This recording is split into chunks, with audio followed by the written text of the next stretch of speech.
No disrespect in my house, in my house. No heavy for laws. Thankful always keeping me apart. I'll put her to our table and put out with a plate. No disrespect in my house, in my house, in my house, in my house, in my house, in my house, in my house. Visitors should be thankful. Oh, I don't come at all, come at all. No disrespect in my house, in my house, in my house, in my house, in my house, in my house, in my house. Visitors should be thankful. I don't come at all, come at all.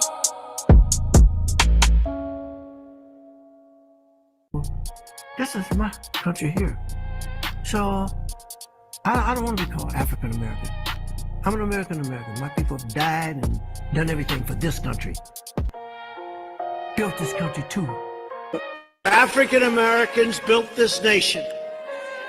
You built this nation. You know, you're just starting to get real credit for that. Okay, I don't know that. I'm always going to be known as a Black American. I can't call myself an African American because I am not an African American. I'm an American. I am a Black American. I am definitely Black. And yes, so Africans don't even fuck with us. Wow. Because they don't.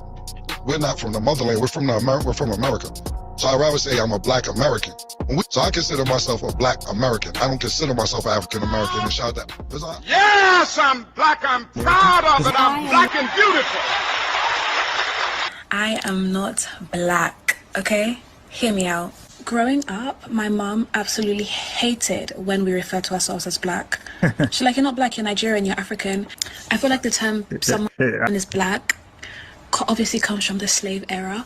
Stop referring to yourself as Black. You know, if you know where you're from, you're raised in a certain household. I feel like when we say Black, it just sounds so harsh and like, this is Black. I'm brown.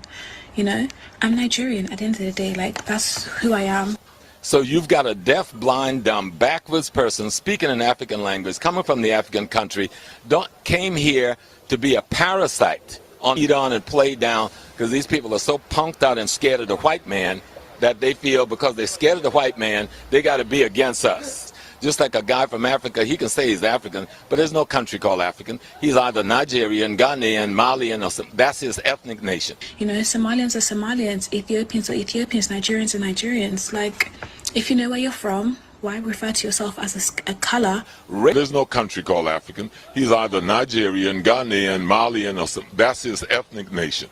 Racially, we are together, but economically, we may well be enemies. At a building made famous by the man who freed the slaves, Obama isn't the descendant of slaves.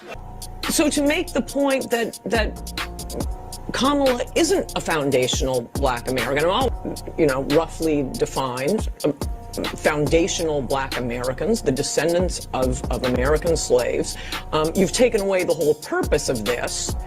And Malcolm was able to handcuff scholars all over America, some with 2 PhDs. But when white folks can't defeat you, they'll always find some Negro, some boot-licking, butt-licking, buck-dancing, bamboozled, half-baked, half-fried, sissified, pokified, pasteurized, homogenized. They can trot out in front of you. I hear you had one of these Negro.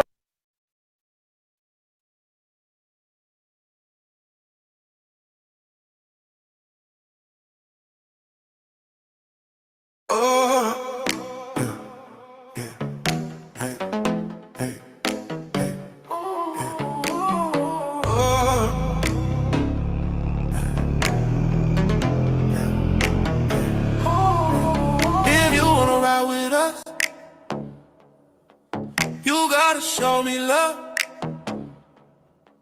No more riding with lies against us. You gotta show me trust. If you wanna ride with us, you gotta show me love. No more riding with lies against us. You gotta show me trust. If you're looking for inclusion, then talk to me. Talk to the family tree. We can all ride when it's time to slide on our enemies. And we can all ride when it's time to override these policies. wanna ride with us, you gotta show me love. No more riding with us, sister. You gotta show me trust. If you wanna ride with us, you gotta show me love. No more riding with us, sister. You gotta show me trust. You wanna ride with us, you gotta show me love. No more riding with lies against us. You gotta show me trust. If you wanna ride with us, you gotta show me love. No more riding with lies. You gotta show me trust. If you wanna ride with us, you gotta show me love. No more riding with lies. You gotta show me trust. Trust. If you wanna ride with us,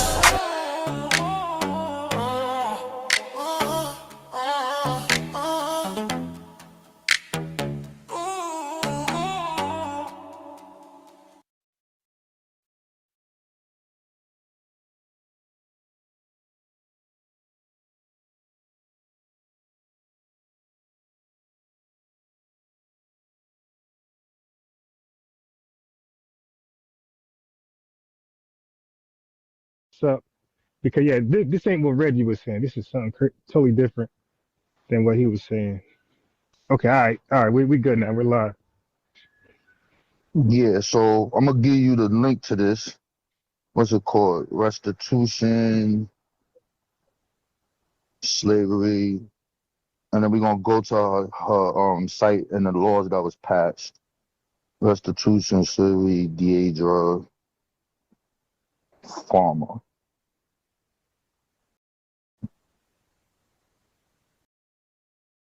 Yep, there she go right here.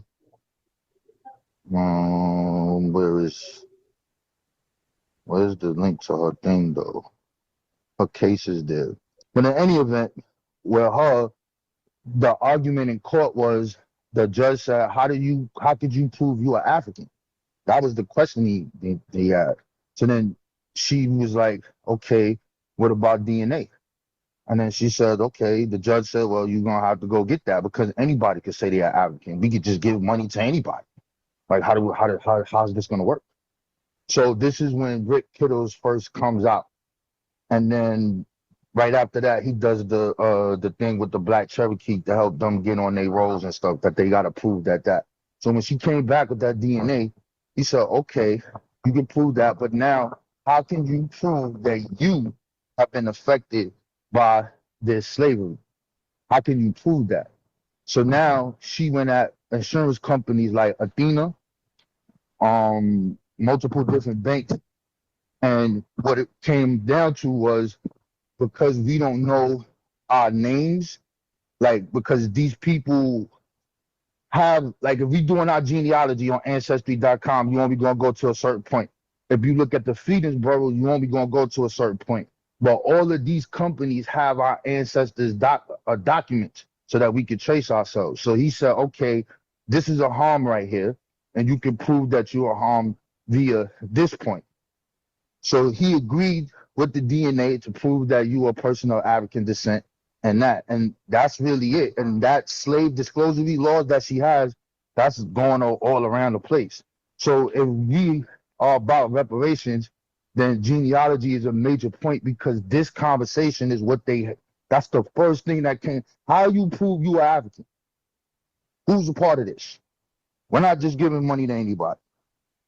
And that's what they agreed to. So that is really interesting. That's a whole argument, because we know in Cobra and other folks who argue for reparations was arguing it incorrectly. They were arguing race-based. They were arguing it from, we're just black or we're just African, and as you can see in the court, that doesn't fly. You have to be a specific harmed group. like the Japanese internment camp. Japanese people who are not part of that don't get no money. You had to prove that you were part of this internment camp, and those people got paid. Those 9/11 survivors or people who relatives who perished, and they collected on their behalf on which way they did. Same thing. You had to prove that you were a part of this harm group or a loved one, however they decided who was tied to it, but you had to show some type of connection to that harmed group. So it's always been about the harmed group, not the entire race. Because in race, you have Asians. That can go from Japanese to East Indians, whole different people. So, Right. So to make a racial based claim when it comes to a harm, like that's a nothing burger. That's 100% L. Right. So you see the thing I put in the back in the Zoom chat, so you can see what that is. I come outside, shit cold as hell.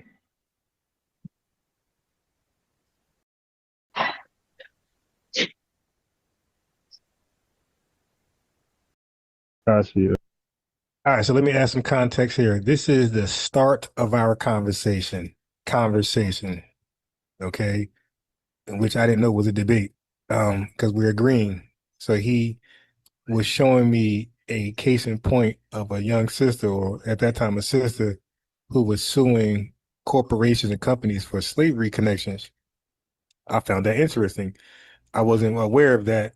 You know, we're both on the fly. We're both on the phone. I'm outside in the freezing cold, taking a normal long walk to get some coffee, and he's definitely on his phone. So both of us is off the top. But so I just added on to what he presented. Yeah, reparations is going to have to be, in order to prove it, it has to be specific to the individual. So he showed a woman who was arguing for herself, who had to prove that she was connected somehow to these companies, slavery in one way or another. All right. But so he just sharing information. That's how I'm taking it so far.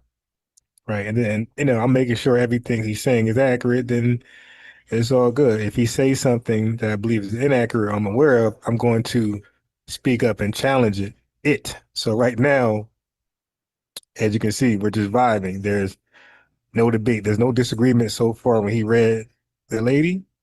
And for me, when I said what I said, there was no disagreement. But somehow this is framed into a debate. All right, but let's go. All right, hold on. So what we're gonna do is, but let me make it very clear in my Jabari voice. I do debate two hardcore points: reparations and delineation. That's what this channel is about. Anything else may entertain, but our hardcore 2 points we stand on when it comes to representing FBA talking points: reparations, delineation.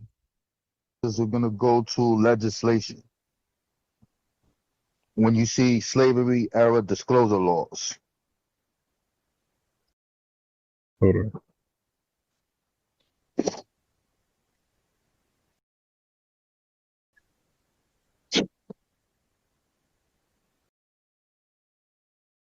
Wait, how far am I going down?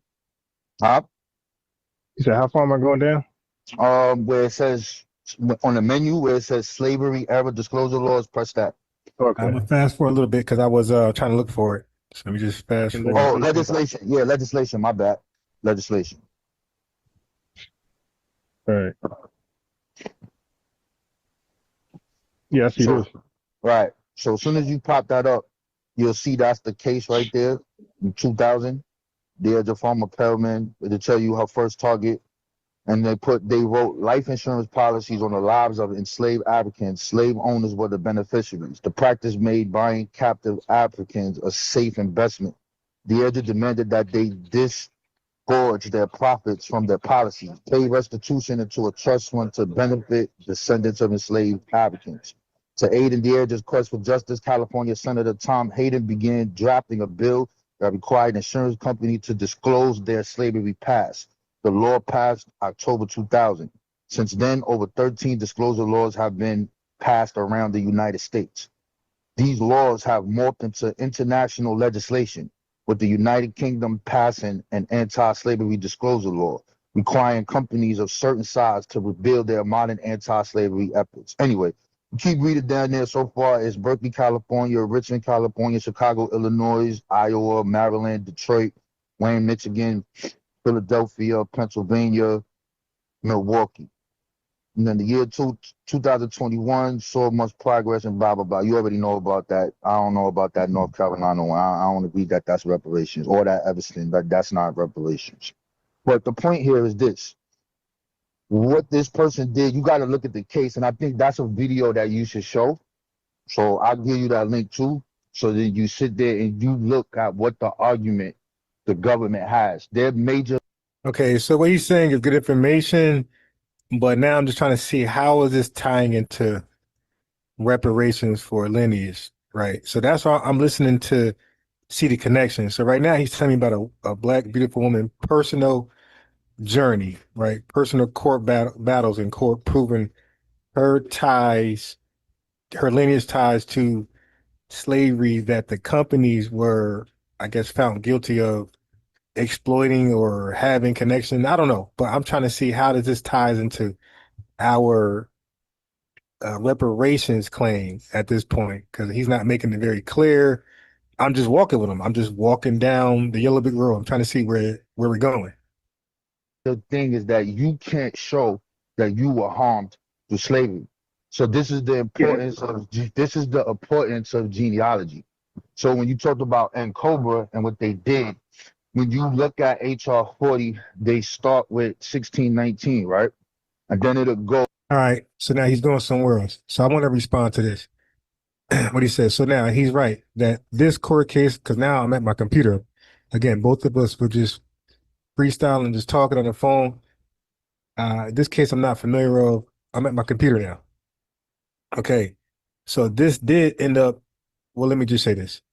So the court did not create some official rule. So if he was implying this, because he wasn't kind of like straightforward.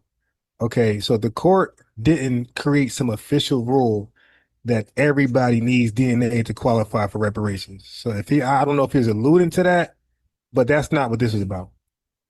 Okay, they was asking Deidre, what's her name? Deidre Farmer.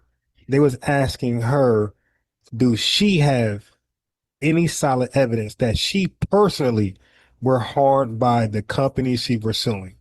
Okay.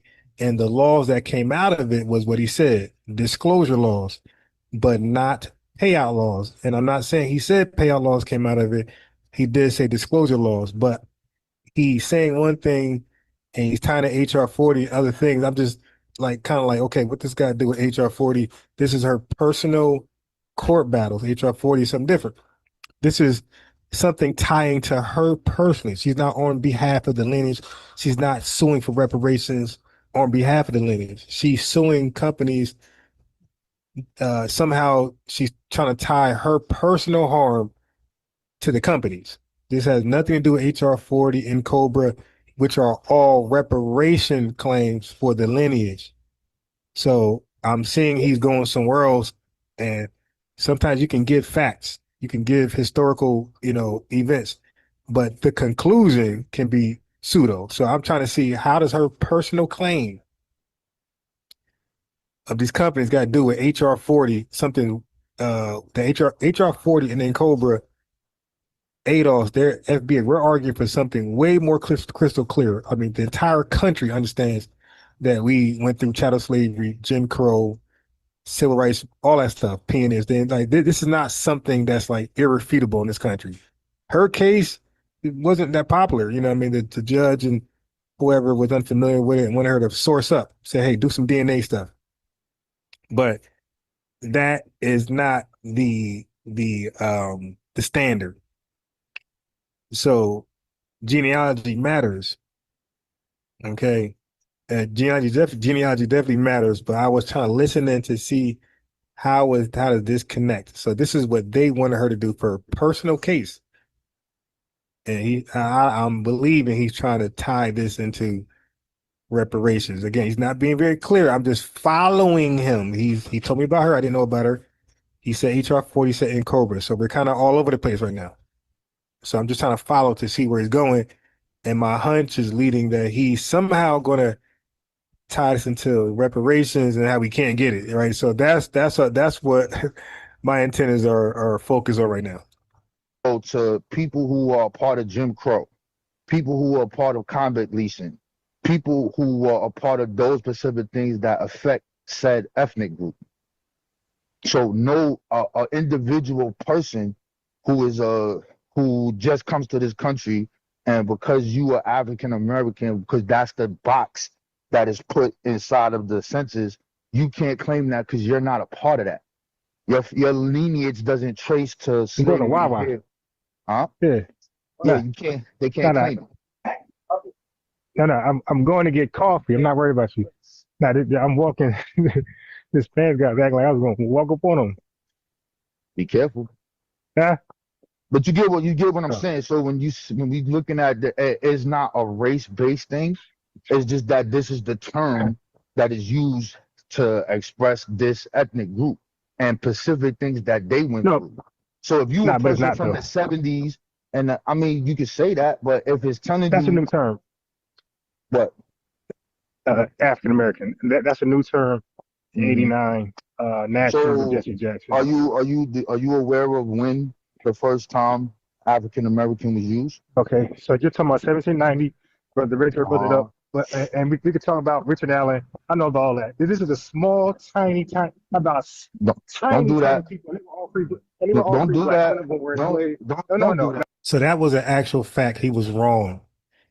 You heard my argument. I said the people who you're saying, the people you're referencing that call themselves African American, the Pan-African community blows this up to mislead us and misapply it that majority of us was calling ourselves African American during the 1790s or early 1800s or mid 1800s, anything after the 1890s, whatever. Never no time the masses of us or majority of us even close were calling ourselves African Americans. So I was pointing out correctly that the group you're talking to is a small elitist group. They didn't represent a large mass of people. Okay. He said that was not true. And I called him out on it. And here we go. So I got to get some context here because I know how the Pan-African community going to do. Chop this up, screw it, and rub it down. Oh, no. I'm going to do that. This term, that was small. Not the majority. Okay, that's cool. Yeah, tiny. The majority term floating around. And again, this was only free. This was only free blacks. And we know that there's only about 300 to 500,000 free blacks, and a small, tiny percentage of them were using African American. Every enslaved person, damn near, I'll say majority of the enslaved people were using colored and Negro. A tiny percentage of free blacks were running around saying African American. Okay, so let's go. Small, tiny percentage. All right. Let's go slow here, brother. So when I hear you speak about Pan-Africanism and things of that nature, right? Yeah. A part of that definition is representing your Africanness. So when you look at the people, Africanness, meaning your origin, where you come from, right? So when you look at the first institutions that we make, what do we name them? We're not talking about the European. Okay, so now I'm gonna call him out on his we. He's saying, what did we? He speaks French. I'm like, we who? Like, so again, this is called word salad. He's saying we in a way where this is like the consensus. Like we all agree to African American, and I'm calling him out on that real time. I'm like, yo, what's up with this we thing? We who? So when we see the African. But you can't say we because this was not a collective. See, I'm gonna ask you what percentage. I'm gonna get when to you the say collective. we, that could be three people. No, it's not three people. And let me build, brother, because we talking straight lineage history, nothing else. We only talking about what black people wrote for themselves, no white people. So when you look at what black people wrote for themselves, again, he's framing that majority of black people did this. Again, when you say what black people wrote for themselves, that can be 3 people, that can be 5 people, that can be 50. But the way he's framing it as the masses were doing this. Okay, that's the semantics, the play on words that I'm checking in real time. African Union Society that started in 1780 in Rhode Island. We know that Rhode Island is one of the biggest places of You got a slavery. handful of, that's up north too, right? Excuse me. Yes, but hold on. Okay, so yeah, we know it's the biggest society. What does that mean? So again, he's the biggest society. He's also implying the biggest means a lot of people in the majority. No, that means whatever society that was the biggest society, and they probably had whatever amount of people in there. But it still is a small percentage of the 300,000 to 500,000 people. That's my claim. He has not debunked that. He has not showed me anything where majority of those 300 to 500,000 free blacks were calling themselves African American, was part of these organizations. He has not done that. Now, those organizations, they got names, they got signatures, they got membership. And we can look up all the membership of all these organizations. I'm telling you, it's going to make up a tiny, tiny fraction of the 300 to 500,000 free blacks. This is a bad faith argument. Right, brother. If you're gonna tell our story, there's a reason why people in the North is free, but they was working to free the people in the South. Let's just deal with what we talking about, the term African. So when you look at our first organizations, that the people who are originally. And by the way, that's not what we was dealing about. That's something that he's dealing with. That wasn't right. This is the discussion that started with Deidre Pellman, HR, and Cobra, and now Free Blacks. Like, so there's no title, there's no topic. He just spitting off the top.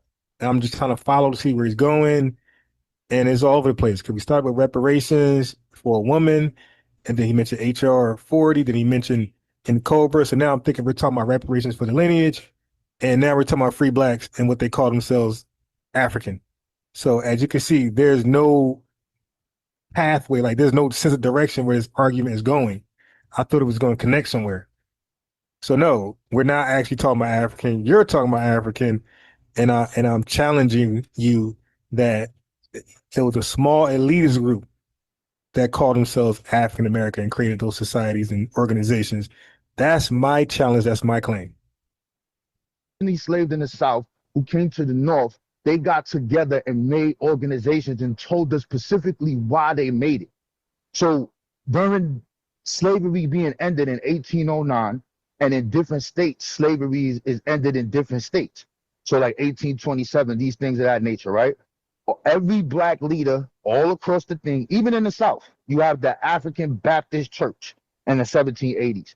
These people are writing about us being African, where we come from. They're talking about Ethiopia. They're talking about Egypt. They're talking about these things. When you look at 1827, our first newspaper called the Freedom's Journal, they said we need to speak for ourselves. They're talking about Timbuktu. They're talking about this, right?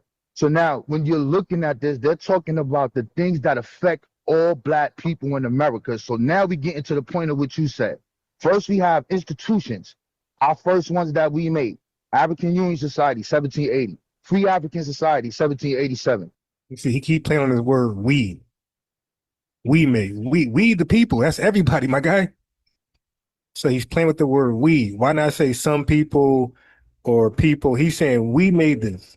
And I'm looking like, we who? Like, what you mean we? Like the collective? I mean, that's a common sense question. Like, yo, who's we? We. And he's ignoring that, pushing the narrative. New York African Society, 1784. And in the South, we have the African Brotherhood, all these things going down the line, right?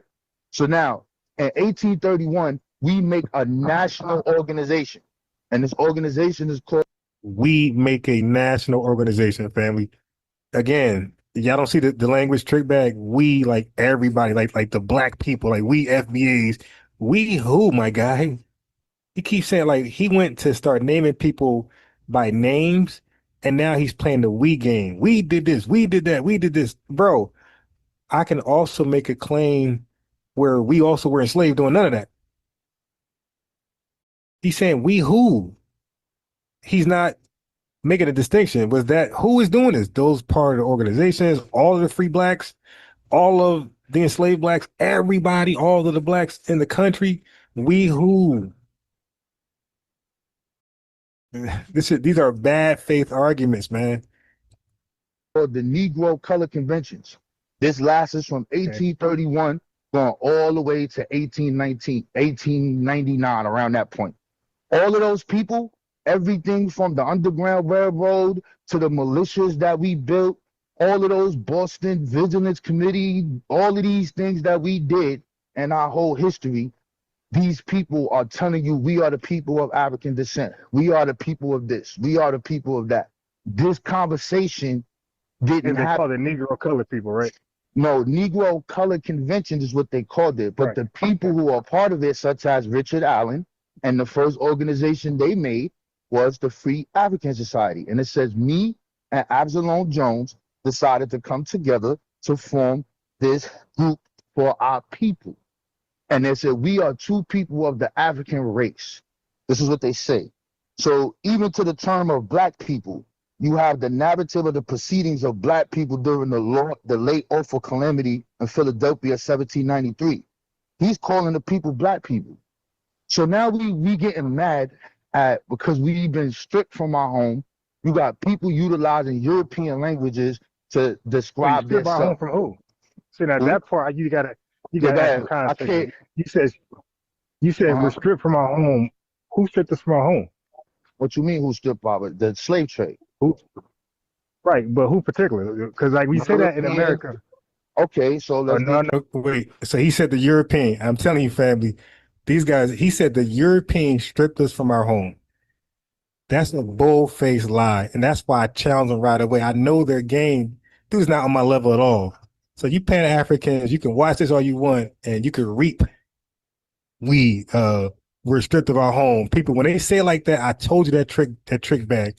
When they say it like that, they're giving Africa a pass and they're blaming the so-called white man.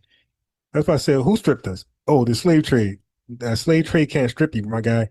Like, so he's like, he don't want to name the strippers. And then what's the first noun or people he bring up? Europeans. So he omitted African. And then he's going to deny that the main people stripping us and selling us to white people were Africans. He's going to do some psychobabble with that. Watch, listen. Who stripped us from our home? What you mean who stripped our the slave trade? Who? Right, but who particular? Because like we say that in America. Okay, so let's no. I'm not. No. Brother, slow down, bro. Because we're not gonna jump around the thing. We gonna get to that. Nah, but you're using language, and I know how that would sit if there's no context behind it. Because when you say that, the average person would say what you said. Europeans, not Europeans. No, brother, majority was Africans. Brother, listen. Okay, if you want to say majority was African, that's up to you. Well, that's a fact. That's a historical fact. So that's not an L. If you want to say majority of the people stripping us from our home are African, that's up to you. But I thought you were a historian. I thought you were telling me to tighten up my arguments. Your family, none of these Pan-Africans can admit Africa's dirty, filthy bushmeat role in selling us to Europeans. If you want to say the African, that's on you. Wait, but everybody should be saying it's the African because that's what happened. See, I don't do that. That's not how I research. What you said, what I'm saying, not Europeans. No. I'm not. No. Brother, slow down, bro. Because we're not gonna jump around the thing. We gonna get to that. Nah, but you're using language, and I know how that would sit if there's no context behind it. Because when you say that, the average person would say what you said. What I'm saying, not Europeans. No, brother, majority was Africans. Brother, listen. Okay, if you want to say majority was African, that's up to you. Well, that's a fact. That's a historical fact. Listen, brother. Listen. You heard me talk about Aaron. So he just Eurostepped that. Like he didn't want to deal with that at all. That's why, like I said, he's going to call this a debate. No, I don't call a debate because I just let you just skip past it. Had we're debating, I'm gonna make you stand on that. I'm gonna make you no. Let's go over the transatlantic slave trade. Who was the major people kidnapping us and selling us? But since it's not framed as a debate, I'll let them just keep going. Okay, but after we're done, it's all of a sudden a debate. Like, oh wait, what? I was unbeknownst to a debate. Lopez. Let's put him on the screen. Let's put him on the screen.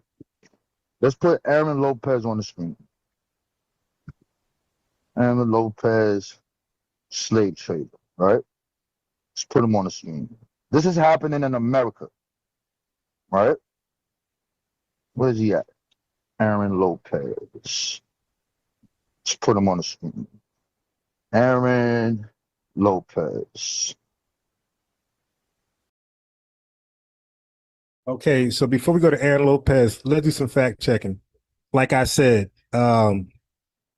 those people, those blacks, those free blacks who we're talking about, those elitists who were calling themselves African American, those were tiny, free black elites. Okay, he don't want to debate that at all. These are they made up a small fraction of the free blacks and an even smaller fraction of all the blacks in the country. The majority, the reason why I know it's a tiny percentage, because the majority of us were enslaved in the South, and we didn't get to name ourselves anything. But even out of the free blacks, a lot of them didn't buy into the whole African thing.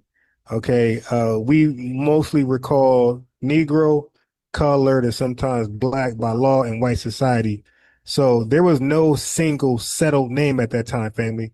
There was no single settled name for by anybody about us. Across as I always said before, across the 1800s and 1900s, we know we were called Negro, colored, Afro-American. A couple people call themselves African American, Afro-American, and black under special terms, like as a derogatory term. Okay. And these a lot of times overlapped. Okay. So now a small group, this is where he's misrepresenting, misapplying this information. A small group choosing African in 1787 doesn't mean their descendants in 2026 are locked into that name forever. Oh, because a few people said African, so we just always going to be African. No. And that's why I kept saying, hey, bro, that small elitist group, remember them? Who's trying to name us, give us a name that they believe is fitting? Well, you guys call us that small group today. So you're going to see me check them on that. Like, hold on. Why is this group able to do that? This small group, and you guys call us an internet group. We're small, right? You call us small, but we can't do it. It's like, yo, when did the law say they can do it, but you can't? So that's why I said it's a lot of just bad faith arguments. Look at this cocksucker. Fucking bastard. Can't stand this fucking dude. But anyway, he commissioned over 1,000 transactions of slavery from here. Now, are Africans involved in slavery? Absolutely. How do we know this? I don't even have to use them.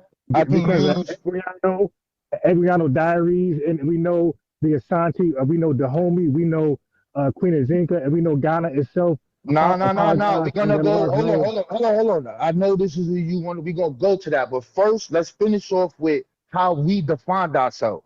Let's finish right there. Let's do that first. Okay, there we go again. How we define ourselves. Who is this we? He's talking to a small group of people. That's what they're doing. We're doing, right? They're defining the masses. So now, family, the counter argument I gave was, wait a minute.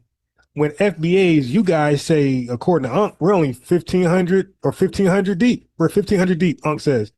All right, so we're a small group. That's attempting to rename the masses a better fitting ethnonym that's very exclusive and inclusive just to us.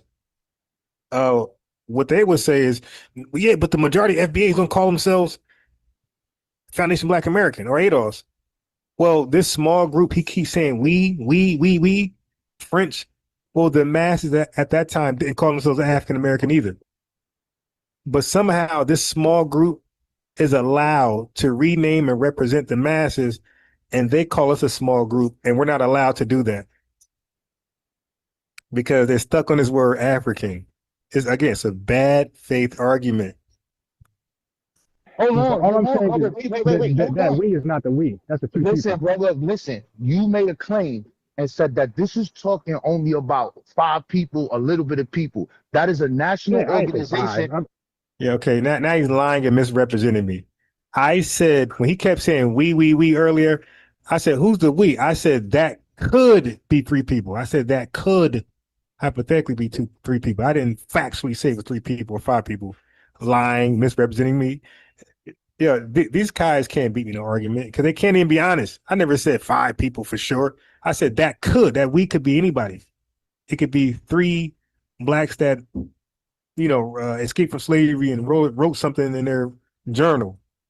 Because he's not defining the we. I had to force him to name 3 organizations, which proves my point. It's a small group of people. I said a small percentage. You saying that, but I just described to you that we can all look up right now and put color conventions in there, and we can see all of the memos and things that they wrote for themselves. Like we can see all. Look at the language, family. We can see all of the. Why are you saying all of what? Again, like he's trying to make you. We can see all of what they wrote of themselves. Again, okay. If you get 5 journals and 5 writings from 5 individuals, ain't that all their writings? But that all represents 5. It doesn't represent 500,000 or 5 million. So you could find all of their findings. Yeah, but if that group is only 100 deep, that's only 100 findings. That's all of 100 findings. But all of 100 isn't all of the free blacks, and nowhere near the enslaved or the total population of blacks in the country. Just again, play on words. It doesn't work, my guy. It doesn't work. You can hear them what they're calling. And then I'll even give you this. At one point, you had a person named William Whipper who comes along. And he is debating, saying that he doesn't want us to name our institution African no more. And he said, I know a bunch of them in the AME Church is doing that. I know. Who? So what do you know about William Whipper? A bunch of people, I know him and a bunch of people in the AME Church, they want African tied to that AME Church. Nah, I know about. Okay, so why? Tell us why. Because they felt like African was a term that was a trick bag to deport them back to Africa. Yep. But why though? What was going on? Well, you talking about free blacks. You talking about blacks who have freedom but don't have no rights, and they're sticking around, and white folks' mind causing trouble, and maybe inspiring blacks to be free, or maybe possibly inspire rebellion. So they're trying. Right. Exactly. And this was their fear. Yeah. So my microphone sounded horrible because I'm walking and I'm talking on the phone. So anytime I say horrible like that, I'm probably walking with a whole bunch of wind towards me. And my fault for that, family. But there was an organization, the ACS, that is brought forth. Oh yeah, the American College Society. Right. So this is the reason. This is the reason. Right. Now this is the reason why. Right. So this reasoning behind this is because the ACS want to get rid of the free blacks so that they can continue slavery in the South. Okay, so far, family, the only debate on the table so far, the only thing that we vehemently disagree with is the number of the we were calling ourselves African. So far, let's track this so-called debate. The only debate on the table right now that we're disputing of each other's position is how many of these we people were calling themselves African. I'm saying with a small elitist group, he keeps saying, what is he saying? But he's implying it was a lot of people or the majority of the free blacks. But the dude is speaking in riddles. He's not being straightforward. Like he's just talking and he's leaving it up to me to, well, he's implying and he's leaving it up to me to use my own imagination, and I'm constantly calling for a number. Like, yo, who is this we? How many? And then I made an absolute argument. I said, hey, that's a small percentage of the people at the time. He said, no, it wasn't. But he didn't say it was large. But he's implying it's large. You're not on my level, man. I don't argue in bad faith. I say what I say. I say we got to delineate. I say African American is a goofy word. See, I stand on stuff. So far, he's standing on nothing. He just arguing, he's making arguments, but he's not supporting them or standing on them very clearly. And by the way, this on the fly, so I'm trying to figure out, dude, stand on something. But so far, he disagreed that those elitist blacks were not a small, tiny group. I can easily prove that.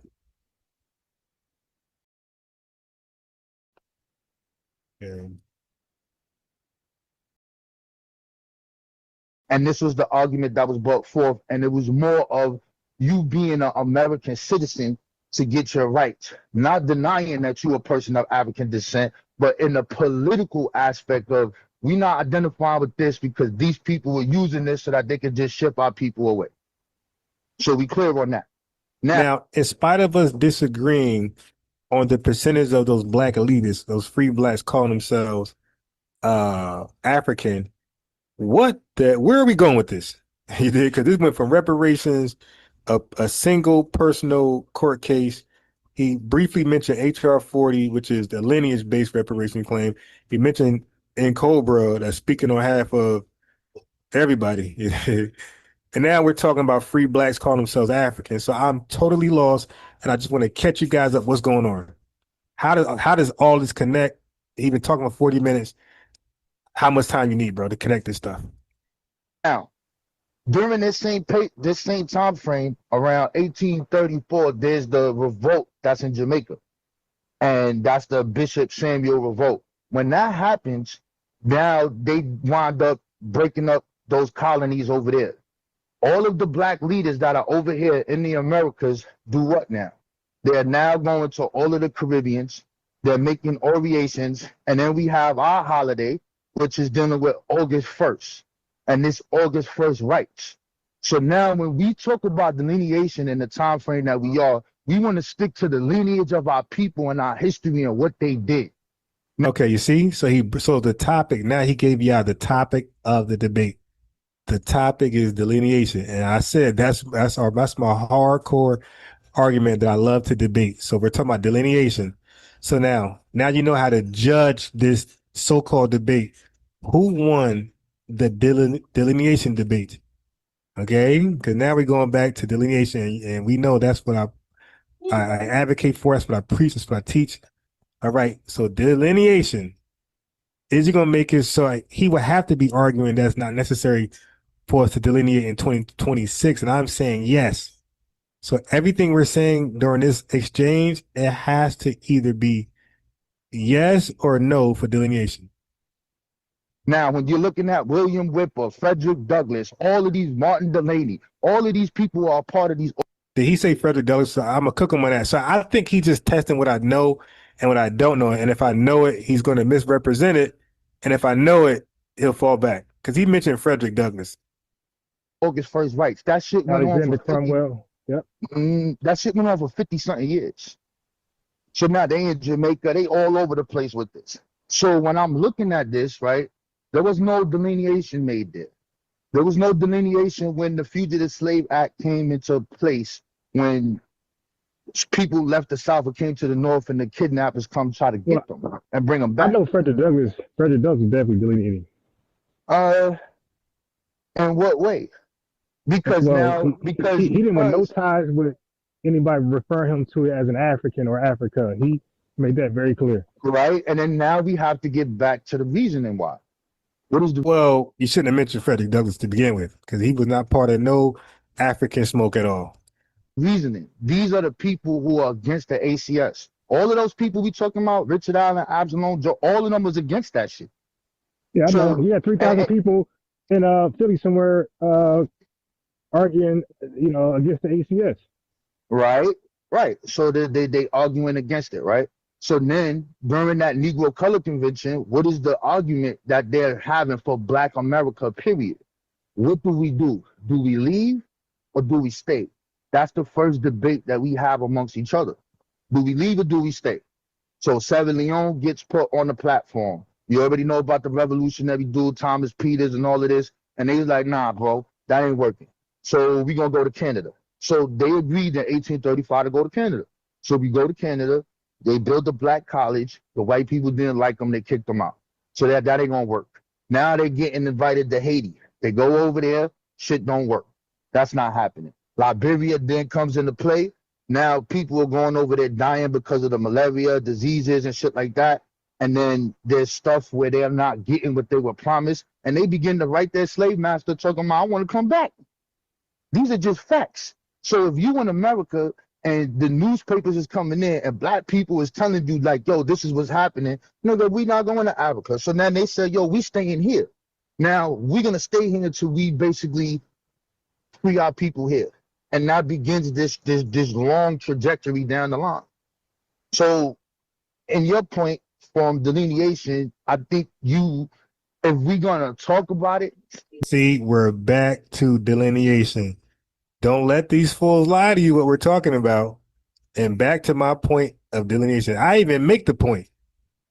I didn't make that point so far during this conversation, I don't think.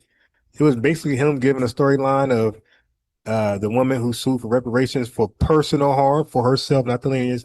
He briefly mentioned HR 40. He briefly mentioned in Cobra. He talked about free blacks wanting to name themselves African, right? And I was saying, bro, that was a small percentage of people who had that in mind. And he mentioned delineation, and he did it again. And so in between him giving the storyline, I may challenge something or not. But so far, I didn't make an argument at all. Or then I challenged him when he tried to omit Africa's dirty, filthy bushmeat hand in kidnapping us and selling us, stripping us from our homeland. Okay, he tried to sneak that in there. The white people did it. Same thing Unc did. Okay, I'm like, oh, and same thing. Oh, they all do. They all do that. And but then they'll say that they're not Pan-Africans. Like, yeah, that's mighty strange that all of y'all talking points are that of Pan-Africans, but you're not a Pan-African because you never claimed it. Sure. we talk about it from the American lineage point, why we did it, why we didn't do it, and to today. And how does it harm us today? Because when we look at our history, like I just brought up, that whole August 1st thing, they never did that. That's something that they didn't do. They didn't look at themselves as being different or you're politically harming us. That's because they were all the same. they had shared ancestry. How are they the same? They took it. They don't got the same ancestry. Them niggas in Jamaica, bro. Them niggas was over there fucking going crazy, y'all. Now, what I'm saying is that they're all like they understood whether they're all the same in status, whereas it's free blacks or enslaved people. Like that's what I mean. They were all in the same condition. I get what you're saying. I know. I understand that.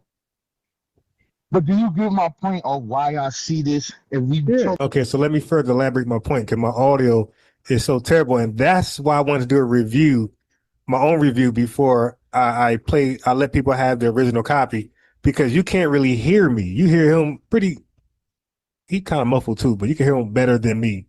You feel me? But I said they didn't delineate because they seen themselves as the same. And he said, in what way? I said, well, the free blacks seen themselves the same. They're all free blacks. They're the same status wise. And then the enslaved seen themselves the same too as enslaved blacks. You dig? So that's why I don't need to delineate. They're all the same in their status, free or enslaved. Talking about like lineage history, when we just talking about what we did and then how it sounds today. I don't know, I haven't watched the video. I don't know if y'all like the guys on Twitter. You said no when we was just talking before this went online. Those dudes is attacking Africans, Haitians, Jamaicans, all type of shit, bro. It sounds crazy to me because I'm like, yo, what about the white immigrants that are here? Another Pan-African argument. FBAs are attacking innocent Caribbeans, innocent Africans. They did nothing wrong. They don't talk about us. They don't antagonize. They don't have their little TikToks. They don't call on our shows and disrespect us. They don't do none of that, right? The revenues don't exist. A Jamaican man revenue never told us that the dogs bit our relatives up and was laughing about it. Yeah, the revenue, the tethered dreams. You're right. We're just attacking innocent Africans and Caribbeans who just come over to this country and with no thanks to us, and they just want to live their best life. You're right. Hold on, wait, stop. We got to stop there. Yeah, go ahead. There's one thing Black Americans don't do.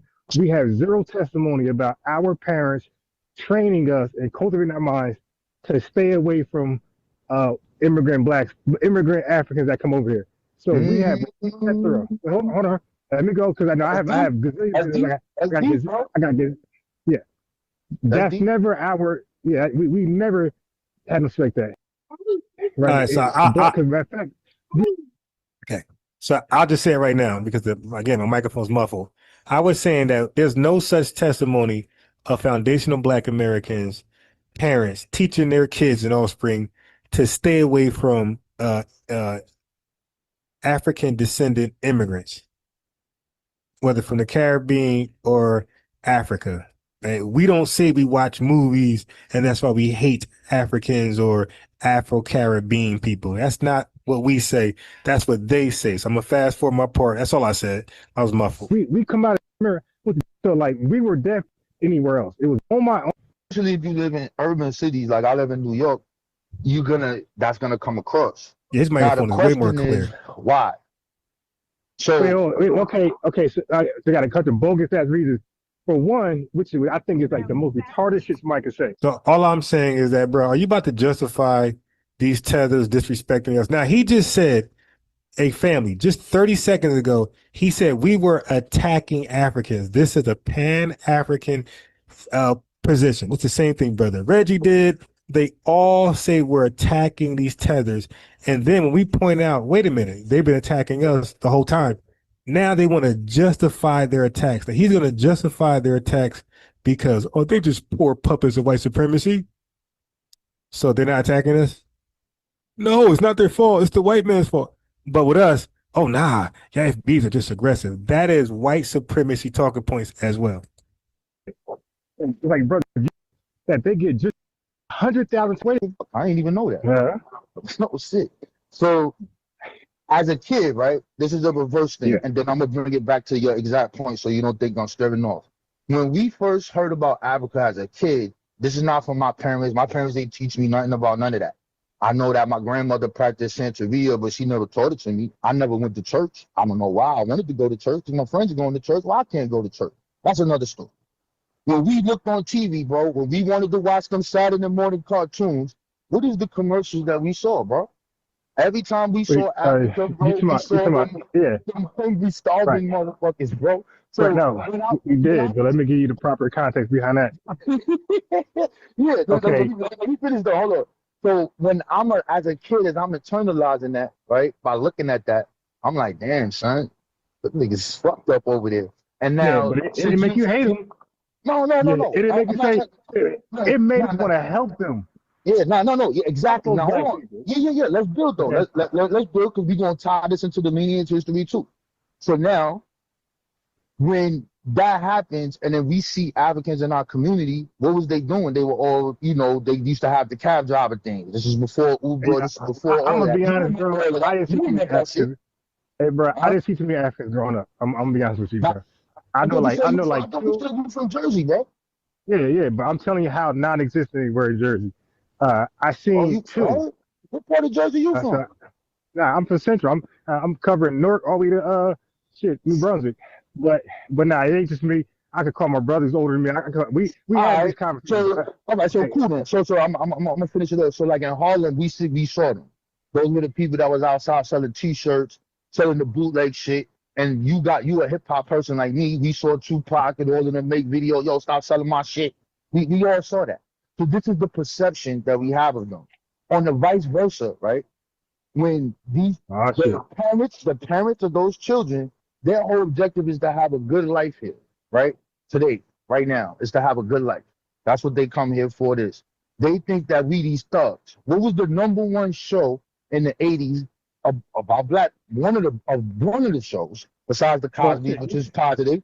But you had different strokes. You had we had a whole bunch of shows, right? But that cop shit was crazy.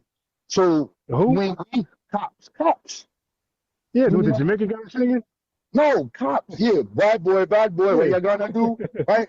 So these people. So this dude said, so out of all the positive shows that we just named, Fat Albert, Bill Cosby, Different World, What's Happening, all these shows, The Facts of Life, all these shows that show us in a positive, happy, harmless sense. They watch Cops that by the way show white people too. So he's saying that they watch Cops, and that was enough to erase all of the positive depictions they ever seen of us. Okay. But wasn't Michael Jackson big at that time? I mean, like, what are we talking about? Like, Like what time frame is this? Is the 80s? Michael Jordan's going crazy. Magic Johnson's going crazy. Like there wasn't like, yeah, no, like there was like, listen, man, there was movies that you can personally watch, which I highly doubt. But then there was things going on. James Brown, there was things going on that was undeniable. That the world, Muhammad Ali, the world was forced to respect black greatness, black kings. And you're trying to tell me a real person you see in real life that the world is praising. You watch Cops and say, man, the hell with these real people. Man, they ain't SHIT. And all I'm saying is, if that's the mentality of these folks, then they gotta stay away from us forever. If you're that dumb to ignore real life and the positive movies and just stick to a show named Cops, and that's how you want to depict us, then stay over there, man. You're tethered for real. Those folks that believe like that are tethers. The people he are speaking on behalf of, all those people excuses. The show Cops, all those people that take that position are tethers permanently. Like any way out of that. People are thinking that, yo, if you hang out with these black Americans, you're gonna fucking commit a crime. And I'm telling you, this is what it is. I'm telling you what it is. So okay, wait. Wait. Let me finish. I'm not buying it at all. Listen, I'm gonna fast forward my part because I explain my part. This goes into an experience point. If you say you lived in a place where you ain't around them, I'm around all of these people. I'm growing up with Jamaicans, I'm going to Puerto Rican people, I'm going to these people's houses. And then they would tell me as a kid, my parents told me don't hang out with you, bro. And I'm a kid, I don't know why. You know what I'm saying? I'm not, now that I'm old, I'm like, oh shit, this is it. But now, let me get some words. Wait, hold on, brother. Let me tie this back in.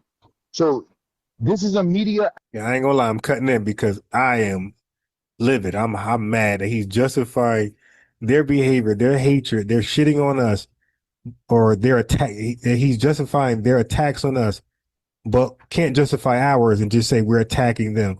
That's the part that's why I'm livid and I'm just cutting in because I'm just so mad he's doing this in real time. Aspect.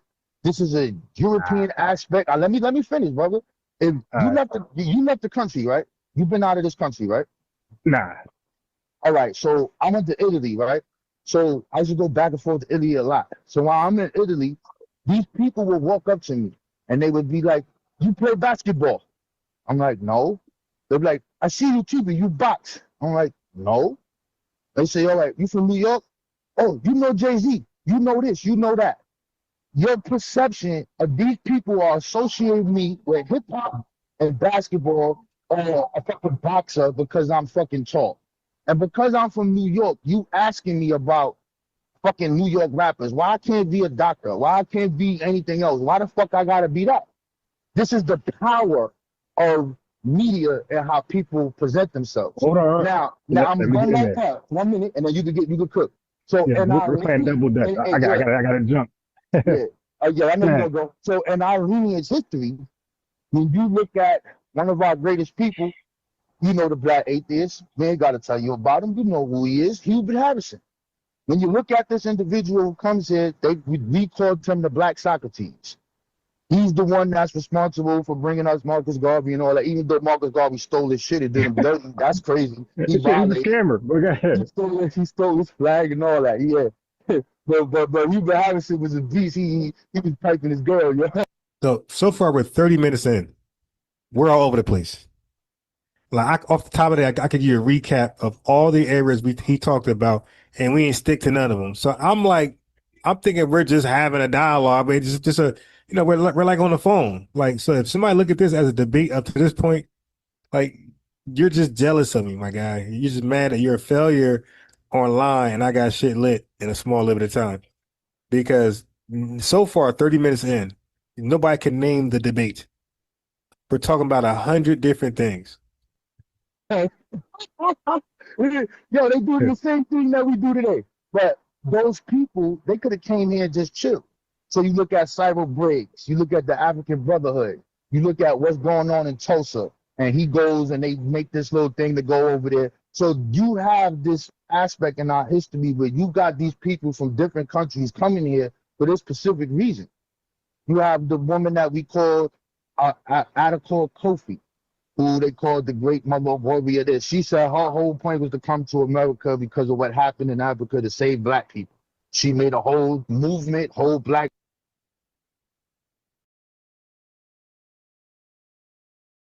My fault.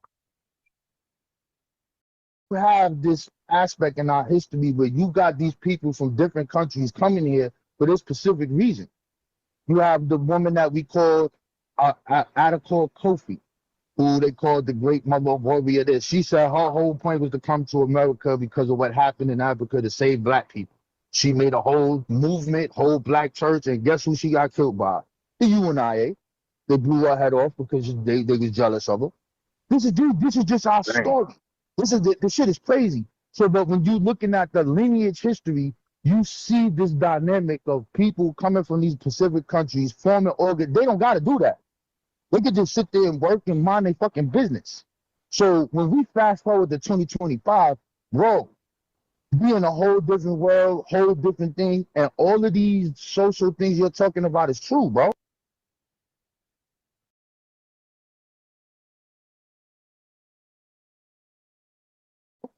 Niggas don't want to hang around us. We lazy, we this, we that. All of this shit that you just said is a fact. They're the most lazy. Man, I work with these dudes. They don't work harder than me. Lazy people on earth. Well, hold on, but let me go back. Yeah, I mean, not athletic. Yeah, these guys ain't on the average athletic. Like the average Black American, like we're kind of like athletic looking. We ain't all fat bellies hanging over like these guys drinking a Red Stripe. Yeah, we kind of athletic. The big tone. Look at the soldiers. You don't see a lot of fat Black Jamaicans. Man, you the hell I don't. I hardly ever see Jamaican chisel. All right, but anyway, let me say this. Let me go back. Bad. Okay, I'm not buying the whole movie music bullshit. Again, that's cool. You don't have to. And I'm gonna say this because it's the most ridiculous excuse ever. I already explained this with my microphone, so I'm just gonna fast forward my part. The same movie, I'm not people double America. talking. What the hell are you so mad if they believe that shit? Let me hear you break that between the Hebrew. Say it again. Say it again. Yeah, I need you to say that. Say it. The Hebrew Harris and I always mix up two names. Steve Coakley and there's a bunch of them, bro. Cyril Briggs, there's a bunch of them, bro. Yeah, okay. A whole bunch of them. We're asking, where are those folks today? So it's like you can't hang your hat on people who was here 1,000 years ago. Where are those folks today? But hold on. So now that you said that, since we brought up the edge of farmer, so we all got to go all over the place. One of the things she did, she also had to get international backing. All of those countries in the Caribbean, all of them countries, not all of them, but a majority of countries in Africa all backed her thing when she went in that courtroom. And this is for reparations for us. They don't get none of that. They're not asking for it. They're not doing none of that. So when you say that, it's sort of like, it would be like, what you say? No, they were. They were asking for that. No, they weren't. Not in the edge of, okay, what is the organization of Black immigrants that are saying that we need reparations? Put it on the screen. No. I'm saying, yeah, you don't need an organization. You don't need an organized effort. Matter of fact, Black people today in our crimes are not organized, and it's still categorized as organized. Categorized as organized crime. We don't need to like right now. You got a lot of illegal. You got a lot of justification going on. They're not organized. What's not organized? Gentrification is organized. That's an organized thing. Not this. Gentrification is organized. Nah. What I'm saying is, like, I want you to prove that this white person. Oh, what's up, man? I want you to prove that this white person knew that white person knew that white person. Yo, let's get together in this Ron City. No. It doesn't work like that.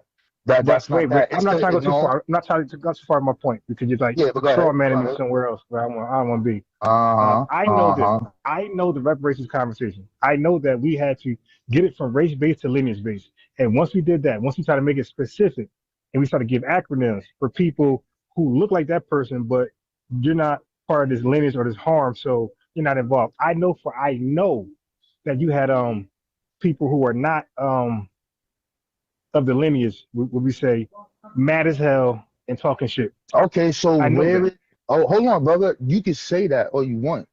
So when we looking at these reparations, even if you're looking at Cobra and you're looking at that and you're looking at, you know, those founders and their sons and all of these people, those people that you're talking about are fighting for us. No, you're not. That's what yes, they are. Where so you No, gotta you're prove it. All right, hold on. Okay. Wait. I'll do So it I thought in I 10 thought seconds. that I thought that we established in the beginning of this conversation when we talked about race-based reparations. Again, Yeah. HR 40 is specifically talking about by 1860, it gives you a number, and that is the census of 1860. It's talking about the 4 million blacks that were here in America. It's talking about those people. Then it talks about them going through convict leasing. It talks about Jim Crow. That is Pacific. That is not anybody that is from No. Yes, it is. I Yes, don't. it is. Yeah, That's I need not you to race show me that. based. Yeah, Okay, pull up you HR gotta 40 show me right that. now. Let's pull up HR Okay. 40 All right now. Pull it up So right now, now. so bookmark that 1 second. So are All you right. saying in Cobra wasn't race based? No, because it's Wait, talking you said no? no, All bro. right, so now that's the part where I dispute. So in Cobra, when they first started, I showed their website. They were leaning towards race based. There was race based. They made modifications since ADOS and FBA had put the pressure on these folks and other people to change their stuff from race based to lineage based. So what he did was pulled up what he did later was pull up a screenshot of the HR 40 bill 2025. The HR 40 bill was first introduced in 2013 or 2014. So like that was like some slick stuff. It's like, dude, you know we're talking about the origins of the claim. The origins of the claims, definitely in Cobra were race based. Okay. HR 40, I wasn't sure. You're gonna hear me concede on that point. I wasn't really sure, but I knew that they used the term African American. Both did, and whether if it's race based or lineage based, the term African American muddies the waters, and they make it race based anyway, because now the race can claim reparations from their studies or in the Cobra mess. Okay, so Okay, all right. Because I'm gonna go to their website. Hold on. The reason why I'm I saying read their that. website online, bro. It's No, it's no, 100% race based. Listen, brother. When we're talking about HR, first off, bro, who do you understand who started Cobra? I do know I don't know exactly the major players, but I do know some of All them. right, I know so that little also we gotta go. No. We gonna have to I do don't it. need, bro. I went to the website, We bro. The have to website do explains this. itself, man. Listen, brother. Listen. We talking about a bill. We sticking on topic. I'm telling you that it's not race based, and the bill HR 40 that is not a bill. okay, it's not a bill. It's Fine. wait, no, it's I'm sorry. It might be a bill, but it's something to look at and research. It don't have no specific recommendations. It's saying, hey, the harms No, of it reparations, tells you what it is, brother. It's a thing to study right? the joint. That's what it is, bro. But who's gonna? so now keep in mind we're both just off the top of the head. I'm not sure what the hell HR 40 says verbatim. Bro, I'm on my phone walking. He's on his phone, so I'm trying to best of my ability to recall. Well, I can't even claim I ever really studied the entire bill, period. And then I just knew that it was something that was directed for a study from our ops, white people. And that was enough for me to be like, nah, this is nothing. You know. But who are they asking? Wait. But I did read a Cobra website. Who? You mean who are they asking? Asking? They're Yeah, asking for the United States to recognize what took place. Why would they do? And they're the defendant because we're taking them to court. Listen. Okay, so this part I made was major. I said, why would we put together an HR 40 bill and ask the people we're suing to look into it and study it and give us remedy? I mean, they're gonna look. Why would we do that? Because they're the person we're suing. So they're gonna look at that and be like, all right, no, I don't see no harm, no foul. All right, okay, the case dismissed. But no, like we have to present our own argument, our own study, and that's what ADOS, FBA, we all are doing collectively together. Listen, You're taking the same That wouldn't be people. wise. I know, but you're taking the same people to court, brother. You're doing it. Where you getting reparations from? It has to be passed in some bill. That's how it's gonna work. You're asking the same that's white not what man. I'm saying. Yeah, No, no. I'm not Hold asking. on. I'm saying Hold on. our argument can't be the white man. It got to be our argument. Okay, cool. So let's just go slow here. So let's back up here. So the Republic of New Africa, you're familiar with the Adabali, with the Odabali brothers, right? Those are the people. No, I don't know. Okay, so one of them is Malcolm X's or his autobiographer. This was the one that was running around when he was in Africa, filming him and this things of that nature. That individual, what's his name? Chinwe or whatever. They had their little shootout with the police or whatever. He then becomes the mayor of Jackson, Mississippi, and then he makes what you call the Kush Plan, and that's to stop gentrification and all these specific things. And now his son became the mayor, etc., going down the line, right? So, and then you have mother, what's his name? I can't remember at the top of the head. So at the end of the day, this whole thing been about the people of African descent, and they're fighting for the same thing that the people from the 1700s, from Belinda Royal, the first person to get reparations, going all the way down to our great sister, coming all the way down to now. Same exact thing. So when you saying race, we know that's a crazy term because of what that white person said. How could you prove you an African? How can you prove that? How can you prove you've been harmed? This is where your genealogy comes into play, which I don't hear y'all talking about. Because the more of us that can prove, that, like, I traced my shit back to 1801. I got the slave ship that brought my people on my maternal line that start my shit. I'm a part of this. My story has to be a part of this. And this is what we should be pushing, because this is what you want to push, against that argument, or what they're actually making, or what you can't prove, and how you this and this things of that nature. So now we going to HR 40. Let's pull it up on the screen. Yeah, let's look up HR40. HR 40. Yeah, you said it's race based. You said you wanted this thing. I'm not sure what it is, but I said it wasn't. How you gonna be talking shit about something and you don't know what it is? No, I don't. Ooh, he got me talking shit about something I don't know what it is. Oh, you won. On that, delineation is no good. You won the debate. Oh, okay. You read a little bit more about HR 40 than myself. Congratulations. I lost the debate. Stop it. I don't know if it's race or lineage based. I'm saying it doesn't make. It is lineage based. Now, if you're talking about it asking for money, if it's like, it's not like, okay, so no, it's not doing that. That's what's his name? Henry Bishop. He did that. He asked for bread. But it's asking it's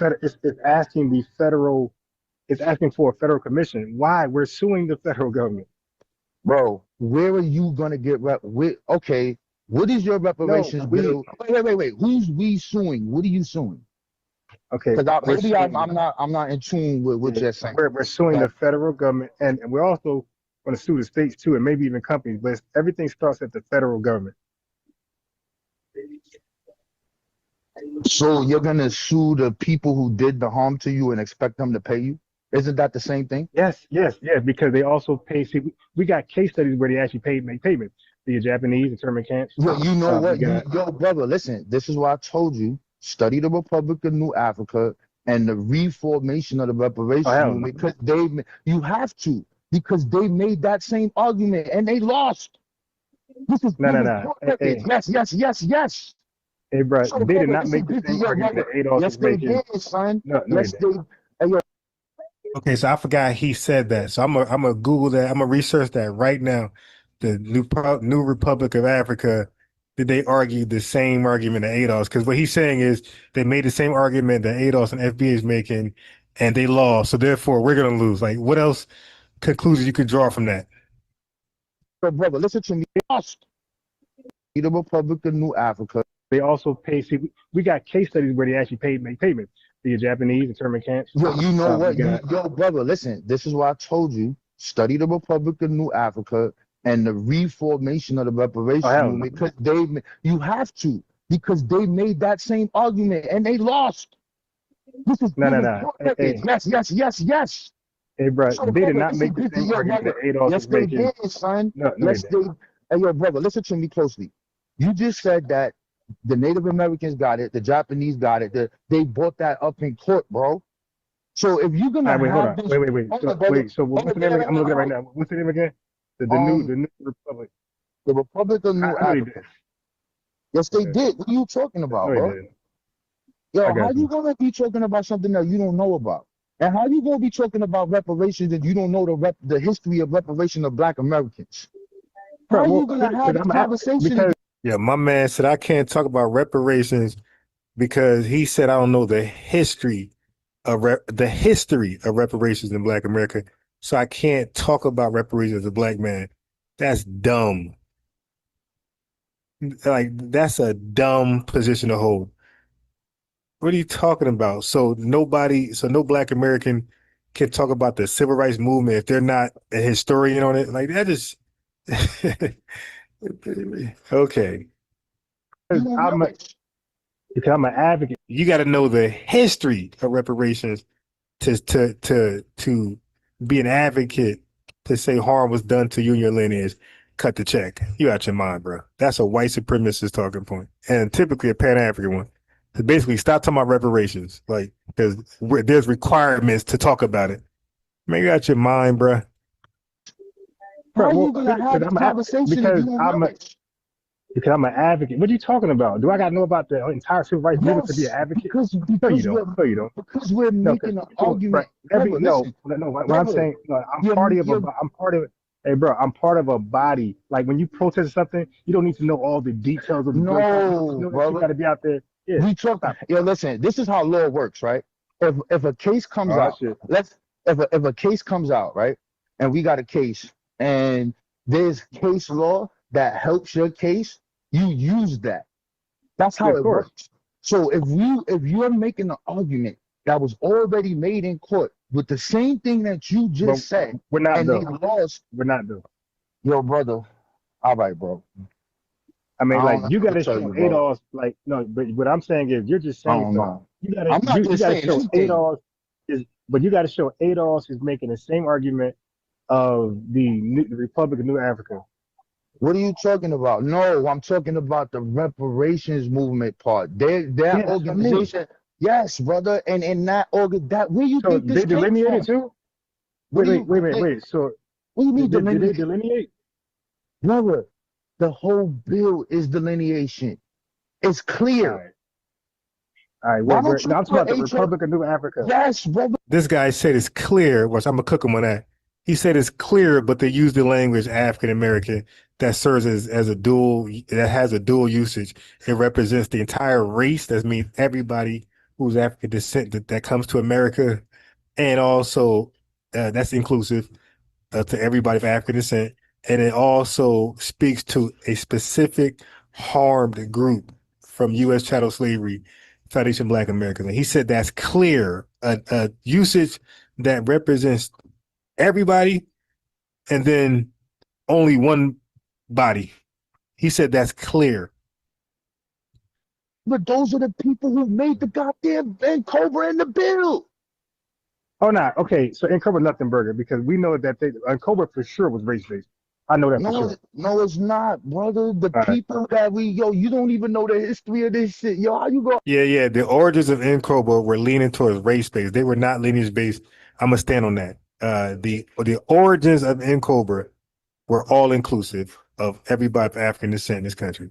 People of U.S. chattel slavery and even recent immigrants that claim they experienced racism or housing discrimination, they definitely coupled them in there. Argue this shit, bro. Why you think I gotta be Let me share historian? my screen, bro. Let me share my screen. Why you think I gotta be You doing a lot of historian? I never said I was a historian of reparations. I'm an advocate No, for it. I'm just saying. I stopped hard for it. You could advocate it. All I'm saying is it makes the argument stronger, son. When we're having these conversations about reparations, bro. But no, what I'm saying is, we already got the experts. We got the experts out there. I'm supporting them. I'm supporting myself, my lineage, and I'm signal boosting the message. But am I out there like Laura Abba in the courts? No, I'm not doing that. No, I'm not telling you to do that, brother. I'm just saying if you're online and you're saying something, and I'm telling you it's not correct, and you keep saying. All right.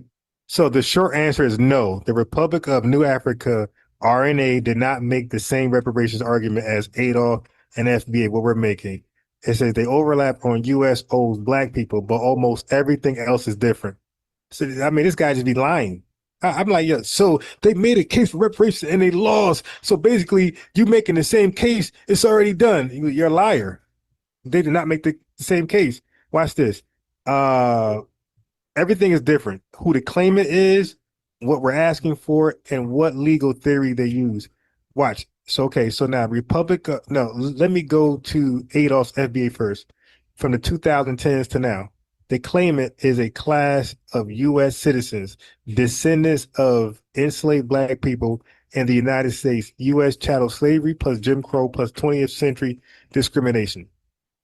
And we have very explicit lineage gatekeeping. Immigrants from Africa, Caribbean, and their descendants are out, even if they check off African American, black on the census box. They're out. So that was our position on who the claimant was. Okay, now look at the RNA, who they believe is the hard people. This is the 1960s all the way to 1990s. Okay, so they claim to represent a separate black nation inside the U.S., the New Africans. Dude, do I gotta play any more of this so-called debate? They claim to represent a separate nation inside the U.S., the New Africans, and the New Africans equal black people whose ancestors were enslaved in the U.S. plus other African descended people who chose to join that nation. Dude, this is race-based by its core definition. They didn't obsess over post 1965 immigrants versus FBA the way we do it today. Okay, so what were they asking for? They were asking for some crazy stuff. I ain't even mad at them. Yeah, okay. This part is crazy. It was asking for 5 states. I'm actually with that.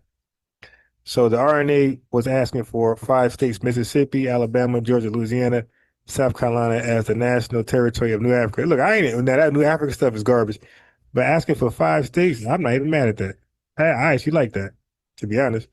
But they wanted to be political independent. Okay, their own government, constitution, and international recognition, like Algeria or Mozambique.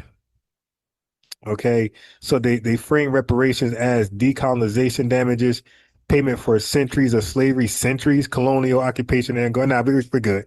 Colonial occupation. See, this is going into tether babble. Also denoted release. Okay.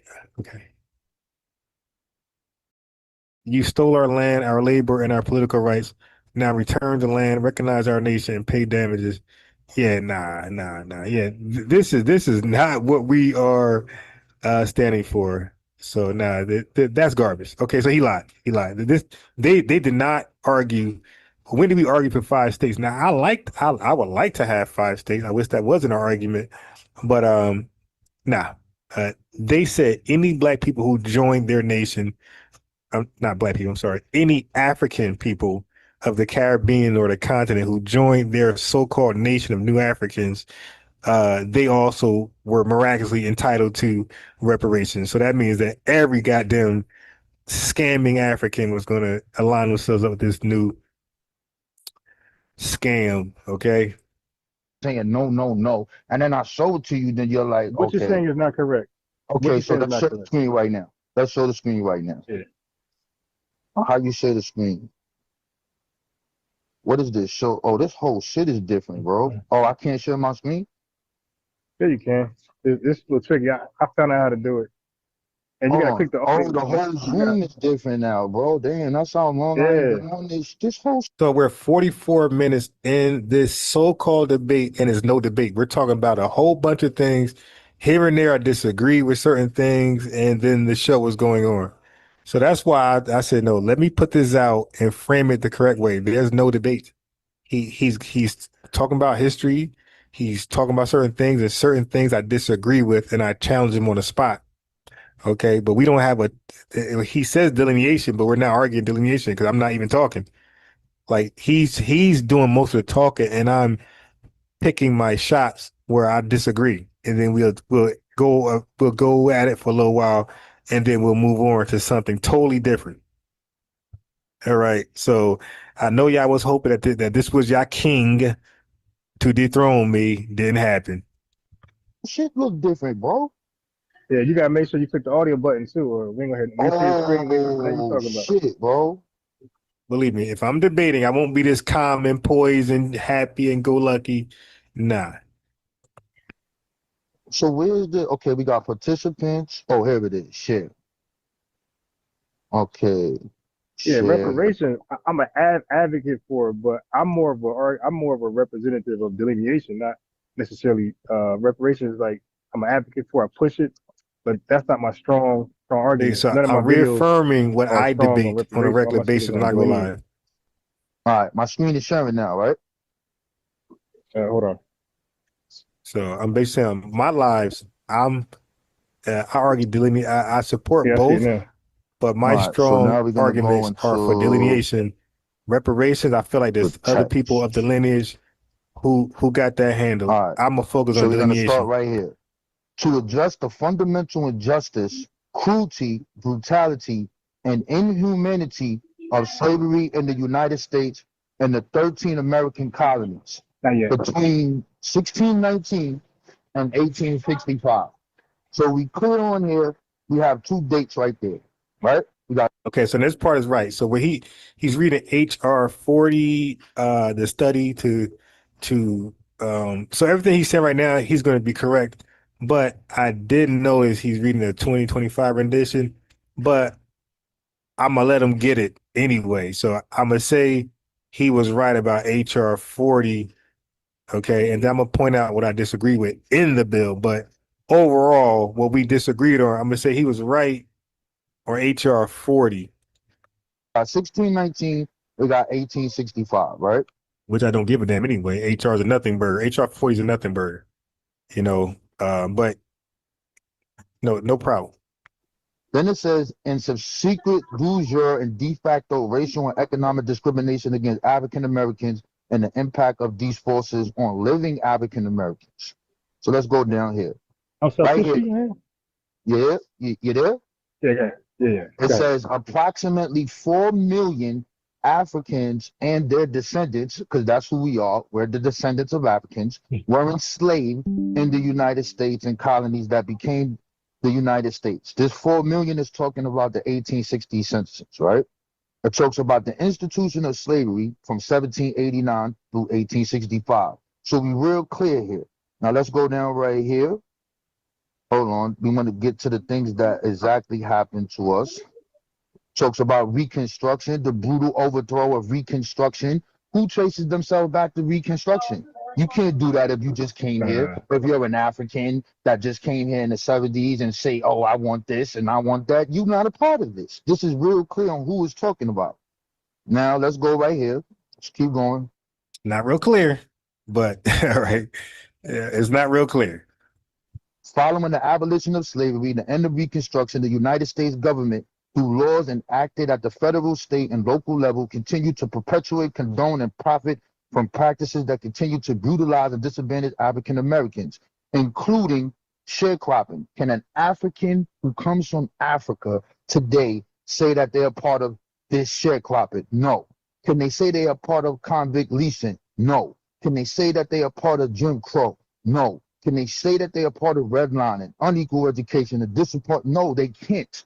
So when you say something is race-based, this is not. Okay, but it's going to, okay, so is that he's right about all of that. Okay, where it's talking about the lineage, right? So again, it's 2025. I'm not gonna argue that. So I'm gonna let him get that. Okay, this is talking about lineage, but then it gives them the back door. It says African Americans.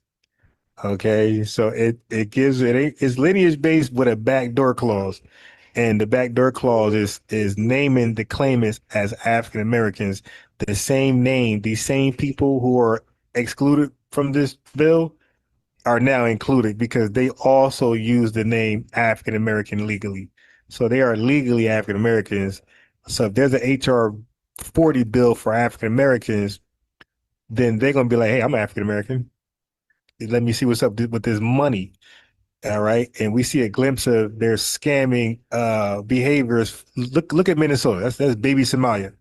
Like, look at Hash Puppy, Hush Puppy. Like, these guys known to scam. Okay. So no, yeah, you leave that terminology open for them, they're definitely going to be coming in the back door. Race-based. This is talking about a group of All right, people. so wait, so I see what's going on, right? Okay. Yeah, Listen, it's talking about so, no, I'm wait, done hold on. now. I'm done. Let me Okay. finish this off.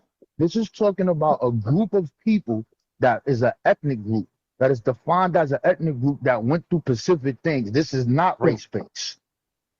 Okay, cool. Now look, so now I see what we're doing. You keep going back to nobody can do this. Okay, so reparations is one argument. That's why I said we got two core bullet points. So like, let's say if the government said, "Yo, tomorrow, stop asking, you'll never get it," and just exit out. We're still delineating. We still are demanding a unique ethnonym that's only ours, like every other human being in every other ethnic group on this planet. Okay, we don't want to be called something like somebody else. We have a different ethnogenesis, a different shared history, shared culture than everybody on the earth. We're not going to be generic Africans. We're not going to be generic blacks. Jamaicans are Jamaicans, Haitians are Haitians, Yoruba, and Kenyans are Kenyan. And nobody, now we all just Kenyan now. No, these guys are Kenyan. When they come over here, they're Kenyan American. And now all of a sudden, thanks to Jesse Jackson, they could check a box and be legally and see. And this is the trick back what you're saying, because there's no word for us. It's just you got to be descendant. Well, guess what? But there's a name for us right now through Jesse Jackson. We're called African Americans. So when there's a lineage-based claim for African Americans, and we got immigrants who came over just yesterday, and they are signing legal documents as African Americans. And a lot of these guys are scamming like hell. Just look at Minnesota, okay? Yes, they're gonna say, hey, I'm an African American too. Look what I just filled out. Look, I got benefits on behalf of, it'll be a bunch of lawsuits derailing what we're doing. We don't want that confusion. We don't want no dual usage ethnonym. We don't want it to be race-based. African American, black is race-based, and it's also lineage-based, or it's used as an ethnonym for us. We don't want that. Okay, so your argument. Okay, so at this point in our linear history, right, from prior to Reconstruction, our goal was to become American. And the reason we wanted to become American is so that we could have the rights of an American. This is what the right. This is what the fight was. The idea of who we are, as far as our origin and where we come from, was African.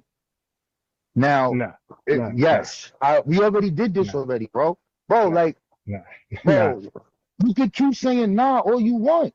The history is. Bro, we're not African, man. We're Black American. Listen, bro. Africa's a continent, man. Well, listen, brother, listen. I showed you in the 1780s. We got African ancestors. Brother, listen to me, brother. I showed you the history of black people calling themselves black people in the 1700s. Yeah, calling themselves African, but they're not actually African.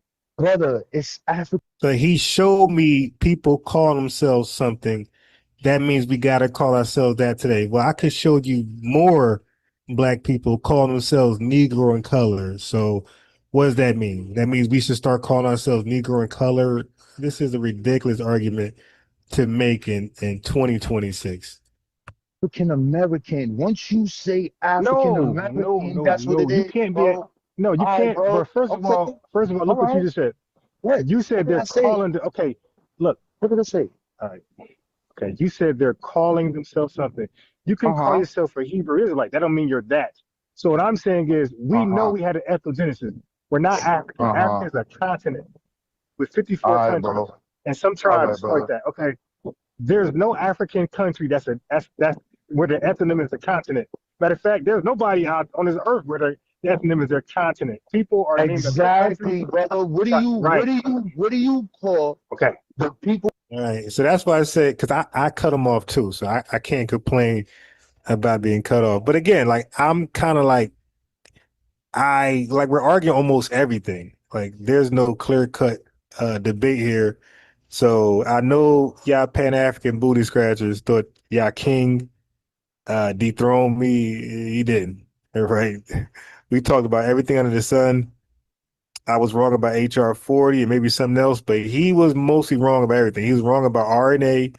Republic of New Africa argued the same reparations claim as ADOS and FBA garbage. That's wrong. He's wrong about the we thing. We wrote Africa and African, okay, but that same we, right? That same we also wrote Negro and colored, and it was more of them writing Negro and colored than those writing Africa. So how does the minority, override the majority? How's that possible? So he's the one that justified Africans and Caribbean people disrespecting us. He justified it, but then said we attacked them. So like he's holding complete L's with bad faith arguments. So aside the HR 40, it appears on paper to be lineage based, but when you read the language, it says African Americans. It says those who are descendants and living. What does that mean? Are descendants living?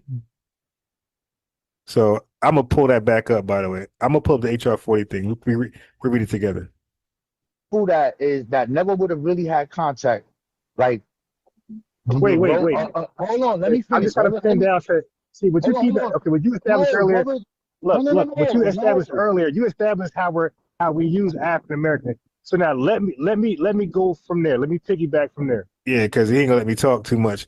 That's why next time we gotta do 2 minutes. But again, I'm not gonna be so easy on you, bro. I'm gonna make you stick to a topic, and it's gonna be delineation.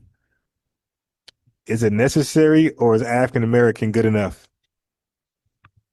Okay, because you won't let me speak to that. No, you won't let me speak to that. We having a conversation about it right now. What are you talking about? I want to find, but we spoke about everything under the sun. All I know, we're talking about. Listen. All I need you to do, brother, is use our lineage history.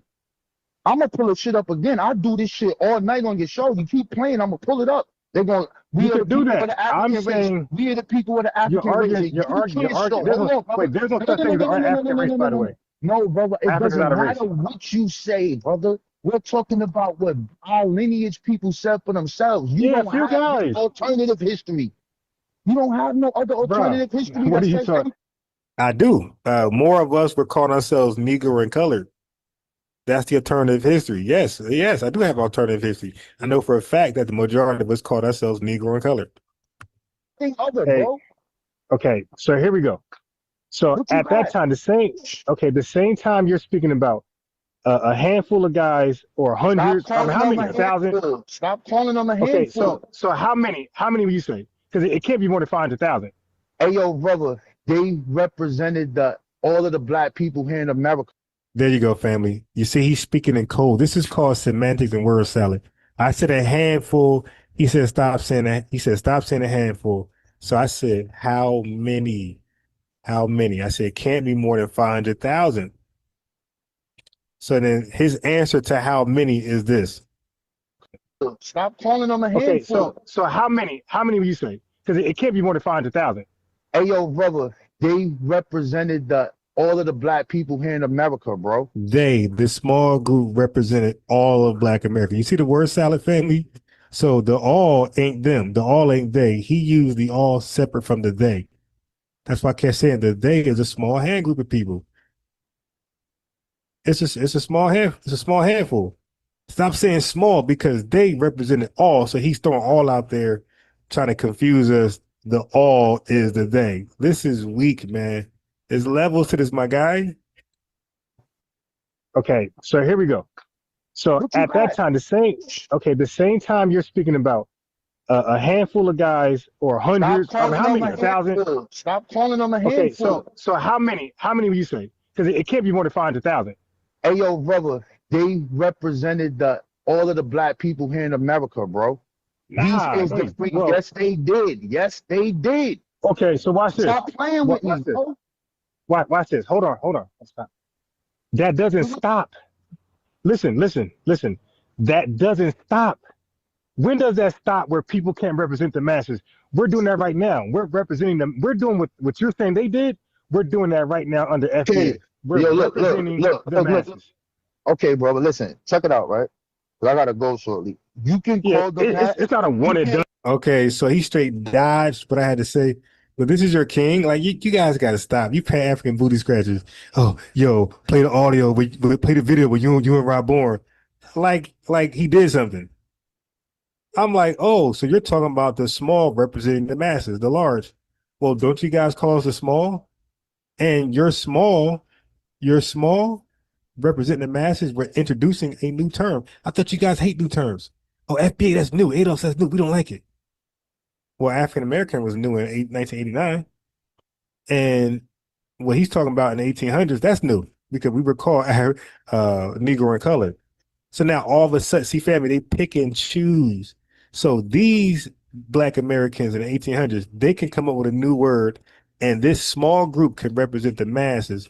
But we in 2026, who they call small, can't represent the masses, and we can't introduce a new word that's more fitting today. Because those people he's speaking about, they thought that word African was more fitting for free blacks. That small group he's talking about. So they argue for it and they represent the masses. We're doing the same thing today. And he doesn't see the equivalence. But I think he did see it. He got kind of quiet. And they did it, so it's over? No. They did. Okay, so watch this. Stop playing with me, Watch this. bro. Watch this. Hold on. Stop. That doesn't stop. Listen.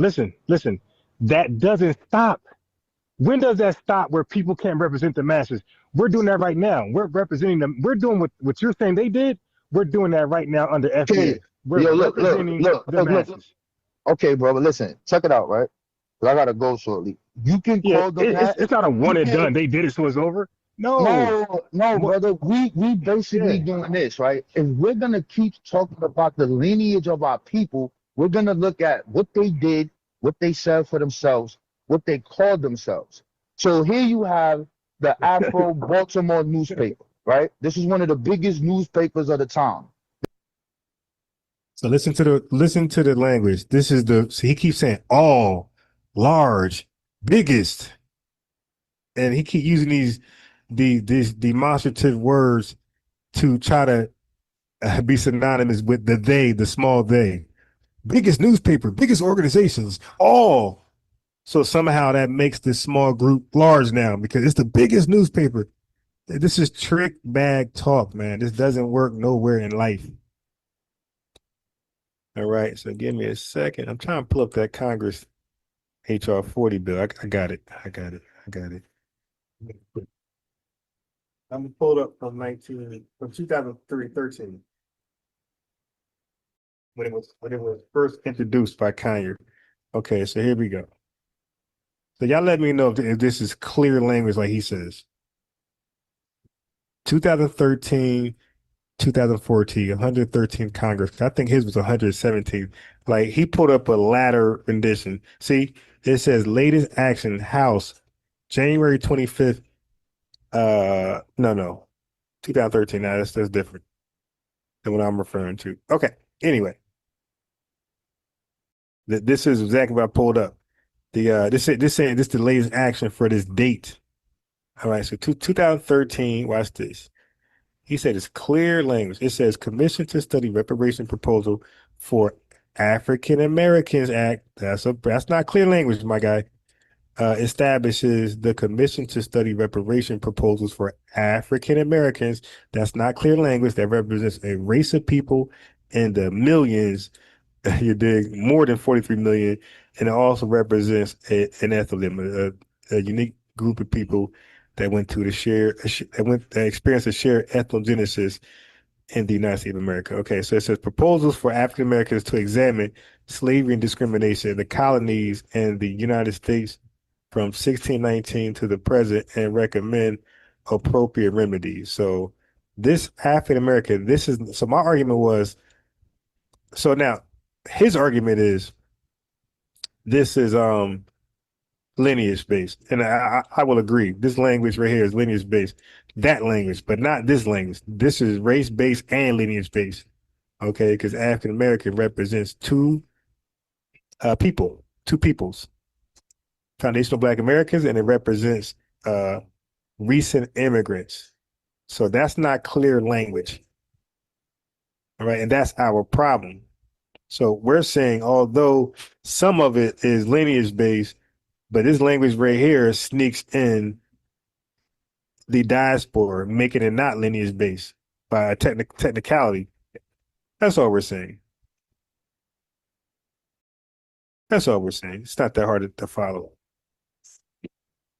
Okay, so I paused because my laptop's about to die.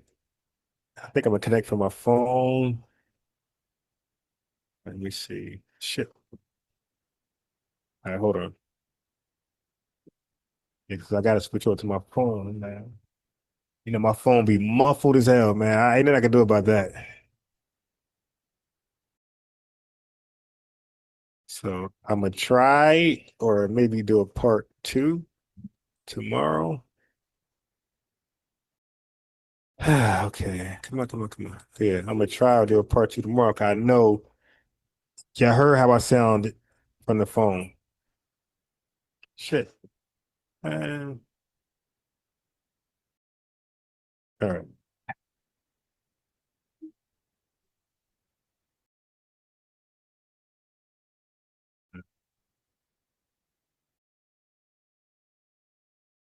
Second. Yeah, we're not worried about Dr. Ruxpin. We're gonna handle him maybe tomorrow. Do a part 2 of this. Maybe tackle 2 birds in one stone. Ruxpin and then Rob Bourne.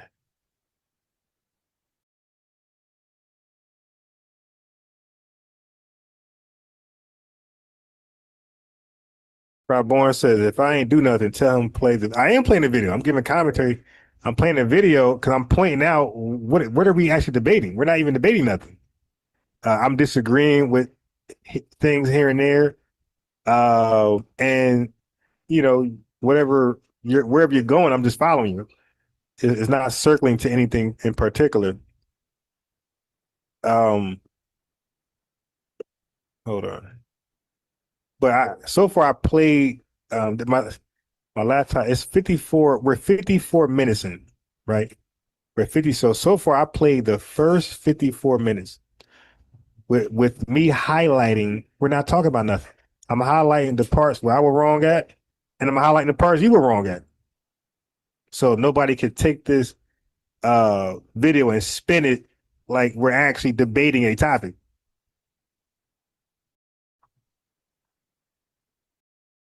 All right. So there's no particular topic. You're just telling a story, and I'm hoping you tie it to something, and you are speaking on some things I disagree with, and I challenge you on the fly, and other things where I agree with.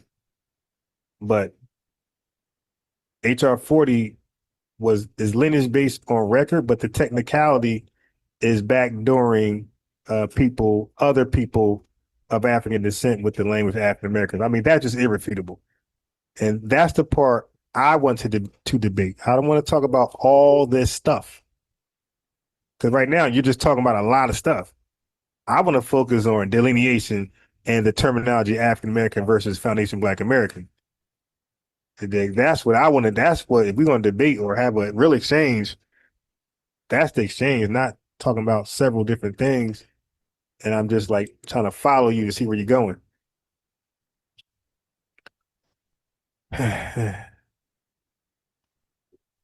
He said live. This is the original video. I'm playing it flat out with the commentary.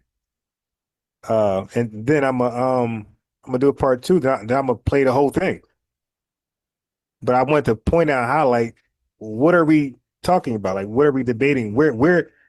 At what point are you correct and I'm wrong? And as a result, delineation is not needed or reparations ain't needed. Like, you lied about the RNA reparations claim were identical to ADOS and FBA. That was a flat out lie. You said that we were attacking Africans and we were attacking Caribbean people. But then when I point out they're attacking us, you justify their attack by saying, "Oh man, you know the colonizer, man, they got their mind." So like, but with us, we're just violent creatures. But when they attack us, it's, "Oh man, you got to understand their position, man." When they watch the show Cops, they see us in a what? Yeah, that made no sense. Like that's clear. You're justifying poor actions on their behalf, and you're condemning what you would call our poor actions. Bruh, that's not that's not balance. That's not blind justice. Okay, hold on. So we got about a so I played 54 minutes in it. The laptop gonna die any second. I'm gonna switch to my phone. I'm gonna play the rest tomorrow. Because like I said, my phone, if I go back on my phone, it's gonna be muffled again. Like I'm gonna defeat the whole purpose of the microphone. And that's another reason why I wanted to like do it this way, because I wanted to represent my points on a microphone. You couldn't even hear me. My phone was so muffled, can't hear anything I'm saying. You can hear me now though. I'm crystal clear. All right.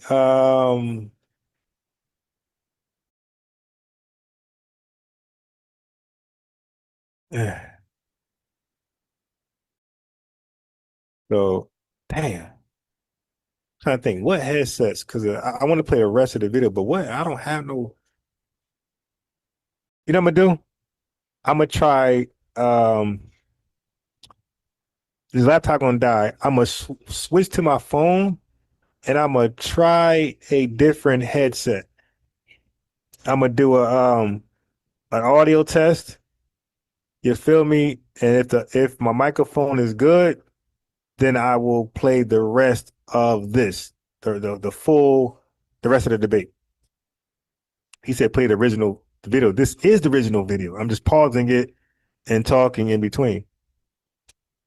Okay, so all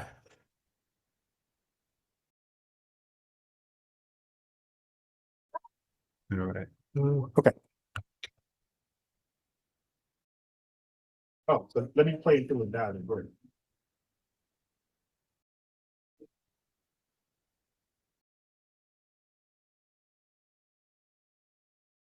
Let me back it up.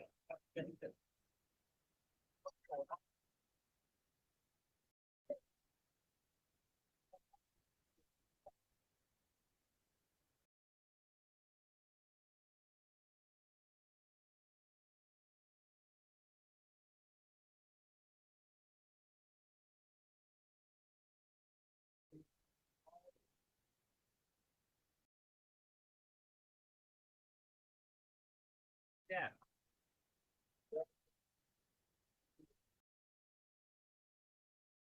Let me switch to my iPad. Hold on. I'm at 53-minute mark, 53 seconds. All right. Let me just switch to my iPad. Yeah, this is going to die.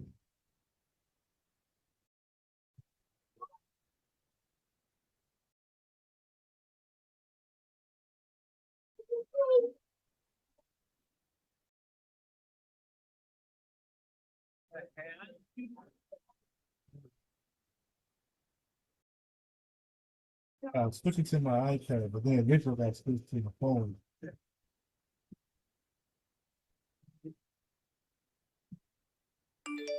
We are the people that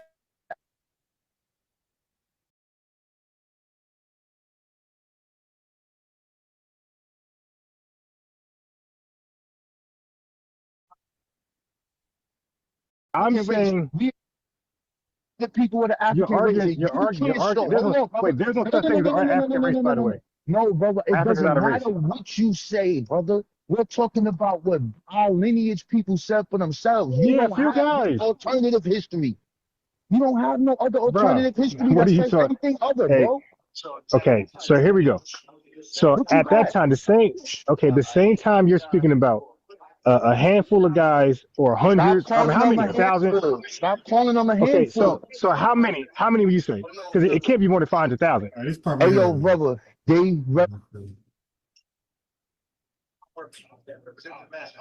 Not where people can't represent the masses.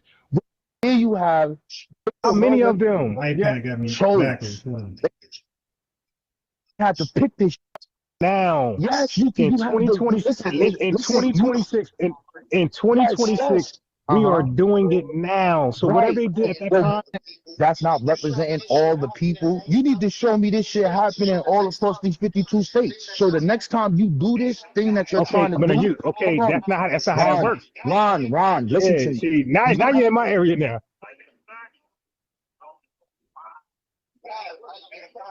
Ron, listen, Ron, I don't give a fuck about an ethnonym. What do you keep saying this for? That matters.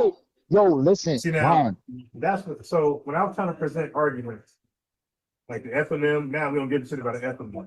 See, this is what I'm trying to say. Like, so I'm trying to put forth an argument for delineation, and now we don't give a shit about it. It's just focus on what he's presenting. All right, but whatever. The people who were brought here are from Yoruba, Akan, all different places. They chose amongst themselves to name their first institutions that. They called themselves that because they don't fucking know, bro. How you like, we're the only, you keep saying we're the only people that's named. Hold on.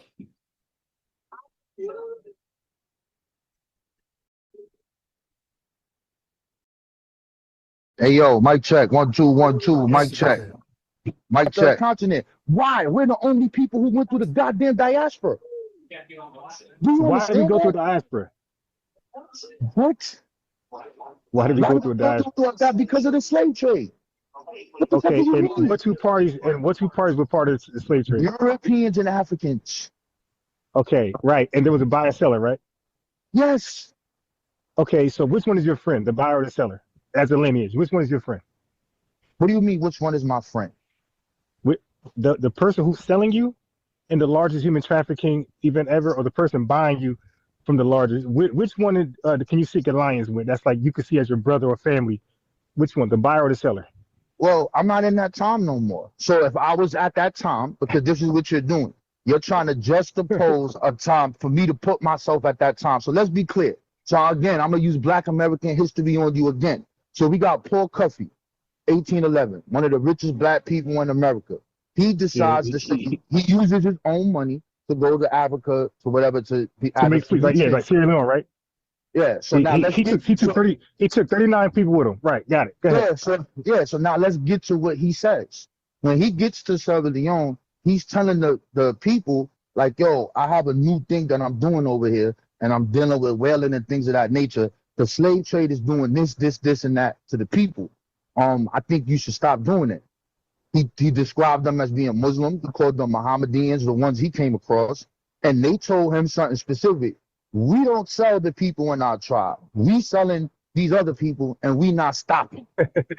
That's a fact, my nigga. So when you exactly, so wait a minute. It's my mortal house. No, son. You gotta make this clear because now you sound like a white man. So let's get clear. I'm gonna tell you why. No, they were team white supremacy. Hold on, brother. Let's be clear. They had a joint venture with team white supremacy. Hey, yo, bro, hold on, bro. You gotta tell the history right. So now, when you're talking about this, you have to look at it. What's going on at that time? These people never saw themselves as one people. The Yoruba didn't look at them same self as they was the Igbo. They didn't look at that. When you start talking about Dione, they don't do it now. But your brother, hold on, brother. We talking about a time frame. You're not going to juxtapose today's time frame in the way we see it and the outcome of it to then what's going on then. They had different languages, different gods. They didn't see themselves as the same. So the rule was to sell every motherfucking person that wasn't a part of their tribe. Yes, that was the rule. And you can't post nothing that says anything different. The only person that hold on, brother, listen, you got one king, King Abazadon in the Dahomey Kingdom. They call him the evil West African king. That's what they called him. This dude here, during the Napoleon Wars, he decided the slave trade began to slow down and stop. He wanted the shit to continue. This dude sent 5 missionaries over here to Brazil to continue to negotiate the slave trade. He sent people over to Europe to continue to negotiate the slave trade. But he so he was team white supremacy, right? Yeah, son, but at the end of the day, son, listen very closely. He went against their rules. He was selling his own people. You're not gonna. Yeah. I know some of them. I know. Well, I don't know about the rule thing, but I know some of them end up selling for their own tribes and things like Right, that. but But the that ain't majority, justified. but this That's still is the, human trafficking, bro. yo, we all understand that. It's no different than this, bro. I'm close to your age. During the crack epidemic, there's something that we all Oh did. no. Bro, Hey, finish, bro. I family. got This is a Pan-African talking point. You already cooked this, bro. You cannot compare a bunch of Negroes who had nothing to do. No, stop it, bro. No, This is a piss poor analogy, man. This is a Hold false on, brother. Come on, brother. You don't even know what I'm gonna say. And then yeah, first, you're gonna compare the crack epidemic, us selling crack to each other, the same as us selling each other. When no, there's brother, no I'm leader of not the saying community. that. I'm Stop not it, saying bro. that. Hey, yo, brother, I'm not saying that. Okay, And go ahead. first off, Okay. even if I was saying that, that's not a That's a piss poor analogy. Yes, it is. Yes, it is. All Pan-Africans say that shit. Hey, brother, stop. Because then I'm gonna tell you to define Pan-Africanism and the tenets of it, and what you just said is not Pan-Africanism. A Pan-African would say shit like that. No, brother.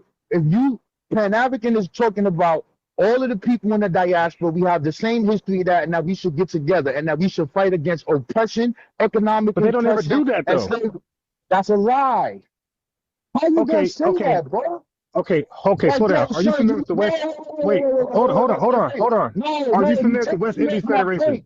You taking me over? Yes, you Yeah, taking me over. exactly. They don't do that shit. All they do is divide against each other.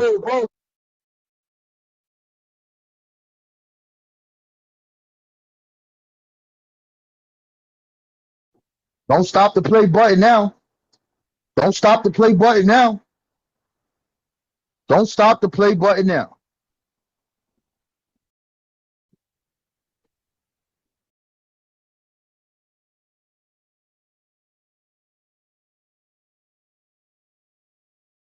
You see that little clip up you did, Ron? That little clip up that you pulled off, that little stunt?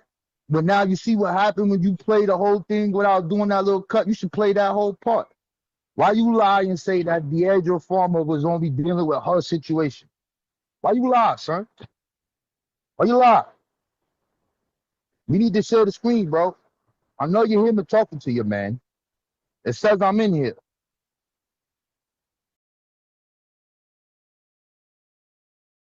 I don't hear nothing. What's going on? Oh, you cannot share the screen while the other participant is sharing. Okay. Yo, stop, bro. You're taking me off my point. During the crack epidemic, when we were selling drugs, Yo, this is I already debunked it, bro. Bro, stop. You don't even know what I'm gonna say, son. Yes, I do. I already debunked it. When we was hustling, so tell me what I'm gonna say right now.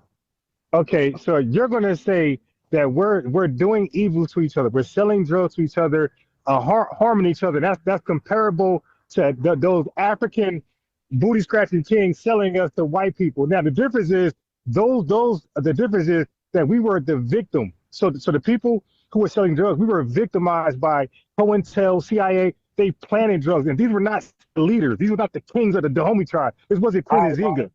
Okay, Ron, listen, Ron. This is a false. And by the way, this is last thing. This was illegal activities. Slave trading were legal. Slave trading was legal. This was illegal. I'm biased. You're wrong on one thing right here. That's a horrible false premise. I wasn't gonna say that. You jumped out the window again. You making yourself you can't mention the word crack near the slave trade. Hey, yo, bro. You're trying to justify those disgusting African selling, what man. What are you talking about, bro? I wasn't gonna say that. You making yourself. You jumping out the window. You scared, yo? Let me finish talking, bro. I asked you what I was gonna say, and then you said it, and that's not what I was gonna say. What I was go ahead. Let me hear you go. As I'm a hustler, one of our rules of hustling was you don't sell to nobody on the team family. That's what I was gonna say. I wasn't gonna say. No, our rules were don't hustle at all. That was our rule. Crack is left. Say no to drugs. That was the rule. Just because you ain't never been on the street, just because you ain't never did this, just because you never, that's my life, son. That's a part of my story. And negative. Yo, that's fine, brother. But in our story, In my hood, when we did this, the rule was, nigga, you better not sell none of that shit to none of our family, bro. But we would sell that shit to everybody else. That's what I'm saying. So when you saying African sold Nah, that's a African, false equivalent. listen, brother, I don't care what you saying. This is the fact. If you wasn't outside doing this shit, that's not my. I don't. You can't speak on it because you don't know it. You looking at movies and shit. I lived this. So now when you Bro, I got friends who sold crack. hey, bro, whatever, bro. You not outside with it, bro. You not. That's irrelevant. I gotta Yeah, go. I never. You're right. I never sold Listen. drugs, but I had friends who did though. Yeah, that's cool though. That's irrelevant. That's not nothing to be proud of or any of that. All I'm saying is this: when you say that, you gotta understand the time frame. Those people never looked at themselves as the same. They would.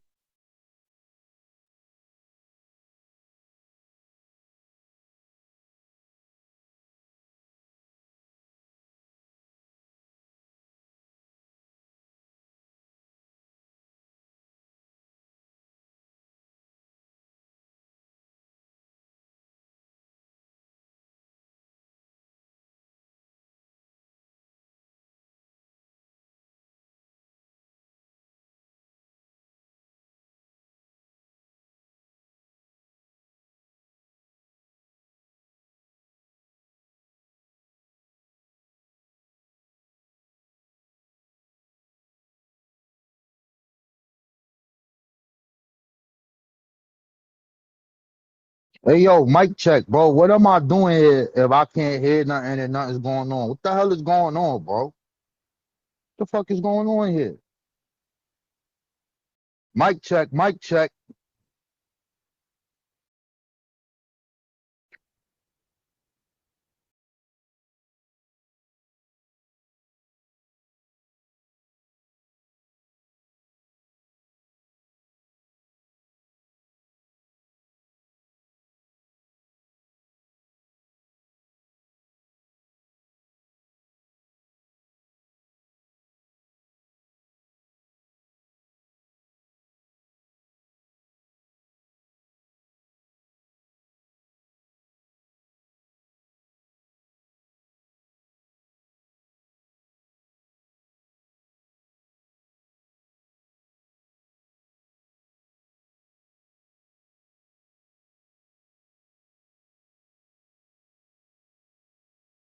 I don't know what's going on. I don't hear Ron. I don't hear anything. So, bro, I can't share my screen because you're sharing your screen. I don't hear you. I'm looking at YouTube and that. I don't hear anything. So you lied about Deidre Farmer. You lied about that, bro. You lied about it being one person, two people, or her personal thing. When I gave you the source and it's on the screen where it shows you that what she did passed the slavery disclosure laws in 13 different states and it became international. That's about all black people really in America, and then those same companies also exist in England. That's what that's about. Number two, you lied about Abadali, the founder of the modern reparations movement, when you say, oh, they didn't use the Japanese thing, and I gave you the source.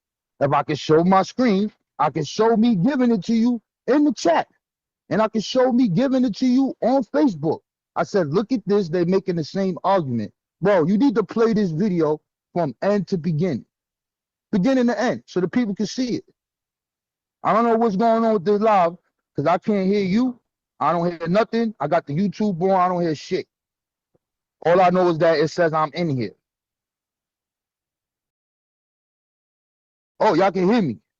So that's really it. That's all I got to say, bro. If you're going to do this, you play the live, bro. Don't sit here and cut it up and cut these points. Oh, it's only talking about a little bit of people. The Negro color conventions, and since y'all so smart in the chat, put Negro color conventions in. Put it in the chat.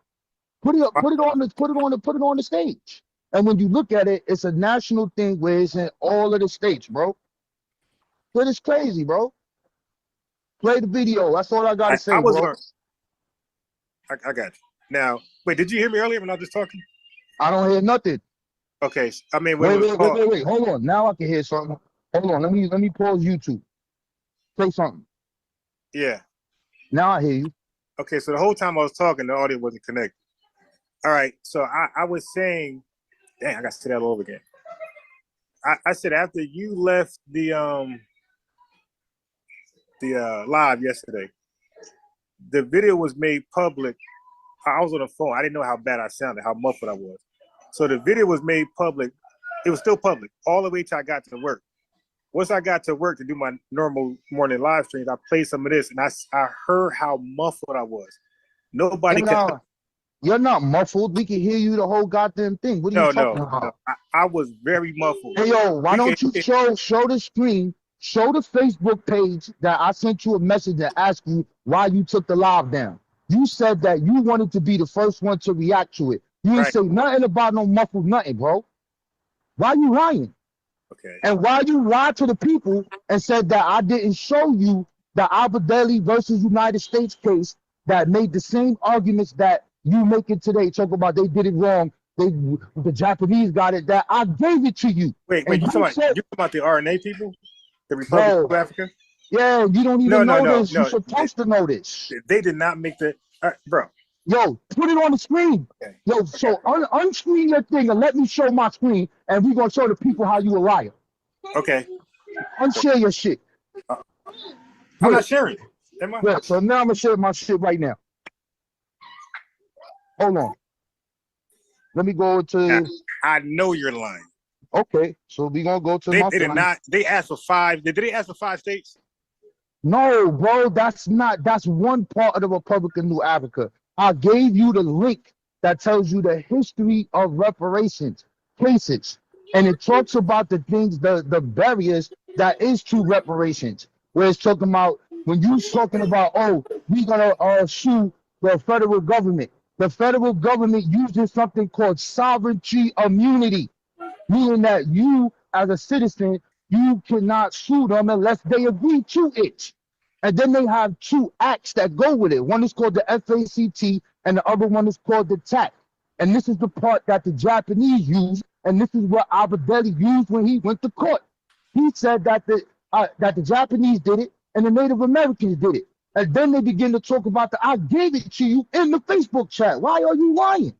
That don't mean I looked at it. What you talking about? I'm at work. Hey, yo, listen. Listen, bro.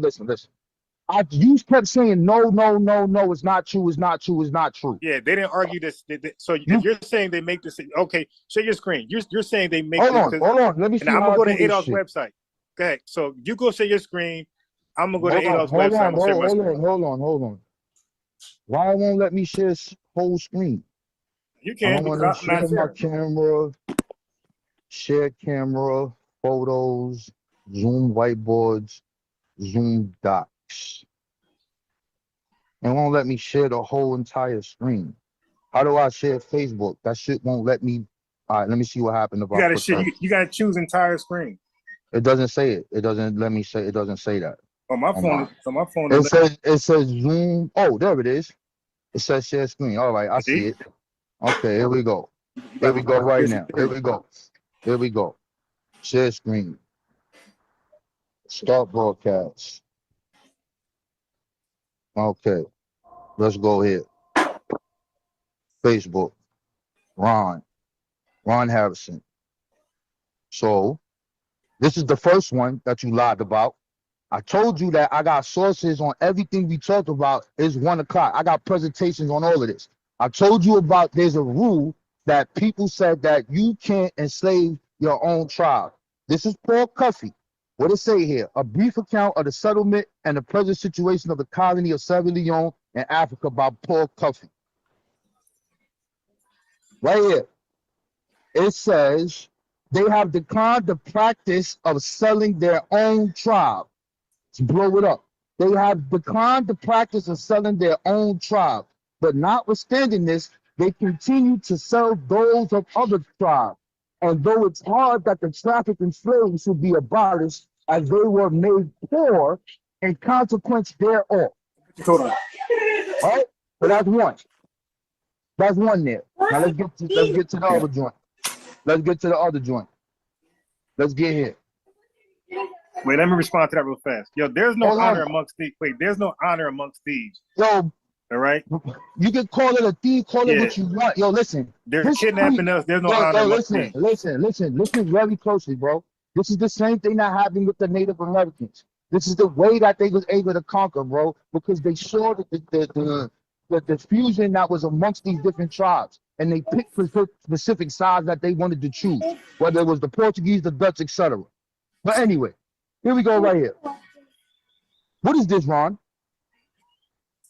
What is this? So we down here. Where is it? You said there's a rendition. Where is it at? Right here. I told you, tighten up. In there is the case of Abadali versus the United States, using the same logic about Native Americans and Japanese got reparations, but we did not. Now let's look at it. This is real simple for you to see. The breach of the common law trust relationship between the United States and African Americans as a standard right to reparations, right? So we're gonna go down to right here, hold on. An overview of African American reparation claims. Okay. Let's go here. We're gonna get down there. Hold on. Hold on. So right here is talking about, hold on. Prior lawsuits seeking African American reparation in American courts have been unsuccessful. These claims sought to remedy the purported torturous, racist, and/or inequitable treatment suffered by slaves and their descendants. Private corporations, state municipalities, and the federal government have been named defendants in the actions. The claims against the defendants have attempted to recover damages for inequitable gains related to unjust enrichment from slavery. In here is going to talk about this sovereignty that they have and why they used it. But we're going to get down to my man Abadali. Where is it? Is it here? Oh, it's almost here. Okay, that's 1821.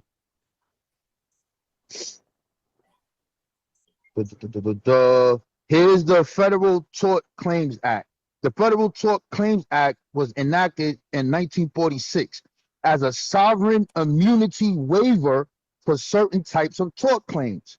Why do they have this? Because the government has this England law that they are immune from being sued. And then it has a time frame, 2 years, it has to be put in since the harm is being done. This is the thing that the Europeans are putting up as barriers for us getting it. But they didn't do that to the Japanese, and they didn't do that to Native Americans. But let's go down more. We want to get to Abadali. We want to get to the brother Abadali. Where he at? I'm going to get him. I'm going to find him. Because I'm on my laptop right now. Here we go right now. Oh, I can't see. Hold on. Here we go. Here we go right here. Wait. Notable African American reparations claims. Individual cases have been filed as pro se claims against the United States. Many of these suits were allowed by the courts to be filed in formal papyrus. A 2002 suit in the United States Court of Federal Claims utilized a unique approach to the struggle to attain slave reparations. Abadali versus the United States. Wait. Hold on. Wait. Yeah. Let me see my man name. Hold on. Where's his name at? It's right there, man. Abadali. Okay. You should know this since you're talking about reparations. You should know this. Yeah, now I don't know everything, but hold on. Abadali versus who? No, you don't know everything. That's why you ain't put the whole video. That's why you ain't played the video. Let me see. Move it up. Move over. I never can know everything. Let me turn it sideways for you. Wait, is Abadali versus who? Abadali versus the United States. Okay, got it. Man, you see my shit is in the corner. I gotta go upstairs. My shit is on 1%. You see that shit that's in the right corner by 5G. You lucky, nigga. But anyway, you got the link. I'm fact checking that right now, by the way. Yeah, you gotta fact check it because you don't know Black American history. And you talking about reparations and you don't know it. Obviously you don't know it. I know, brother. Okay. So let me ask you this. Since you into delineation about these Africans and all these West Indians, what are the barriers that Europeans put up that stopped us from getting reparations that they continue to use right now? Name them. Name them. Wait, what'd you say? What are the barriers that Europeans put up against us when we put these claims in for our reparations? But you're just asking random questions. At this point, That's what I thought. You don't know. But anyway, let me read it before my phone died, bro. It says the claims were filed near the expiration of the Civil Liberties Act of 1988. The Civil Liberties Act provided an apology to individuals of Japanese ancestry from the government for those who were evacuated, relocated, or interned during World War II. It also authorized the ORA to make reparations to successful claimants in the amount of $20,000. The ORA denied the plaintiff's applications based on their failure to meet the threshold criteria of Japanese ancestry.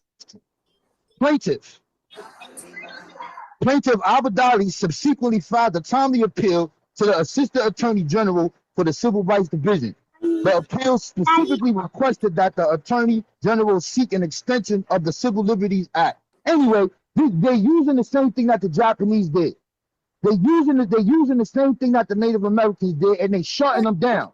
You told me this is the different thing that we're doing. They're doing it wrong, and I'm telling you that we already did it. You don't know the history of this, bro, and it's clear.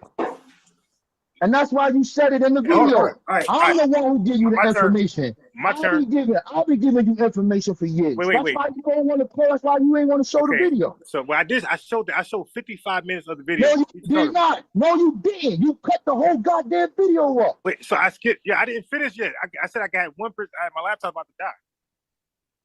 Yeah.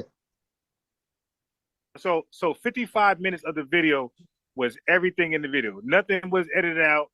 Everything was there. I was given, like I said, I did sound muffled, and I was speaking on the microphone where my voice is crystal clear. Now, let's talk about that. I'm whatever his name is. Wait. First of all, bro, stop disrespecting a black man who shot it out with the police to free our people for reparations. You don't even know that story. Yeah, but you said it was identical to Adolf's. I'm saying no, it wasn't. You told me that the way that you're going to do it, because the Japanese did it and these people did it. So let's do one at a time. Let's do one at a time. You told me. Hold on, my phone about to die. Hold on. This is the legislation right here, right? This is part of yesterday. You keep all talking. Hold on, bro. I'm done now. You lied to these people, and I put this on the screen. Yes, you did. You told me that I put a black woman up that was only talking about her and her little claim. No, you're wrong, because I showed this to you, and this is why you put the audio and they put it on the screen. What do you say? Slavery disclosure laws. On March 9, 2000, Bill Rigby of Reuters news broke that DeAndre, former 34-year-old lawyer and activist, single-handedly petitioned several U.S. corporations. Anyway, on whose behalf? Look at the screen. Other state municipalities with slavery-era disclosure laws include Berkeley, California, Richmond, California, Chicago, Illinois, Illinois State, Iowa State, Maryland State. Where does she say she's representing the lineage? Where does it say that? She's representing the lineage in the slave trade, bro. Where does it say that? Bro, what are you talking about? Where does it say? Yo, bro, let's read it, bro. Wait, so hold on, wait. Hold on. Stop. Okay, we can't do that.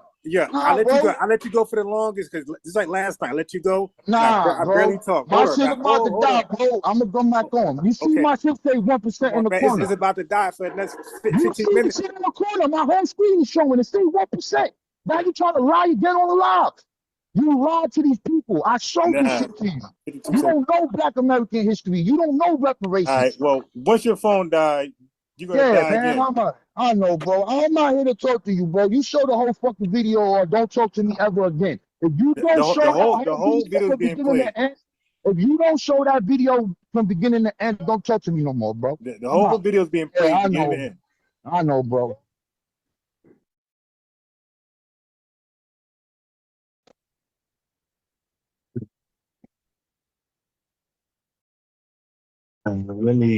Okay, so I don't even know why he mentioned the tort thing. The tort thing. That's what I'm trying to hold him to something. Just like last night, he's saying a whole bunch of everything, and you can't hold him to one thing because his phone gonna die in one second. Like, come on, man. This is what happened last night. You said a whole bunch of everything, and I wasn't able to respond to nothing. One second. You can hear me, yo? Yeah, 1 second. Let me just shut this down. I gotta. Yeah. I said, cause you can hear me. Hold on. Fuck. Okay, here we go. You can hear me, yo? Yeah, go ahead. Hold on. Yeah, go ahead. Go ahead. I'm done. Yeah, you go ahead, yo. Yeah, I was stuck in there, man. Man, listen, man, we got a failure to communicate with your people in the chat, bro. Like, they Get don't your know how card. this supposed to work. They can't be blocking me and Okay. blocking everybody to come in there. You mess up the conversation. Shit. Let me make sure I got everything.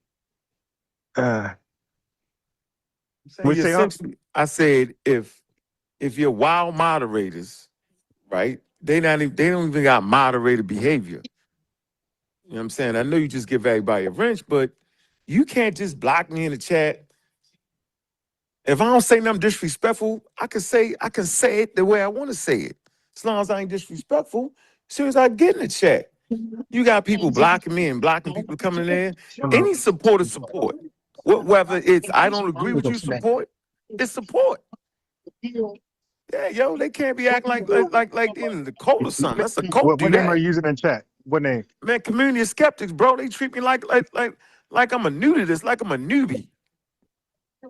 Yeah, Hey, don't lost their turn that mind, name bro. out. As long as he ain't saying nothing crazy. What's your Oh, all right, so man. They 5217? don't even know what crazy is. They don't know. If I call you a B, a motherfucker, bitch, then that's crazy. Come on, yo, that's a blocker boy fence, yo. But I'm saying, when you come on my channel and you in the chat, I be like, don't block that. We got Everybody Sister first. Kaba. You done known her for years. She can't even get 2 words out for she blocked in the chat. So essentially, we got a whole chat full of people who just, if you ain't saying it the way they want to say it, then you get blocked. Like, what kind of, that ain't even fun. They in there taking the fun out of it, yo, like they in a cult or something. Like they listening to Malachi York, and as soon as you say York, you're not an alien, they start blocking you. This is crazy, bro. They take the fun out of it, yo. Like I don't talk to you on the phone. Like we mortal enemies. When you come to my channel, yo, I say, don't block him. Let him say what he want to say out of his mouth. I didn't even know you were in the chat. I was Bro, looking at the chat. bro, yesterday just disrespect, yo. Like they don't know how to be respectful, yo. Hey, come on, bro. Like they don't know who that's crazy. Like I'm just the guy that pop up out of nowhere just talking. Yeah, They but I just tripping. don't time out or block the community of skeptics. They probably know who you are, who you were. But okay, that's even worse. Cause I'm just a person having a conversation, not cussing nobody out, bro. Come on, man. What's wrong with them? You're like, so basically, this is not a learning environment. It's an environment where you got to be To Kill a Mockingbird. I mean, they take the fun out of it, bro. I don't know. Bro. I don't know what you said, but I ain't say what you think I said. You can go back and look. You can go back to all the videos you did yesterday and look and see what I said. I did see a comment this morning when you told me they were doing that. They told me you out, and you said something about pseudo-mentally. Right. Referring I'm referring to Tariq. Yeah, you don't think nobody gonna be offended by that? No, all they gotta do is just look. Check this out, bro. No, that's not an offendable. You don't get it because that's their fault. They offended. They call me a Pan-African all the time. I don't cuss you out for that. I don't cuss somebody out for that. I ain't that offended. I just think at that point you just ignorant. Oh, I'm offended because you called me ignorant. That means you don't know, you don't understand. Come on, Brad. So I'm saying if I've been studying long enough to know that the daggone Dogon ain't see Cyrus B, you can't get mad at me if a person represent that and I say it's pseudoscience. Because it is. If you tell me that Africans been on the planet for 100 million years, 100 million years in North America, and I say that's pseudoscience, you offended? No, you offended through your ignorance. That ain't a reason to get blocked, ladies and gentlemen. It's a reason to wonder why you saying it and why I'm saying what I'm saying. Like we got ChatGPT, we got Google, we got college, universities. You can go straight through the internet and get to it. It's crazy. Like we don't gotta argue over nothing these days, bro. We get straight to it. You can look it up. Crazy. You can go to your local community college. Go in, say, I want to make an appointment with the biology teacher and sit down and have a conversation about Charles Darwin and evolution. You can do that today. You can go to any college library, yo. So the fact that ain't nobody want to do that shows me they not even serious about what they claim they believe. So if you think you FBA, you need to start researching for real, yo. And stop worrying about blocking me. Somebody who's been doing this for 20 years. Crazy, man. Disrespectful, bro. And then the most disrespectful part is they don't got no heart. Meaning, hit that daggone link. Where Rael at? Where he at? Where is he at? Oh, what you talking about? If Raw. Houston scored a touchdown, Pittsburgh. Rael. Oh, right. Where is he at? Yeah. Yeah. We all heard him say. See, here's the trick. You hear the word social Darwinism, and based off ignorance of subject matter, you actually think Darwin has something to do with that. The man get the source, he dies at his source. We got a saying around here, a pseudo always dies at its source. Always. Because as soon as you try to pull sources, right, and it ain't gonna match up what you say. That go from Did you have fun? That go for Lex, that go for Rael, bro. They could never pull the real source. They gotta take you to the Science Institute. What about Rob Bourne? Does it go for Rob Bourne? Yo, Rob Bourne lethal with his game, yo. Nah, he just pulled up that lady and said, I said that she represented her. What do you want, man? Yeah. So I said the source that he came up with her, I pointed out, I fact checked it. I know for a fact she represented herself. Before you was waiting to get in. No. She represented the lineage. So I said, wait a minute. I couldn't even get this out because y'all kind of do this a lot where y'all make all the arguments and we could barely talk. Because I was going to say, bro, if she was representing lineage, then why did she take a DNA? Why did he make her take a DNA test? So did she do it for the lineage? Did she do the DNA test for the lineage? I gotta see the thing. I gotta see that. I gotta see it. They made her take a DNA test for herself, not for the lineage. Because she was making an argument that the companies owed her. She was trying to act like she was the injured claimant. Mm-hmm. Okay, Mm-hmm. so they said, they asked her to prove she's of African ancestry, and then prove she's from U.S. child slavery, and then prove that she's through. They asked her to get her DNA together. Okay. Now, I don't know the end of the story, but my point is, she was representing herself. What are you doing? Come over here. It was on the source, though, right? He was, yeah, but she represented herself. So he said, nah, she represented the lineage. I said, where? In his article, show me. And he went to rampage. I started going crazy. All right, man, play the whole video. And by the way, every second of the video has been played so far. So we're 55 minutes in. I played every second of the video. And wow. I hear you. Now, 55 minutes in, what's the debate topic? We never had a debate topic. We just, I let him lead the way. He's talking about things, some things I agree with, some things I didn't. And what I disagree with, I challenged him, and then we moved on. We didn't even sit there too long. We went back and forth, moved on. But I was trying to connect. Where was he going? Oh, hold on. Well, I don't know. He gonna get back on here. So Maxwell, so you the one that blocked me, right? You blocked me because I'm lying. So then let me lie, then, nigga. Let me lie, Maxwell. Don't, guys. The block feature, y'all really can't do that unless somebody is really going crazy. Come. Yes, and I gotta unblock you. No, I'm gonna hold on. Here you go. Maxwell. Go. Yeah, but don't time out. The panelists that come on. Ain't just disrespectful, yo. There you go. I'm right there, yo. Yeah. You see me, Ron? No, I'm not even looking at the thing just yet. Oh. Hold on. All right. I just left the diner. Yeah, hey Maxwell, you in that chat, you running your mouth. You calling name calling all that, right? Because you got the fake power. You need to get some power in your own house, bad bro. Yeah, how about that? First time in your life you ever had power, you get a wrench. I call it the fake wrench. Cause it don't move no line nowhere, but right here, you tripping. I bet you won't get up here and have a conversation though. That's what you won't do. Maxwell. Now, That's what he won't do. Him on Rael. Where's Rael at? I'm waiting on him again. Waiting for him to put him to sleep. Knocked him out. Hey, Maxwell. Tell you what, Maxwell. Go ahead and type in the word hidden colors and ask ChatGPT or Google, is it a pseudo-mentary?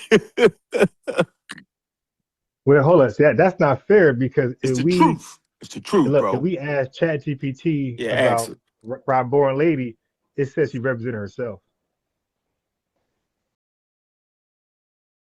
No, go ahead. So then he would be wrong. Now, I'm not asking you. No, you should You put it don't in know. there.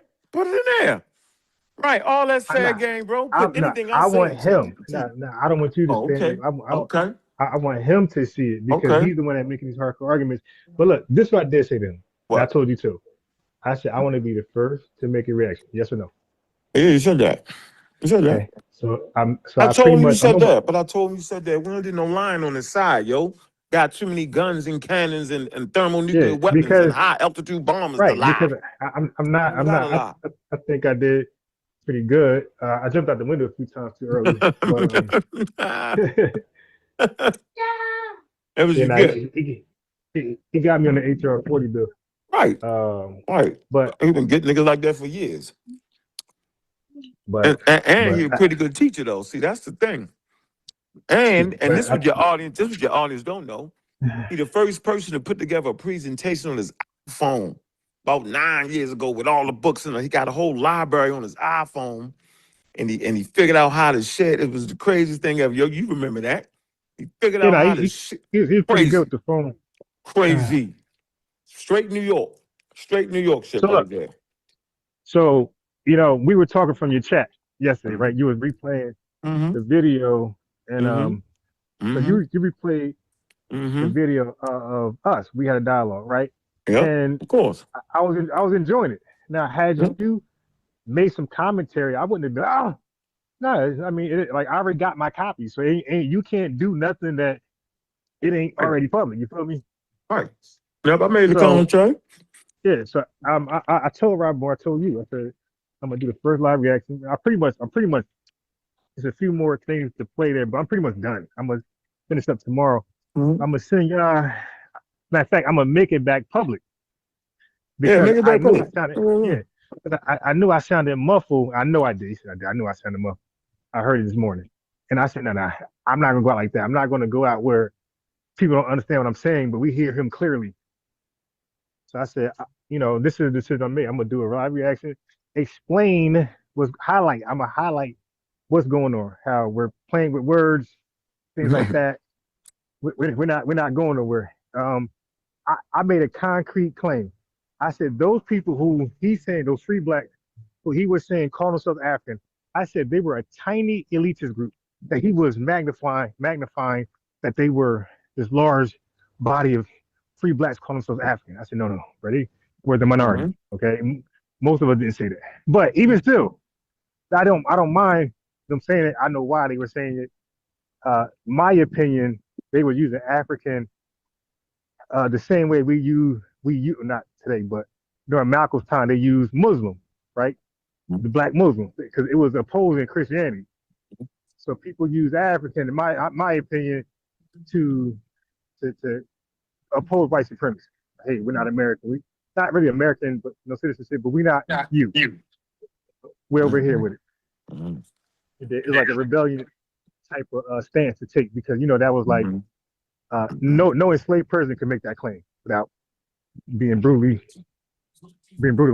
No enslaved person gonna say I'm African. That Toby scene. What's your name, boy?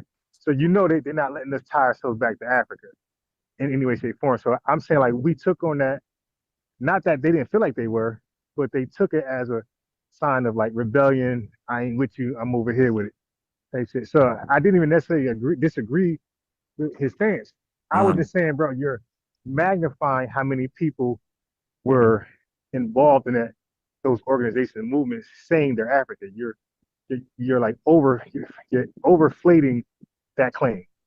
There was a small minority of folks there, and he kept saying, "Nah, stop saying small group. So I kept saying, well, what number? How many? Give me a percentage. I said, because 300 to 500,000 free blacks, how many of them were saying they were African? Oh, well, they wrote papers. All of them. All of who? All of 100? All of 3? All I mean, all of who? So you're using words that sound like a lot of people were involved, but you're not saying a lot of people involved. So this is what I call word salad. Like you're just playing with words, making it appear like you're saying something, and you're not saying nothing. And I'm not saying that you got to take me hook, line, and sinker. You're gonna hear it for yourself when I send you out a damn when I make it public. Yeah, I won't Right, listen to it. But that's why I called you. And see, this is what the audience don't recognize, yo. I called you because you can't not have the video up. Like, what you doing, bro? This is what we do. It's called YouTube. It's called content. It's called, if you see, I'm gonna speak for myself, right? And I'm gonna speak for Raw Born. We intellectual gunfighters, yo. We at the OK goddamn corral around here, yo. I done been in every war and every battle. World War I, World War II, Rome. I fought in Egypt with the spear, bow and arrow, man, all that. I'm a goddamn Highlander, yo. That's why they call me the God Killer, yo. Yeah, that's what we do. We intellectual gunfighters, sword fighters. The whole 9 yards have been in the scraps with anybody that you think you like and love. Super pseudo, I done beat them half to death on regular occurrences. I can name them. When we name them, I can name all the pseudos. Wait, From hold the on. granddaddies, all of them. So I don't know. So you know what I suggest though? I suggest your super people in the chat test themselves, yo. If they think they know something, yo, hit the link. You better stop, Pharrell. Click that damn link. Yeah, hit the link. Listen, not only hit the link, have an intellectual conversation, meaning don't cuss me out. Don't talk me to death. See, Raw L and crazy pseudo Raw L and Line X, Lex, I've been named him 10 years ago. Now, right? you know Lex will Damn, call want up. me to talk. Huh? He got no problem calling up. Yeah, he ain't got no problem. He got heart, yo. I kill him in every episode. Huh? I kill him in every episode. Hey, Ron, I kill him in every... I don't know, man. You're crazy, Lex bro. be Nah, you standing tripping. tall. He's standing tall as he died. Yo, the mummies and the Walking Dead, they all stand tall for their head get cut off. Yo, that's the point. Wait, hold on. So this is okay. I want to say this. What? Go ahead. You said, hey, don't call you a Pan-African because I'm you're not. not one. Because I'm not, bro. Right, but here's my position. I don't even understand that type of talk. You can call me Right, RPG. I was revolutionary but gangster. Wait, hold I on. ain't never been that. Let me say this. Yeah, go ahead. You are mirroring, no doubt, the talking points of Pan-Africanism. Pan-Africanism. 100%. You made that up, yo. You made that up. You got to explain that. Explain that. Okay, let me use. So let me eliminate I think you you. did a poor job last time. All right, go ahead. Okay, let me eliminate you because he'll probably say he's not All right. No, go ahead. So, I'm gonna work with you. We gonna come on. We working from honesty. Go for it. Go ahead. The brother Reggie's, the revenues, the people who do call themselves Pan-African. Yeah, he that. They all said this. What they say? When we talk about the diaspora war, they all are heavy on the blame towards Black Americans. They say we're attacking, we're doing this, we're divisive, xenophobia. Now watch this. I said that? Yeah. I said eliminating you. Yeah, you got to. Right. Well, because you're gonna respond like that. So I want to eliminate you and focus on. No, you can leave me in it. Go ahead. I'm gonna let you get it out. Go ahead. I'm gonna tell you what's I want you to first. I want you to first hear the position of people who proudly say they're Pan-African. Yeah, they do. So they're all heavy on the claim that Black Americans attack Caribbeans and Black immigrants. I mean, African immigrants. That's the claim. Yeah. So okay, cool. When we point out this, the obvious, like, hey man, that's funny because their parents taught them to hate us, and they watch movies. They could make all these claims to hate us. Okay. Oh, I ain't never say that. Now watch this. Eliminating you. Talking to people who call themselves Pan-Africans. Right. We're not talking about you. Hold on. All right. So let me get myself out of it. Go ahead. And Troy don't even know what the hell it mean. They say, what you talking about? The who? Children would laugh at you, all five of them.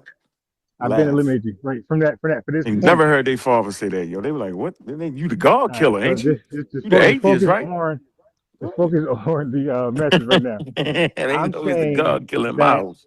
Go ahead. they will make the claim that we're attacking. Yes, I've heard it. Absolutely. Okay, cool. And then when we point out clear attacks that they have, and not only do they attack us, they're trained by their parents to attack us and stay away from us. When we point that out, now this is clearly attacking. We're not just saying they're attacking us like they say, because they don't point out a case and point, they just say it. But I go with it. I say, okay, cool. I'm sure somebody said something. Okay, so cool. But I want to point out, hey, why are you heavy on that finger pointing towards us? How about the other way? Mm-hmm. Then they won't say they're not attacking us. They never say, nah, you're lying. What they do is they acknowledge it, and then they go to justify that. Well, the movies, the colonizers. Just like, wait. So with us, I'm sure we got trauma too. Mm-hmm. So when you say we're attacking them, you don't consider the trauma that may be there. Mm-hmm. You just want to lock us up like a white supremacist. Mm-hmm. But when it comes to them attacking, you got all these little Timmy, he didn't take his medication. You got all these excuses for why they do it. And like, that's a Pan-African talking point. So whether somebody say they are or not, once they justify their attacks coming the other way, we know it's a Pan-African talking point. It's protect Africa at all costs, make Africa look innocent, strong, smart, at all costs. And if you have to make an FBA or Black American look stupid, go ahead. But definitely defend Africa at all costs. Ron, let me say something, Ron. You forgot, yo, for years, yo, I've been studying anthropology, yo, and evolutionary science for years, bro. Human behavior, how the brain evolved. Like that's me, dog. Like, motherfuckers wasn't never talking about that. Trust me, you had to go to Dr. Ruxpin did block me though. I ain't gonna lie. He did block me. Oh, Dr. Me? Ruxpin. And I don't say nothing nowhere near what you be saying in my chat. Who block? I don't be saying them in your chat. You got some nuts in there like Maxwell. He's a nut, bro. No. Yeah, but you even went as far as to say pseudo mentary things like that. It is. So you saying I can't say something about the pseudo movie? Listen. I'm comparing you to me in the chat. I've never said nowhere near something like that in Teddy Ruxpin chat, and I got blocked just because I'm around that video. Just because I said, hey man, come through, jump my panel. And all right, we're gonna fix. We can fix that though, Ron. Yeah. We got all the back channels. That's easy. So what happens is I try to make some clips of what he said and what he teaches. I couldn't. And when you can't do a clip of somebody's video and that feature's there, it's blocked. Yeah, well, I'm gonna ask them to unlock the feature. I like people to read the to actually, react to my content, yo. Yeah, it's healthy, bro. Like that's what you do. But I can talk to him. I can talk. That's easy. You know me. Now he's on the wrong side. So yeah, but you cut me off on my point. Y'all damn near forgot my point. He was an expert with that. That was a good move, right? Whatever it was, you got me. You the master of that. No, you better than me, bro. Good job. Oh. Hey, I'm about to log off. Let me see this. He be on for another 2 hours. You better than me. I forgot what I was about to say. I think I was trying to say. I was trying to make the point. The studying evolution, biological evolution, anthropology, where I would never be the person to say that in continental Africans floated across the Green Sahara with great behavior at all times. That ancient Kemet was the most well-behaved group of human beings, best character ever known. Yo, that's not me, remember? I'm the guy that the Egyptian people hate. See, this is what you always don't know about me. I'm the guy that Pan-Africans can't stand me. I beat the brakes off them doing. I'm that guy. I'm the atheist. I'm the guy they say I'm the white boy, and I bring the white man signs. Lex called me an agent. Remember, I say, nigga, I'm a free agent, nigga, because I don't get paid. You know what I'm saying? I'm officer friendly, nigga. Yeah, I'm the police. I'm the gate. Remember, I'm the gatekeeper. I'm Bobby Ray's beta. That's me. Yeah. Yeah, see what I'm saying? Yeah, see? So you can never put me in none of them categories. I'm the one saying, no, Africans are just as human as everybody else. They rob, they steal, they kill, yo. Simple, like that's what they did. But they developed a culture, yo, to fend against that type of behavior over time. They have an older the culture is older than Europe. The culture is older than Native American culture. It's the most ancient culture. So they had time to work things out until colonialism came in and stopped the growth. Read the word. Rodney. How are Europe underdeveloped Africa? They didn't get a chance to fight the crucial wars that they need to fight. Europe got a chance to fight them wars, right? Roman Empire, okay? Roman Empire, 4 wars against the Brits. They went to Britannica, against the Brits, against the Franks, against the Visigoths. You know what I'm saying? Against the Saxons. They got a chance to get it in. And then they get it in World War I, World War II. See, people don't even know that World War II, the United States didn't even want to get into World War II. But Japan bombed the hell out of them, right? And they brought them onto the world stage. From that point going forward, that's when the United States became what? A superpower. Prior to that, they wasn't listening to it. They don't even know when Russia became a superpower. It was Peter the Great, right? That's like one of the best persons I like to study, Peter the Great. Remember, he modernized Russia. Who was the Russians? The Rus. He modernized the spy, bro. He come in, he defeat the Danes, the Dutch, my fault, and become a world power. He built ships. He went and learned shipbuilding abroad in Europe. He came back, right? He built the city. What's the name of the daggone city, Ron? I think the city is He called. built this city. Yeah, it looked just like Paris, yo. I think it's called St. Peter's. Yeah, St. Peter's looked just like Paris. He came back, he built the city, he modernized, he took them from wood to stone, right? And they built a navy, came out, fought the Danes to a standstill. It's either the Dutch or the Danes, it's Danish, but fought them to a standstill, come back 2 years later and beat them, and they become a superpower. They was a superpower before the United States. The same with the French, right? The French was the superpower with the Navy, Napoleon and them niggas. Napoleon, right? He get defeated by the Hitler beat Brits. their ass? Huh? Wait, were they with? Did Hitler beat their ass? No, man, you boy, wrong time. That's World War II when Hitler beat everybody. He beat them all up to the United States, came into the war. In the United States, you know when people say, yeah, he beat up. No, Russia beat him. He ran out of gas. Yeah, he lost went against too far. Russia. Yeah, he did too much. It was the oil. It was too cold. It was the Russian winter. You know what I'm saying? And they actually was beating the shit out of the Germans, right? No, the Germans was actually beating the hell out of the Russians. And it was like, we'll go ahead and get them later. They We'll beat go the get them British later. too. And they waited, and the Russian winter set in. The same winter that got your man Napoleon, right? The Russian, the same winter, like damn, like you ain't studying history, bro. So the Germans supposed to study history when fighting Russia. Don't fight them during the winter. That's the same mistake Napoleon. I'm telling you all this shit because this what I do. I study wars, I study history, and I said all to say that Africa never got a chance to really get it in, so they can develop. Hell, it's a lot of cultures in the Stone Age. They got Stone Age. You know what I'm saying? Like Stone Age religion is still prevalent, yo, in a lot of spots, yo. You know what I'm saying? Like, this my job. So when people talking crazy in the chat, they scared to get up here, yo. Dude, I'm at the OK Corral with my gun smoking. Jump up on the panel and try me. You're going to look just like Lex and them did. You're going to look just like Rael did. All you got to do is take the show and put the shit in Chat GPT and ask who know the fuck what they talking about. I dare y'all. I bet you ain't got no heart. Social Darwinism.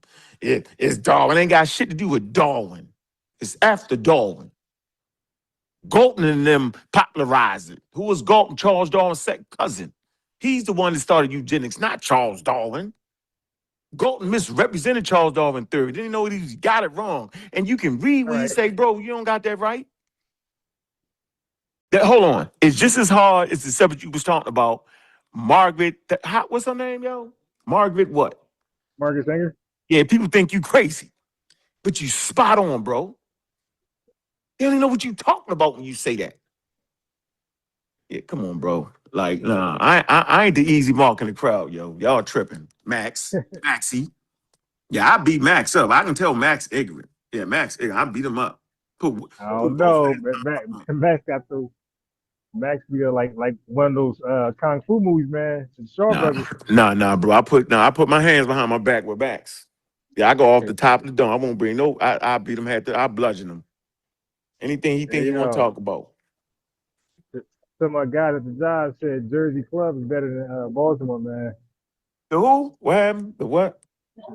They said Jersey Club music better than Baltimore, Oh, man. that ain't true. Nah, y'all gotta stop that. Nah, don't do it. Don't do it. Yeah. Nah, Yeah. we ain't doing that. Yeah, the YNs was like 7 or 10. Now, yeah, I grew up on Baltimore clubs. You got Sinway Yeah. Gladiator says Darwin co-signed Galton's. Nah, you didn't, bro. Don't make us pull up the source. It's not true. He didn't co-sign nothing. Huh? You know, he be clout teasing. IBM, do you want to talk to him? Yeah, what's up? Talk to me. Let's get it in. Okay. Yeah, let's talk about it. Everybody stole from him. Like everything I ever known. Yeah, this is what I said to him. Because he called me the other day. He said, "Yeah, man, that ACS stuff you be talking, you got that from me." Ooh. Oh, the indigenous black man. Yeah. So I said, really? I said, well, that's interesting because most of the stuff I knew was on a fly versus revenue. Like revenue mentioned Richard Allen. He mentioned Paul Cuff. I got them in revenue, and I knew he was lying, so I just went behind him. But when I read these guys, I was like, wow, these guys are interesting. So I just kept digging further. You feel me? But he was the first, and then another guy played this morning was the first to give me Richard Cromwell. Alexander Cromwell. So yeah, so a lot of these guys I be cooking, giving me the ammunition. But anyway, IBM was trying to he was trying to take credit for that. So I was like, IBM, you do know when we research on the internet, you know we got receipts, right? So I said, all of our research is still there. You fool. When you research stuff, it keeps a track record of what you research. I said, so how can you say I stole something from you when I got all my receipts at a certain time and day? About a whole year ago. But he said you stole from him too, though. Yeah, he said, you know what, yo? This black man lost his mind, yo. You know how long I've been talking about the Nubian complex, yo? I'm telling you, man. About the Nubian complex. He said, yeah, I bought that. I was like, man, are you saying, nigga, you crazy, yo? You know how long I had a membership in the Journal of Nature, the Royal Society, the Journal of Science. You know how long I had, you know what? I done spent man, get out of here, man. Nah, I think you, okay, so there's one he had me look up, him and Chief X were arguing. That nigga nice. Number 2, nice. He just scored again. Who? Number 2, DB. For who? For Texans. I see how he play, yo. Who's playing? I would play football like that, huh? You talking about Houston? Yeah, Houston. Yeah, Houston playing with him. Hey, yo, did you ever give Sister Kaba a wrench, yo? Yo, you gotta give her a wrench. She in the chat? Hey, Kaba, type in there. Yeah, you gotta give her a wrench, yo. She listen. All right, let me. You can't let them feed on her like that, yo. Just block her. Is that Africa? Is that Caribbean Jim? No, it's Kaba. Her name is Kaba. I don't think I've ever seen that name before. I know, because they blocked her to death. Just like they killed me to death. I'm gonna type in there again, yo. What she be saying though? No, man, she ain't saying nothing, but she probably call niggas stupid or dumb because it's the truth. Shit. They say something that's right, everybody gonna say you right. I'm never gonna let nobody say something crazy. Just like that man just said that he co-signed Darwin thing. That ain't true. You can't even look that up and find it nowhere. So now, look, I'm gonna give you a wrench, but don't get your wrench taken. Now, this wrench ain't. Who's gonna take the wrench? Look, I'm saying this wrench ain't to be. Okay, if you take the wrench, all right. If you take the wrench, then you take the wrench. Bro, but you gotta look. I told who was this? Somebody was American Dream, right? No, it was Revenue too. I gave both of them wrenches. I said even though y'all my ops, I said but y'all also panelists, reoccurring panelists. I said I'm gonna give y'all wrench. Nobody block y'all. And I said all you gotta do. I just want to wrench so I can't get blocked, yo. I don't care. No, but I can't. But I can't go get Selenium. So if they saying you tripping, you saying pseudomentary, I gotta take the wrench. I gotta do that. I can't. If they say what? If they say what? I ain't said, man, if you can go you back are and read everything. I ain't said nothing, bro. all right, so I I got a challenge in this. Somebody want to challenge me? Kofu, whatever his name is. Who? Hey yo, what's up? Yo, why I can't get these guys over here, man? Man, I got Raw Born over here, didn't I? I can get him over here. You just gotta stop letting people I'm not talking about. block me, man. I'm not talking about Rob Bourne. Like I already know Rob Bourne. Like I gave him props yesterday on when you watch the whole stream, you're gonna see at the very end when he hopped off. I gave him nothing but flowers, right? So nobody was emotional. So I'm trying to tell you guys, it wasn't a debate. He was talking about random topics, and I would chime in on what I agree or Huh? disagree with. We didn't have a particular topic. So even when he hopped off, I gave him flowers. I said, yeah, and that's Rob Bourne. He's been studying this stuff for a long time. You know, way before me. I gave him like major credit. I won't do that if I believe we're debating. Right. Huh. So Yeah, but why you think you're gonna so take a wrench? You had to take a wrench from me. I'm not a disrespectful. I'm an honorable man, yo. I'm an nah, honorable person, bro. I can't have you go against the lineage. Go against the who? The lineage. The who? Bro, hold on. So tell me this, yo. That's like me saying, I can't have you go against evolution. That's crazy. I'm gonna just No, beat you up. So no. What I'm saying is there's something called like no. You can disagree and you can say, hey, that's wrong right there, and you wanna do it again? provide a source. But I'm saying like the name calling a pseudo mention, like people. I don't wait, hold on. I didn't call. So what do I mean? So you want me to don't say it's a pseudo mention. I made the Yeah, word that's up, bro. offensive to some people, man. Like Okay, okay, that won't ruffle my okay. feathers, but some people. All right, so let's have a conversation about that, yo. Let's talk about. Hold on, Let's I have a got that serious. number for. Wait. Let me call this guy real fast. Did you This get Kobo. Kava? Did you get his sister Venture? You need some sisters in here with ventures I too, don't see. I bro. don't see her in there. Kava, did you So type in? I'm gonna give. Oh, I see right there. Is it Kaba? I'm gonna give. Is that Chef right there? Chef Cuts. No, let me see. Man, you know me and Chef, we did all. Who's that? Shay Cuts.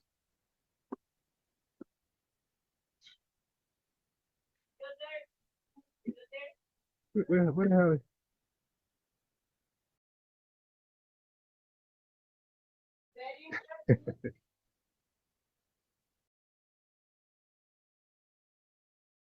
Okay.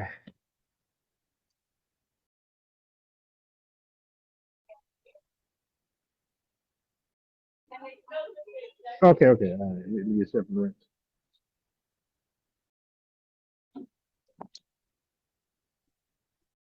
So as the chat can see, like we debate, but like there's no real hatred. I believe they're wrong. You dig? I ain't gotta hate them. I ain't gotta hate a person because I think they're wrong.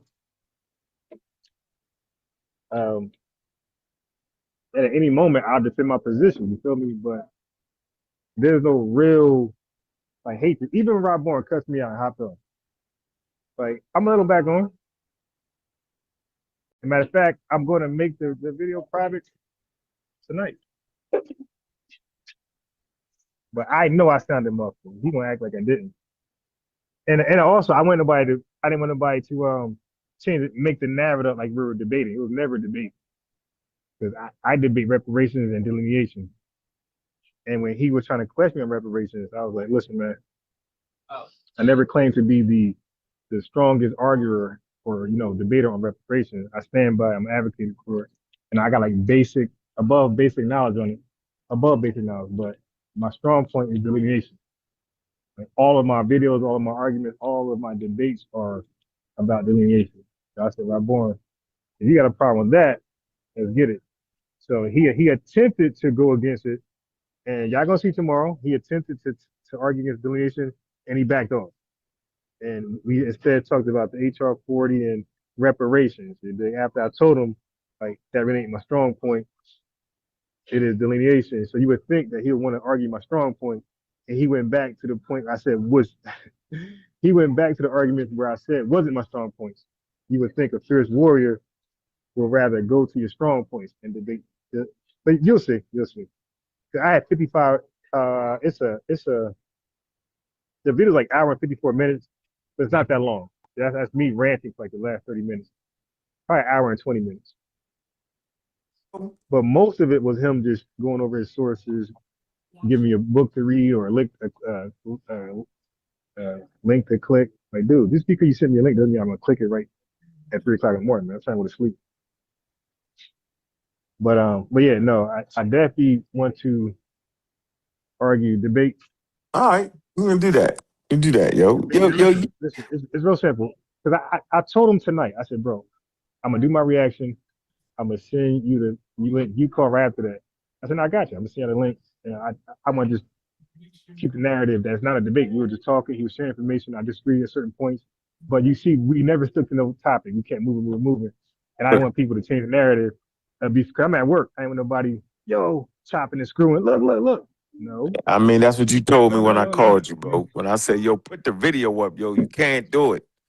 You can't not hide that, bro. Put the video up. There's nothing to hide. You explained it. You say, no, I don't want them. That's your content. You got a right to do it the way you want to do it. I'm going to try to convince you otherwise. Raw Born going to try to convince you otherwise. We won't get to it first. But in truth, that's your content. And you can tweak it the way you want to do it. And I never tweaked it. No, when I say tweak it, meaning if you don't want to leave it up for a moment and you want to be the one to react to it first, then that's your right. Yeah, I ain't mad at you. I don't want to come back to my video because I'm at work and everybody, I got like 1,000 reactions to my thing, and now the narrative is running somewhere else. Because I know people wish they could beat me in a debate on delineation. You can dream all you want. You're going to get beat up, though, Ron. You're going to get beat up, Ron. You can dream all you want. I do this every, Ron, while you y'all surrounded. doing y'all little Surrounded, Ron. All I'm doing is delineation. And Ron, you surrounded. I just want to let you know you surrounded. Now you want to run with the big dogs, yo? You got your shot at it now. Your numbers is up. You get a shot at it now. You want to play? You know how I get down, nigga. I'm in front of. You know where we was at on December the 8th. What was it? December the 15th? December the 15th, 20 what, yo? It was on your birthday? 2019. All right. Yeah, my birthday is 2019. Yeah, tell them where we was at, though. See, they bluffing. Yeah, I'll tell you where we was at. Auto Ballroom, something like that. Auto Ballroom. What's that shit called? I forget the name of it. Alejandro Ball. Yeah, I can never say that right. Yeah, and how many filled with how many white people? That's a lot. Right. You crowd was you was shaking in your boot. Yeah, I don't mess. Any one of them could have been a mass bang bang banger. Any one of them could have been a mass bang bang banger. But hold on, yo. See, that's what I'm trying to tell them. The same way I'm on this microphone, yo, I'm like that in real life. Yo, I was surrounded by all white people that thought they was smart and intelligent. Yo, I roared like a motherfucking savannah lion in that motherfucker, yo. What? Come on, yo. Del Bigtree. Y'all act like they don't know who Del Bigtree is. He's the #1 anti-vaxxer in America. He made the 2 movies. What's the movies called? Vax 1 and Vax 2. Since y'all in it was I forgot come on, yo. Hey, look at his Wikipedia page. Man, come on, yo. I was a Savannah African lion, my nigga. What? Surrounded. Yeah, by the time I finished with them, I had lines of white people trying to talk to me and figure out why I was saying what I was saying. See, white people a little bit different, I'm going to say. They started out thinking one way, right? And some of them, at the end of the debate, was like, yo, that's very intelligent. What books you reading? They did it like that. They ain't stay. Now, your idiots going to be your idiots. But some of them kept an open mind, and that's all I'm trying to get people to do. And watch this, Ron. I already told you, I agree with the definition, right, of FBA. You've never heard me say nothing different, bro. Right? I don't agree with the pseudo information that's backing it that don't need to be had. And I think backing it. It's backing it. I don't think y'all need that. I think the truth is enough. Yo, bro, it's not. Yeah, to me, it is, bro. To me, you're behaving like those white folks in that room. You just attach an argument into an argument. What? Okay, so that was you. I can't say it again. Was that you? Yeah, that was you. Okay, look. What? Let me just tell you. What? I'm listening. So now I told you already, but let me tell the chat. All right, tell the chat. What? So when Rob Bourne yesterday, we were talking before, like I gave him the Zoom link. I wouldn't even, yeah, bro, I was not going to go live. I was going to watch your show and go to bed watching your show. Rob Bourne's just woofing, but I know he was trolling. So I said, I'm going to call his bluff. I'm going to throw him the link. So I sent the link. So now he clicked it finally. So we're on Zoom talking. We're not even live, bro. So I'm like, yeah, let's go live, man. So that wasn't even his idea. That was mine. So I'm like, all right. I'll send you the chat. I'll send you the chat. Go ahead. Right. So he said, all right, we're going to start over there. We start from the top. But there was nothing. But literally, he started off with the woman with the reparations suit, right? That was no debate. Like he was putting me on.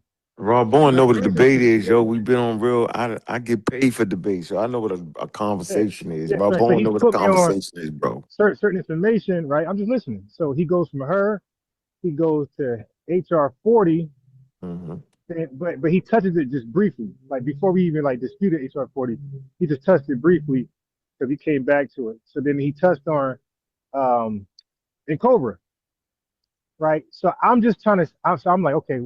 I'm like, okay, I guess we're gonna talk about reparations. So I'm like, okay, I'm waiting for the land and plane moment so I can go. Then he went to Free Blacks. So I know Rob Bourne. Okay, this is the Rob Bourne who just want to just go in, right?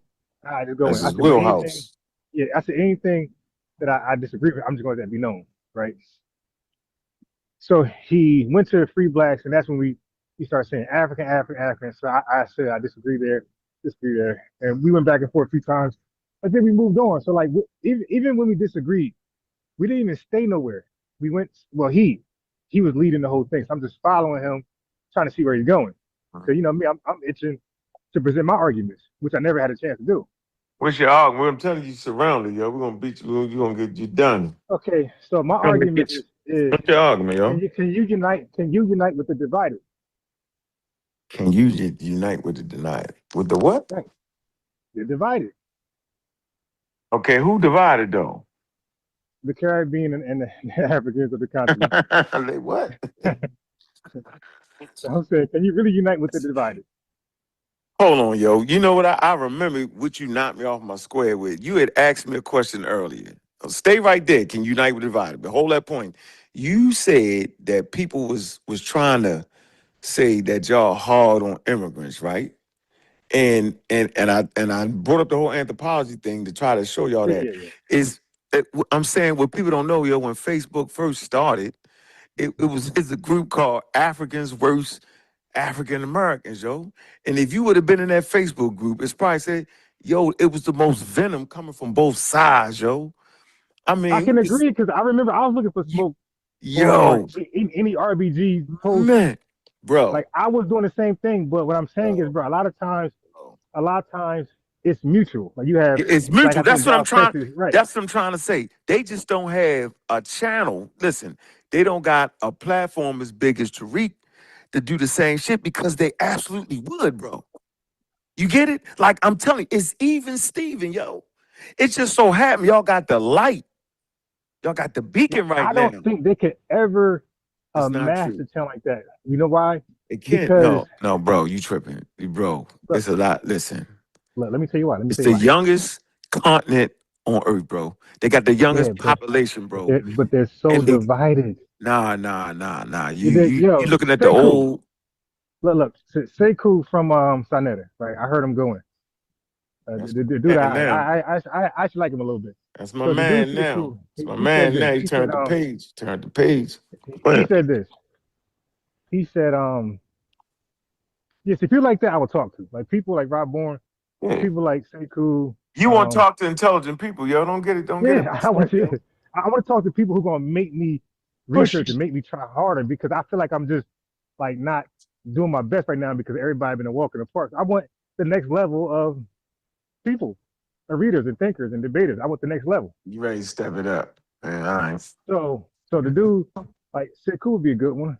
But anyway, he was explaining Nigeria. He was saying North Nigeria is pretty much dominated and ran by the Muslims, right? And he was explaining like how they behave, like they choose religion, Islam over their Nigerianness, right? Their tribe. It's Muslim before everything, and they're like really wild. Then he said he said Southern Nigeria is more, because he's explaining how I forgot what country he's from, but I think Ghana, but he lived in Nigeria for like 7 years, something like that. And he was explaining Southern Nigeria are the French the news, like they're kind of like whitewashed, like I think about it, French or somebody. And he was saying like they're Christians. So he was saying like they're so against each other, like they like from Christianity versus Islam shit, that Nigeria possibly can never be united because of that. That's what his conclusion as a guy who lived there for 7 years and know a lot about the culture out there, the politics. That'll say cool assessment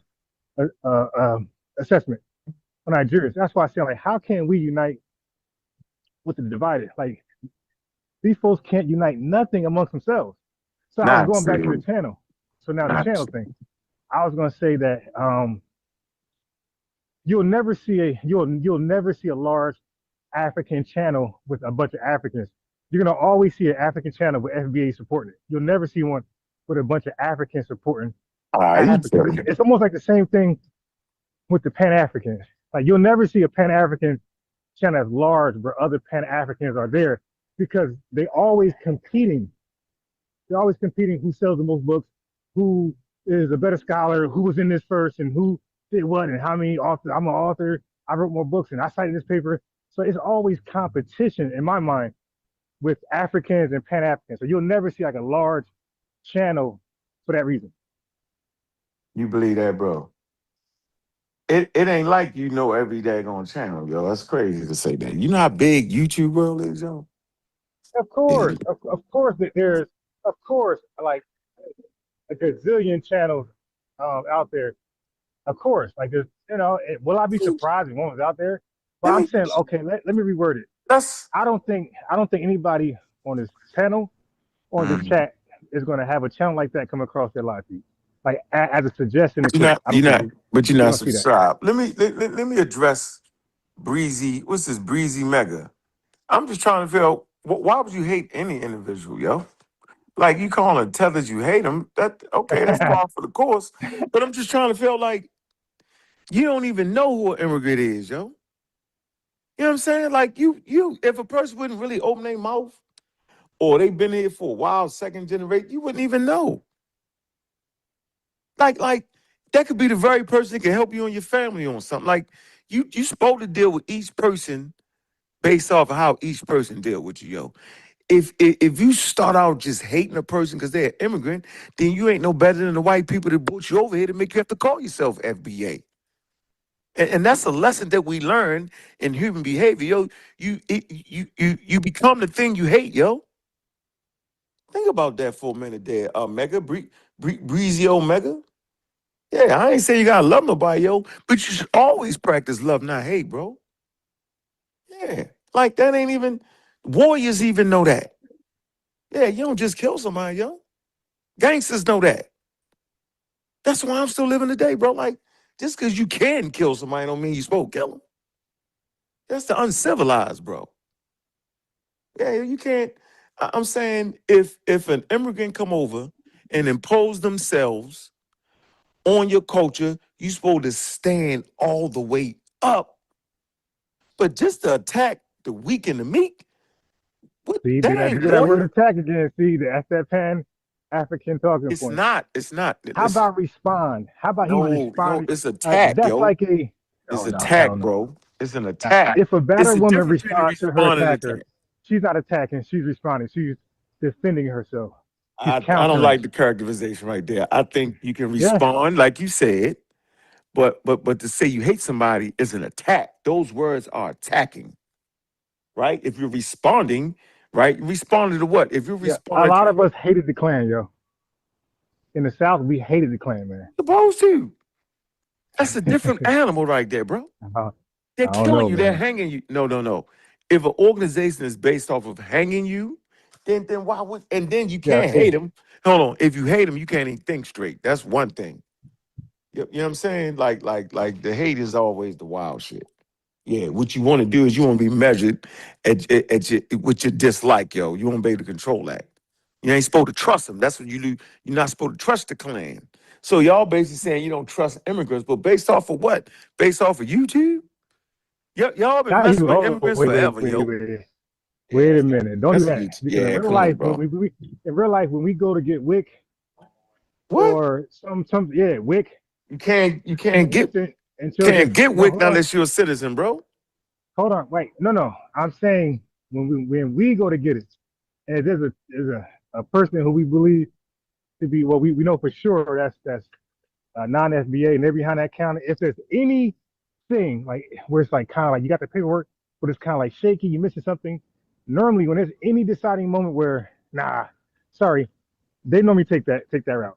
And I'm saying like I bet you Black Americans can testify to that.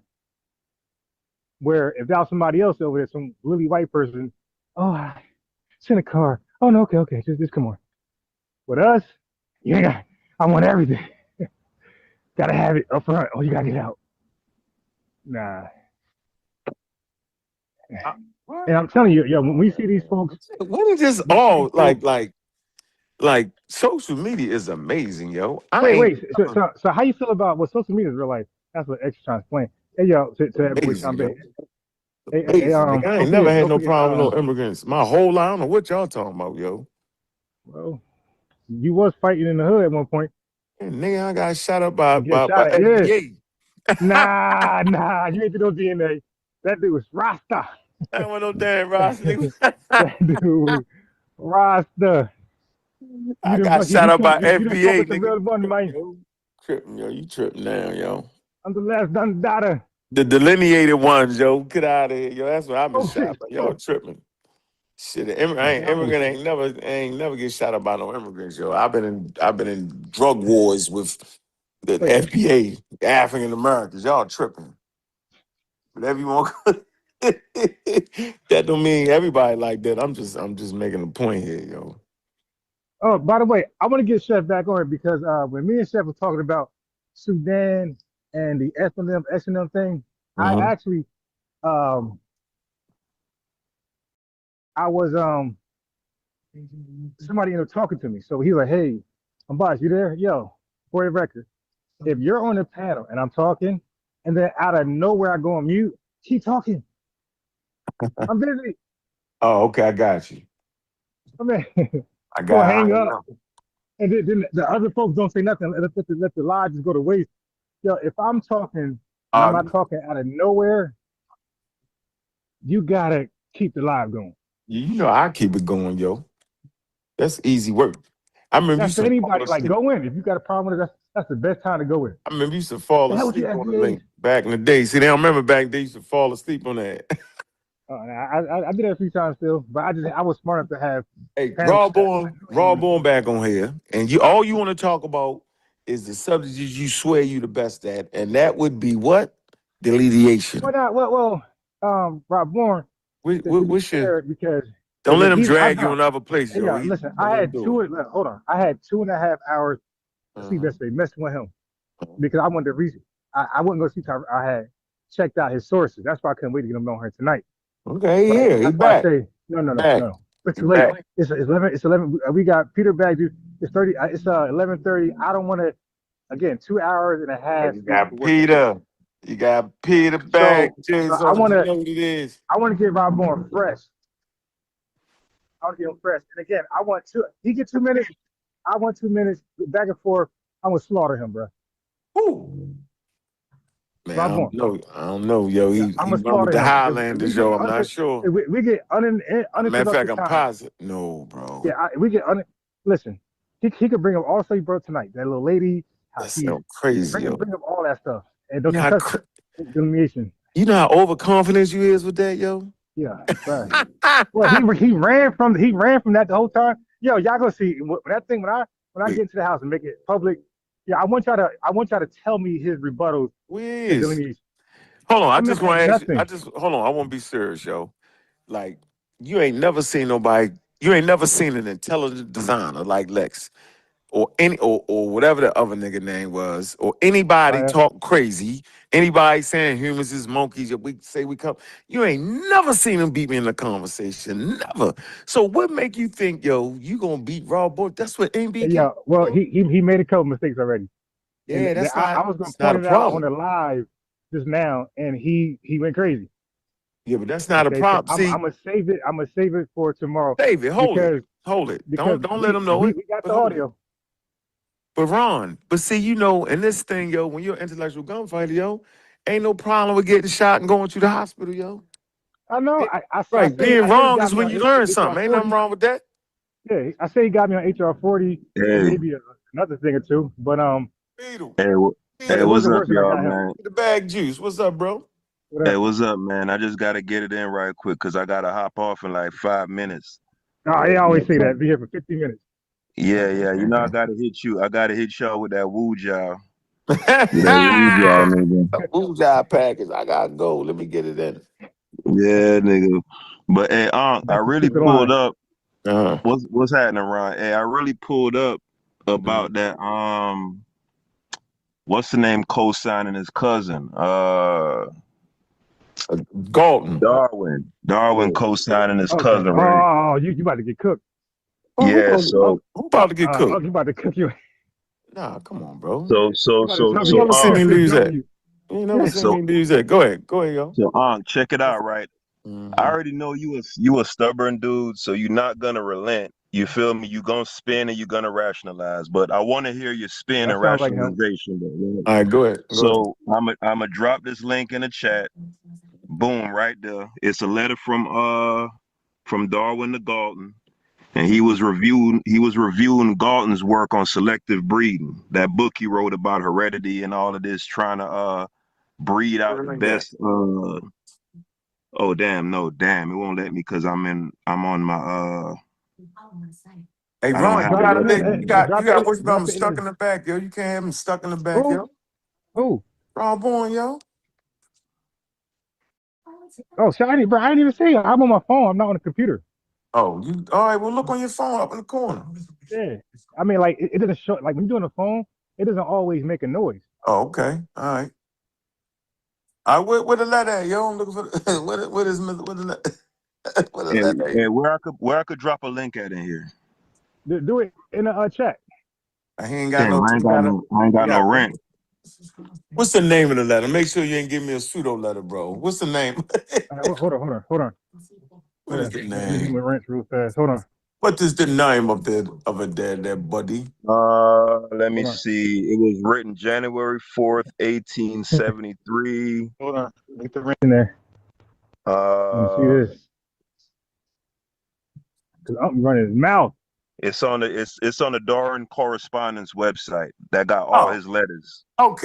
okay, that's all. Okay, what's Yeah, the it's name of the letter letter? four. What's it called? Letter It's what? it's letter 412 to Francis Galton. Okay, hold on. It's on the Darwin correspondence website. Yeah, I got the green. It's green, right? Yeah.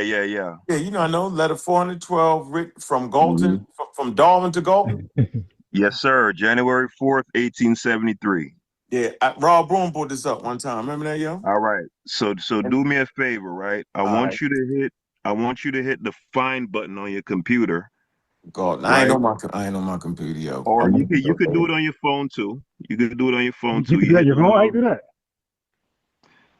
all right, so you see them three horizontal lines? I don't know. Well, I got an Android. I don't know if your phone is the I same, got but Android. when you hit the three horizontal lines at the bottom, it's gonna say history, download, save, blah blah blah blah. Yeah. Go to where do I put find? Is it from Charles Darwin to Galton or Galton to Charles Darwin? From Darwin to Galton. All right, let me get. All right, hold on. Man. So how You you have do Rob fine? You said on? what? You have Rob on? Hold on, Ron. I'm trying to. There, it should be a part, Ron, that says find on page. You see it? Oh, yeah, done. I Yeah. got So this ticket down. when you click find on page, I want you to put this phrase in to go right to the relevant section of the letter that I want. Now you can read the whole letter, but in interest of brevity and not boring people, this is the most relevant part for me is the dagger, right? So put this part in where he says, What do you say? ah, damn. Oh, I had it copied and I done. Ooh, you're not gonna get away. Don't worry. Hold on, I got you. Man, I look, got you. man. I got you. I I got mean, you. you're not gonna come on, man. You cannot possibly be. Nah, nigga, don't run, nigga. I got your ass. I mean, what you trying to come on, bro? Hold on, man.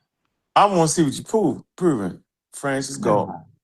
Dog. Is a response to Galton's then new Fraser magazine essay, Heredity Improvement, January 1873, which Galton proposed institutional mechanisms, including register and sociology, to encourage associative mating. Here it is. Amongst Here it is. I got you. I got you. I got you. Don't worry about it, man. I'm gonna guide you the right way, brother. I just want to hear. I just want to hear you do your little 1-2 shuffle. Really, that's all I'm doing this for, because I know you're gonna shuffle. So hold on. All right. So you got the letter up, right, Unc? You got letter 412 up. Nah, I'm on here. Hold on. I'm a 1873 animal, vegetables, and Darwin search. I got the website up. Let me see. This is James shit. Go to letter 412. But go ahead though. I'm listening. All right. So this is the part that I want. Once you find the letter, put these words in. Darwin says, though I see so much difficulty, the object seems a grand one, and you have pointed out the sole feasible, yet I fear utopian plan of procedure in improving the human race. So you What don't do know you what take that away? Yeah, Stop. here go the spin. So when he says, though I see so much difficulty, Now, well, hold on. object, No, do one word at a time. Now, what does he mean by though I see so much difficulty?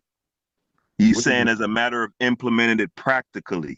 He thinks it will be difficult to find workers. It'll be difficult to get the government to get on board with such a plan because people are not going to like it.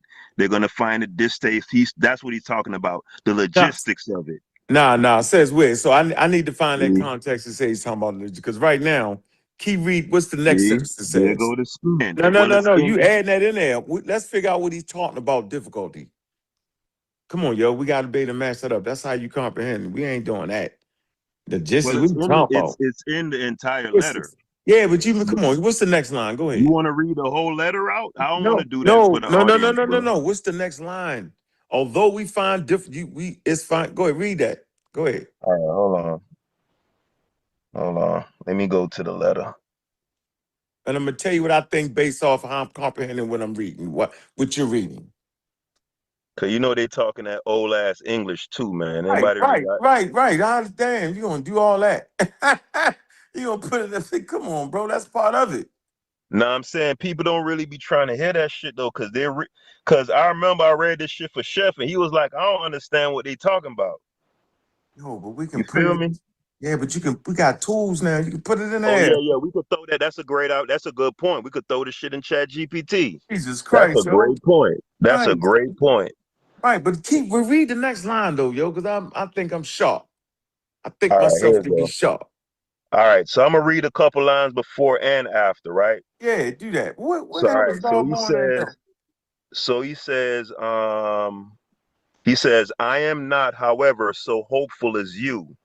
Your proposed society, he's talking about the society that Galton is proposing, right? Which is forming a register and having certain people breed and not breed and all that shit, right? Your proposed society would have awfully laborious work, and I doubt whether you could ever get efficient workers. As it is, there is much concealment of insanity and wickedness in families, and there would be more if there was a register. But the greatest difficulty, I think, would be in deciding who deserved to be on the register. How few are above mediocrity in health, strength, morals, and intellect, and how difficult to judge on these latter heads. As far as I see, within the same large superior family, only a few of the children would deserve to be on the register, and these would naturally stick to their own families, so that the superior children of distinct families would have no good chance of associating much and forming a caste. Though I see so much difficulty, the object seems a grand one, and you have pointed out the sole feasible, yet I fear utopian plan of procedure in improving the human race. I should be inclined to trust more, and this is part of your plan, to disseminating and insisting on the importance of the all-important principle of inheritance. I will make one or two minor criticisms. It is not possible that the inhabitants of malarious countries, talking about malaria, Africa, right, owe their degraded and miserable appearance to the bad atmosphere, though this does not kill them, rather than to economy of structure. I do not see that an orthognathous face would cost more than a prognathous face, or a good morale than a bad one. And I'm gonna stop right there. All right, and you saying what though? Sounds. See? I'm So asking this what what he said. what we gonna do. No, I'm asking what you. What you think that man? Sound like So you slim slam them, yo. Sound like and you know so you want to this let what them we down gonna do, easy. right? You This what we hear me? gonna do. You hear me? You hear me? It I'm sound hearing you. like You hear it me? sound like sound like you letting them down easy, man. Look, man. You know, I ain't trying to offend you, bro, but that shit a little wow. You might, he said, yo, if you go pick a family, yo, you might get the wrong one. It's gonna be hard to figure it out. And he say humanity. He talking about everybody. He's like, boy, that's a utopia, ain't it? Yeah, that's funny right there. I don't know, No. man. What He's you think he's saying saying? What you think he's saying, yo? it's not what I think he's saying, What he it's what he's saying? saying. What he trying to get rid of black people? He's saying the object is a grand one. What does that mean to you, Unc? What is the object? The idea, the thing you talking about, the thing you Right. trying to accomplish. So the goal that you're trying to accomplish Yeah, is a yeah, yeah, grand yeah. one. Yeah, What it's does a that grand mean, one. Unc? I mean, it's a big one, short. It's grand. It's out there, yo. It's large. Mm-hmm. It's grand. It's a hell of a task. It's grand. But go ahead. Right. Go Okay. ahead. Fine. Go ahead. All right. Fine. All It right. also means it's a great plan, right? And you No, have grand hold don't on, mean it. Go hold ahead. on. Okay, let's just Great stick with idea. the Yeah. I like that. Keep going. I don't mind right. it. I can just And say. you have, you know what? Let's just throw it in the chat GPT since you want to do the No, fake no, no, giggling. I'm not. I'm saying, yo, it's, they some wild dudes. Go ahead, bro. I ain't knocking that. Go ahead. Keep He going. I was don't know what Hey, you. co-signing. I He would was. like to say good evening to Oh, everybody on the show. Is that what? indigenous black man That is. family? That's him himself. Wait, He's the one. you, By the way, Unc. He's the one that taught me this. He's the first one that showed me this Oh letter. yeah, he hate dogs, so we can't even count him. Y- Don't listen to him. yeah, just so you know. He don't count. Hell no. I mean, he hate dogs. Y'all Eh, like, eh, God damn. I hear eh, up here regurgitate my stuff too, Haskell. Listen, he Really? gonna talk but about hey, Mendel and look, he gonna but talk about Mendel. hold Look, on, what none of these IBM. cats. What? Hold up, Hold real on, quick. IBM. One does. Hold on. We was doing something. Let us He's finish doing this something. up, Yeah, right? hold on, All great right, teacher. go Great ahead, teacher. brother. Go Nobody ahead. knows until you Yeah, appear. yeah. So, in case you didn't pick up on it, I was I being know. sarcastic, right, by saying Uh-huh. that IBM showed me this letter. I know. I hope Right. so. I about to say, Jesus I Christ. didn't show him that one, but I've showed him a couple. I'd be Yeah, like, Go ahead, Jesus brother. Christ. Go right. ahead. So when he says, so we agree that when Darwin says that the object is a grand one, that equates to an endorsement, right, Unc? Nah, hell no, man. No. He's just saying, you know, all right, man. You whatever you doing. Because you forget it's a whole context to the whole thing. First of Mm-hmm. all, he told Galton, bro, that I don't agree with you, yo. You fucking that up. That ain't what I'm saying. So No, you he gotta put that. disagreed. He disagreed with some minor little things. I'm talking the idea of No, there selective. wasn't no minor shit. No, it was really he was like, you got that wrong, yo. All right, I'm gonna read this part, right? Yeah, go ahead. I'm gonna put the letter And 412 though, right? I'm gonna make sure I yeah, get that. letter 412. Yeah, I'm gonna come back. January 4th, 1873. All right. All right. So how about this part right here when he says, You got me at disadvantage, but go ahead. and you have pointed out the sole feasible, yet I fear utopian. We're gonna stop right there. What's your takeaway from that? You know what feasible means, right? Yeah, it's possible. Right? So he's saying Galton's plan is the only, because soul means only. He's saying it's the only feasible plan, yet I fear utopian. So he's saying this the only way I see the improvement coming about that we want to see, but I think your means of implementing it is utopian. Like, you know what utopian is, right? Yeah, I know it is. What is it? Like a utopia. It's like a perfect world. There you go. Mhm. There you go. Mhm. So he's saying that Galton's way of bringing about the improvement of humanity, he's saying that's a utopian idea. It's like, it's a grand idea. It's the only way I see it happening, but I think it's still utopian in the plan of procedure. And him, he was co-signing the shit, Unc. I'm not even gonna keep playing with you, bro. You Nah, it doing it wasn't. good? You stop Let me playing, help you dog. out. Let me help you out. Let's get serious. Let's use the tools of a Highlander. Look, it says what Darwin says in the letter, substantive points. It says strong engagement, right? So we agree at strong engagement, but overall skepticism about feasibility. It said Darwin thanks Galton and said, Darwin thanks Galton and says he was greatly interested finding the idea, right, of spontaneous cast, forming quotation marks, and then intermarrying novel. It say, however, he doubts the plan could be operationalized. He predicts awfully laborious work, difficulty recurring efficient workers, and increased incentives for families to conceal what's the stigmatized traits if a register existed. Two, methodological critique. Selective criteria are undermined. Dawn identifies what would now be called a measurement construct validity problem. Deciding who deserves to be on a register is extremely difficult because very few are above mediocrity across multiple Families. differences. Hmm. Huh? What do you say? No, go ahead. You got to, you sharing the screen? I ain't. Mediocrity.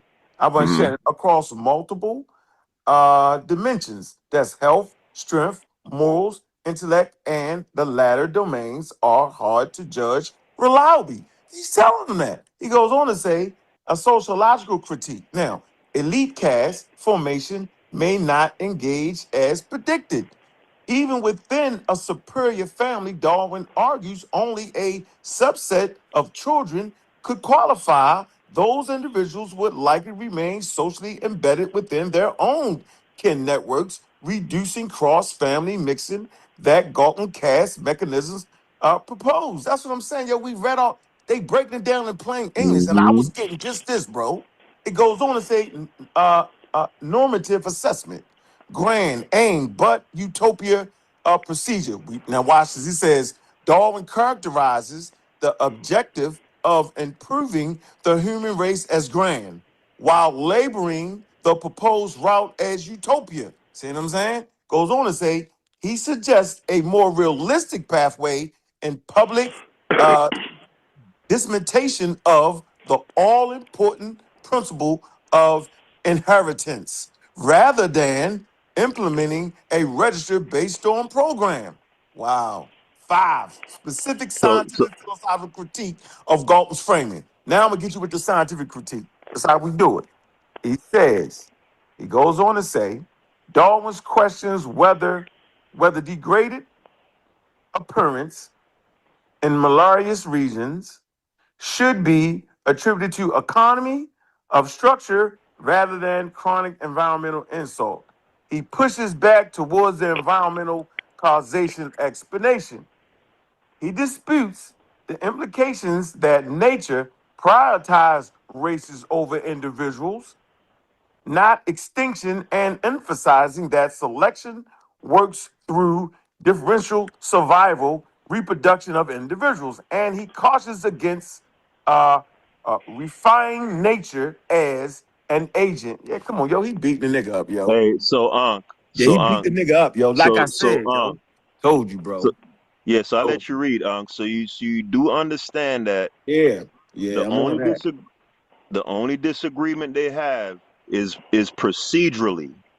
No. Insofar, hold on, Go ahead. Go ahead. Insofar as the overarching idea of selective breeding for the purposes of improving the human race, they are in lockstep as far as that is concerned. Where they diverge is the implementation, the means to bring about that objective. Do you see that? Or are you going to keep pretending? No, I'm gonna see this. I'm gonna see what the historians say. Why historians cite this letter? The letter is frequently used to show that Darwin was sympathetic to heredity-focused inquiry. But what? Read that again. What that say? It say this letter is frequently used. He was sympathetic. Let me finish, y'all. Just let me finish it out. It's right here. It said this letter is frequently used to show that Darwin was sympathetic to heredity-focused inquiry. It said, but unconvinced by Galton's pragmatic eugenics institutional design, regarding it as practically unworkable and epistemologically fraught. Come on, bro. The procedure. That's just like if me and you agree that we dope dealing, right? Because you love the drug analogies. That's your language. So we agree that we gonna move dope, right? Yeah. But I say we should wholesale, and you say, man, we ain't on to the point of where we could wholesale yet. Let's break this bitch down and hit him with $5 and $10 and $20 baggies all motherfucking day until we come up and then we could wholesale. We both agreeing that to drug dealing. We just procedurally be different. That's all that is. He just read it. It said he's sympathetic to the heredity bullshit. He's sympathetic. He with it. He's just saying that the way how you finna go about it, I don't think that's gonna work. But I'm with that though. It's a grand idea. I like it. I love it. But I don't think it's the way you trying to do it in a practical way. It ain't gonna work. Come on, man. You see that, you got sense, man. You playing, bro. All right, let me tell you what I see. Let me tell you what I see. Let me give you the analogy.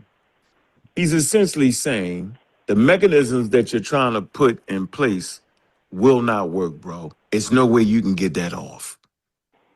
Right? And if I was using a drug analogy, hey, bro, check this out, yo. You trying to go to a community that only got $5. You can't sell them 50s. It's not going to work, bro. It does not match up. It's not going to be able to work. Simple as that, yo, and that's it. But we both agree to drug dealing, Nah, that's different. No, he's not agreeing. No, not at all. No, he's not agreeing because now we're talking scientific and he understood the theory of evolution and he was saying the mechanism is not going to work, bro. You wrong. He said you make it. He said, hold on. He's saying your shit is fraud and you make it nature like an agency. That's not right.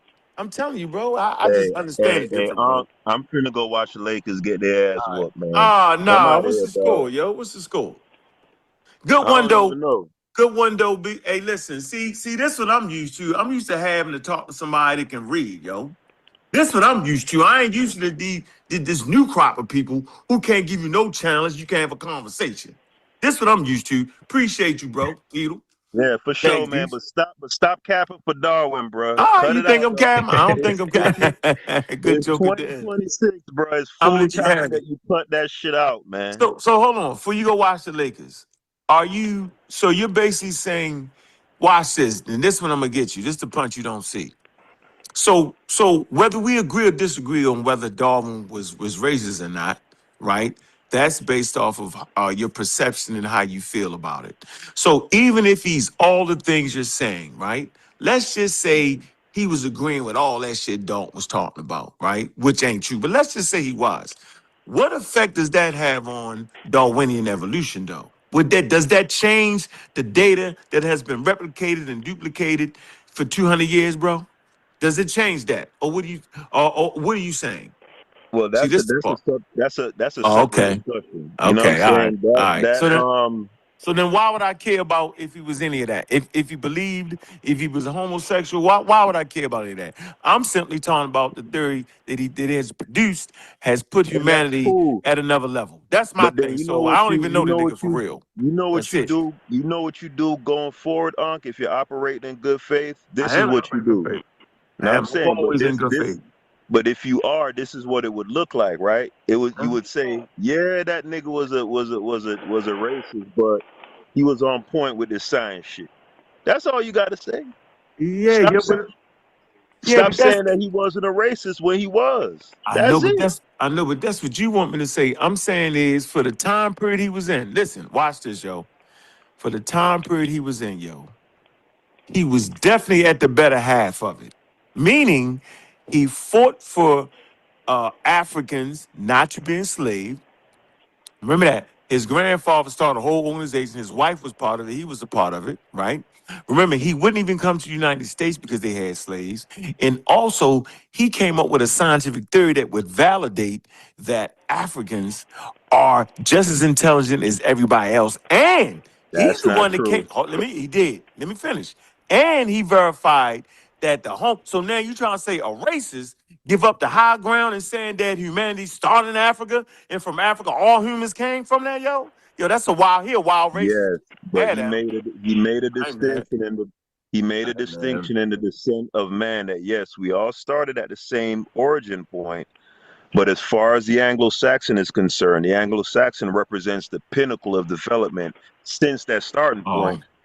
and the black race represents pulling up the absolute rear. He wrote that in his book, man. But look, man, I'm Oh, out of here, hold dog. on. I want you to leave, but I want you to leave with this. Then Darwin ain't know what the hell he was talking about because his theory says different. I He want to end don't. with But that. look, even I this just want part to of end it with is. that. I just want to end with that. His theory, But his data says different than what you just said. He said. but So look, maybe he said it out of his mouth, and then he was dreaming, and he wrote the theory in his dream, and the theory was right. Because the theory don't say that you developed later and you was better. The theory don't say that. It say well, he there's no wrote that. direction to it. He wrote that in the book. I'm gonna find when we have Find that. Yeah, find that. We get yeah, another we'll one. do. All right. But check this out, right? Uh-huh. There's another reason, like the theory of natural selection as That's an what it is. as an explanation for speciation, right? Mm-hmm. So speciation meaning what makes a cat, a dog, a frog, and that type of shit. That shit is bunk too, because from a mathematical standpoint, it's infeasible. It doesn't work. But that's a whole separate discussion from the racist shit. You know what I mean? But yeah, man, we could do it another time, Yeah, but man. it might be another mechanism in play because natural selection is not the only mechanism, yo. Charles Darwin only talked about natural selection, and the dynamic force of natural selection is adaptation. That's all he talked about. The rest of that shit they discovered later on, yo. Just for No, the record, bro. I'm saying there are different modes of evolution. I know they say what It's called mechanisms. It's four called mechanisms. mechanisms. Yes. So Right. we got Natural genetic selection. drift, Mm-hmm. natural selection. What was the other two again? Horizontal gene transfer. Right. And what was that? Bottleneck. Right. So this is what Founder I'm event. saying. All right, go ahead. I'm saying specifically, excluding natural selection, just that part of it.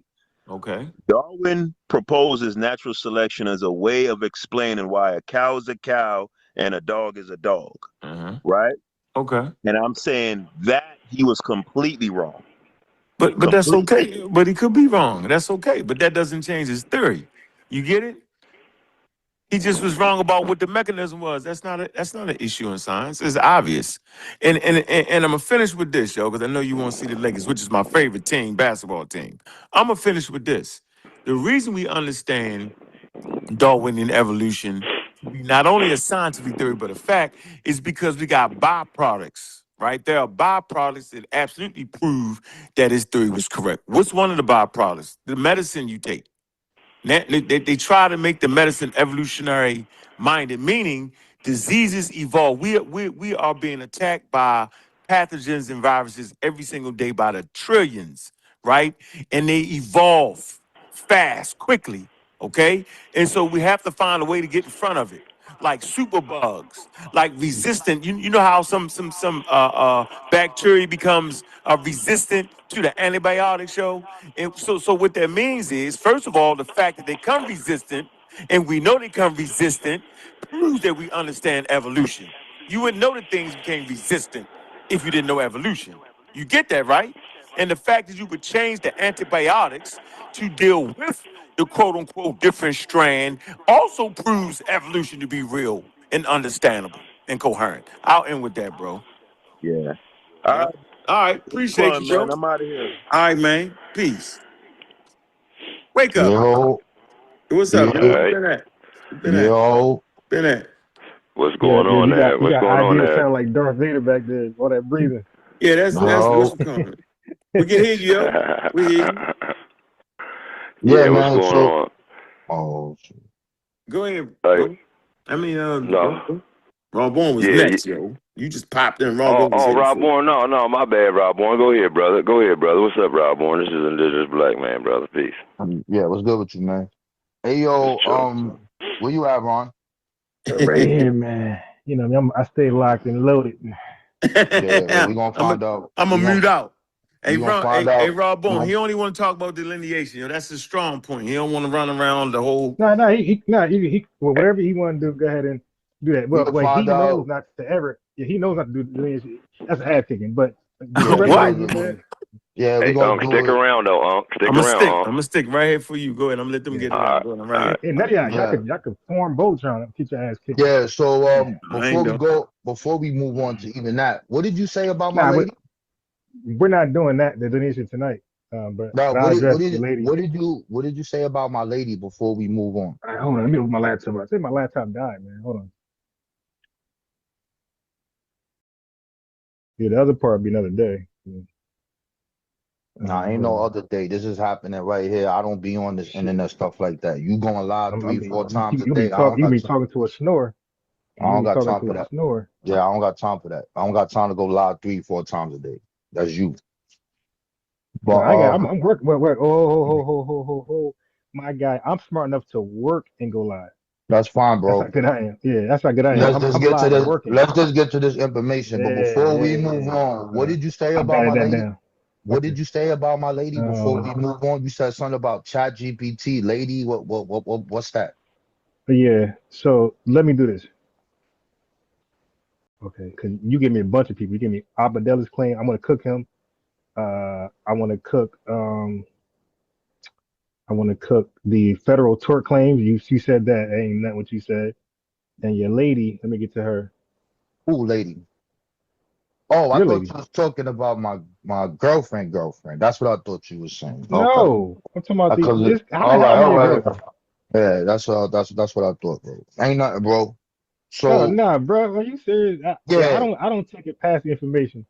yeah. So I heard you when you was talking to Aunt and you was saying what your argument was about how many people was saying this, and you said that you asked me this multiple times and I didn't Yeah, give you an amount, right? you did. Okay. So what I'm gonna do is I'm gonna show you these people, their organizations, and who they represent. Now, once I do this, I don't care what time frame you do it. Oh yeah, the time frame is this 1700s, 1800s.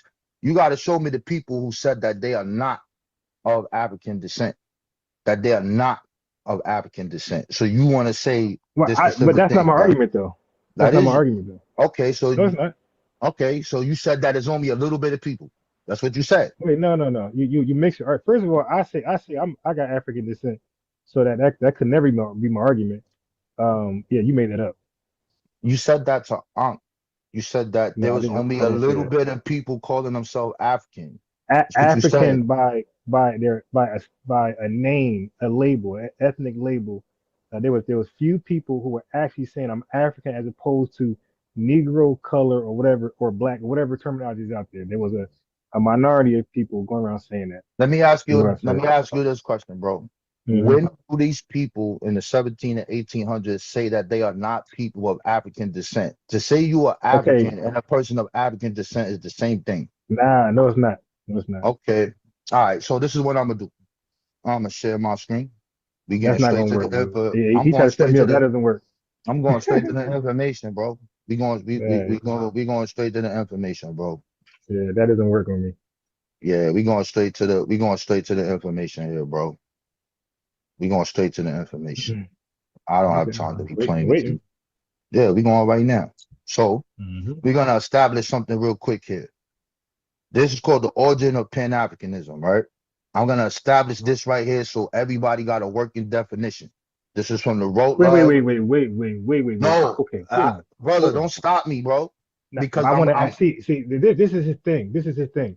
When he brother. comes Why over are you, here, brother? he want to be a reverend. He wants to go without I any don't want to be clarity, a any reverend. question. Could we do what you said? All right, I'm going to ask you a question about the time me for definition of Pan-Africanism. time me for 3 minutes and then stop me, bro. Or if we're gonna keep cutting me off when you get scared when I start pointing information, there is no need for us Bro, to you conversate. you you completely light work. All right, hold on. Let me Okay, so start we this gonna time. do it right now, bro. So if you're gonna let me All right, talk or hold you on. not, let's get Yeah. to the Let me let information, me bro. let me time you. Hold on. Can I get the timer out? All right, let's go. All right, hold on. Man said, okay, go. All right, what is Pan-Africanism, right? Right here. Pan-Africanism refers to the movement and ideology centered on the belief that peoples of African descent throughout the continent and the diaspora share a common past and destiny. This shared understanding of the past and future informs how people of African descent mobilize against racial discrimination, colonialism, economic, political, social, and cultural oppression. Pan-African history includes chronicling a variety of ideas, activities, and movements that celebrated Africanness, resisted the exploitation and oppression of those of African descent, and opposed the ideologies of racism. So when we're talking about celebrating our Africanness, this is what we're going to do. We're going to scroll down here. Let me get to my man here. Oops. Where he at? Let's get to my boy. Where is he? Where is my boy? Where is he? Oh, I think I passed him. Where we at? Let me stop the time so you find your boy, your man's. Yeah, hold on. Hey, you're all crazy. Yeah, my man's right. That's Your my man's in man. there. Yeah, it's my man's in him. What point, All right, you He holding that on? what point we trying to prove right here? What we doing? Where we Hmm? at? Well, we Now here let right him now. go. I'm talking about the people who are celebrating their Africanness in the first definition of what I'm talking about. What T says is these Okay. little bit of people. So here's the Yeah. proceedings from the Free African Union Society, right? And the African Benevolent Society. So here are people celebrating their Africanness and naming it. We the members of the Union Society in Newport. Tells you exactly who they are. Tell you that they came from where? They said they was enslaved in West Indies and they came from the nations of Africa from who we sprang. So when they're making these organizations to help black people, they're establishing their Africanness, right? Let's keep going. We got the New York African Society for Mutual Relief. 1784, right? Same thing. Now we got the infamous Richard Allen. This is the thing that starts this whole conversation that we have. In his preamble of the Free African Society, it says, whereas Absalom Jones and Richard Allen, two men of the African race, for their religious life and conversation have obtained a good report among men, and they started this organization to help black people. This is what they do. Now we talk about the infamous Paul Cuffey. Paul Cuffey is here writing on behalf of black people where he's at. He says that we chiefly of the African abstract and by reason of long bondage and hard slavery, we have been deprived of enjoying the profits of our labor or our advantage of inheriting estates from our parents, our neighbors, the white people do, having some of us not long enjoyed our freedom, yet or later, right? So here you see all of these people, they're signing this specific thing, and he's representing these people in the state of Dartmouth, right? We'll keep going down. Now we get to our Negro color conventions. The shit that you say that's a little bit of people. These are the first 40 of the color conventions. I started with Richard Allen to show these specific people because of what all of these people here say that they are the people of African descent. You see New York, Connecticut, Rhode Island, Maryland, Delaware, Jersey, Ohio, all the way down the line. And as the time goes on, it spreads out. All the way down to the person that you brought up, which is Mr. Cromwell. What does he start? He starts the Negro Academy.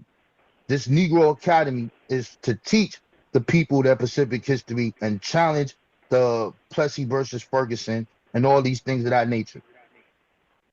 All the way going to Prince Hall, who starts the what? What does he start?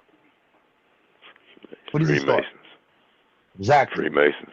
Here he's petitioning for the education of black people where they are at, right? See that there, right? You see his petition of also here, talking about blacks detained in the state of slavery and the bowels in the free Christian country, talking about these specific people. These people are on the Underground Railroad.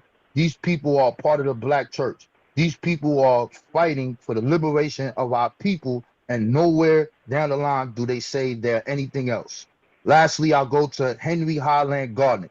Here is in the color conventions, addressed to the slaves of the United States of America.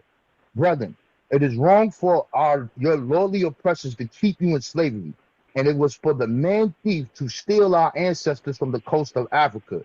You should therefore now use the same manner of resistance.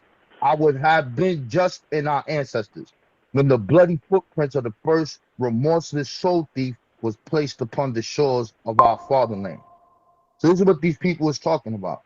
These national color conventions are conventions that last from 1831 to 1899, and there's no person in any of these conventions that ever say that they are not African or of African descent. And I'll stop right there, and then we're gonna get to your delineation after that. On you, bro. I want to see the people who are not calling themselves such. We waiting for these people that these people. Yeah, show me the people who said that they are not African.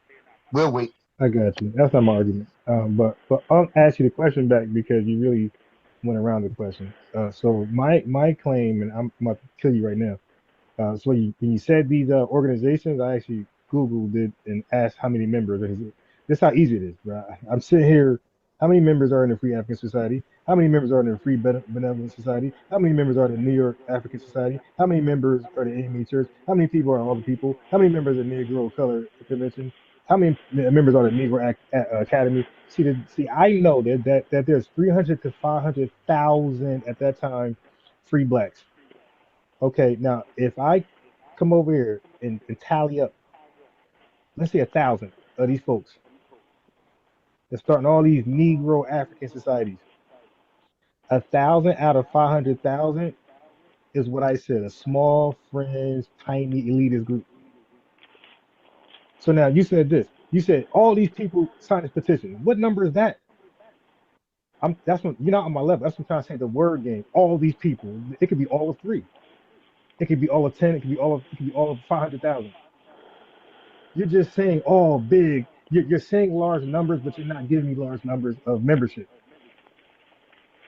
All right. So now, let's see. How many members? Let me see. So we got 500 in a Free Benevolent Society. This is, bro, you're not on my level, man. I don't know why you think you're there. You got to understand my position, for one. I said there's a little bit of elitists running around saying they're African, starting these movements, compared to the 500,000 of the free blacks that was out there. Because this is only a free black thing. If the family don't know this.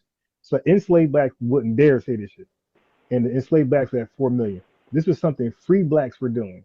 A small group of trying to piss off white society, I guess. And that's why the ACS said, man, get these Africans back to Africa. So you see what happens, family? You see what happens when you brag about your African? You see what happens when you brag about a free African society? You form a group like the ACS to take your ass back to Africa. All right, so we got how many, and that's why the majority would never dare claim Africa, because they knew the trick bag was coming.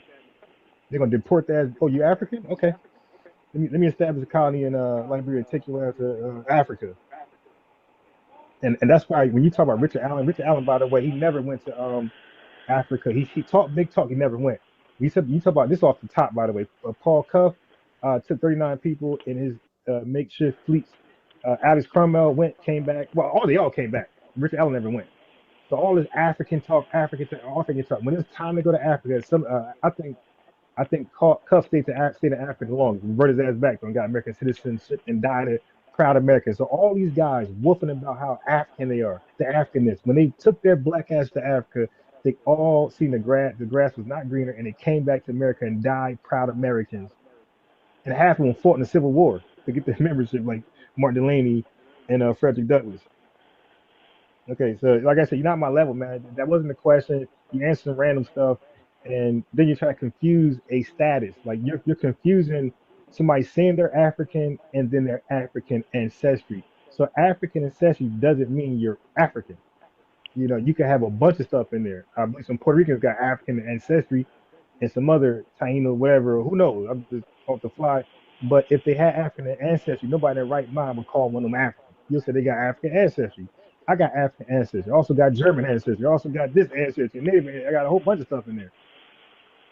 All right. So yeah, African ancestry doesn't make you African. There's a lot of white people in this country who by your rule of thumb would be African, but they just white because they're not Anglo, but they got a lot of African in them.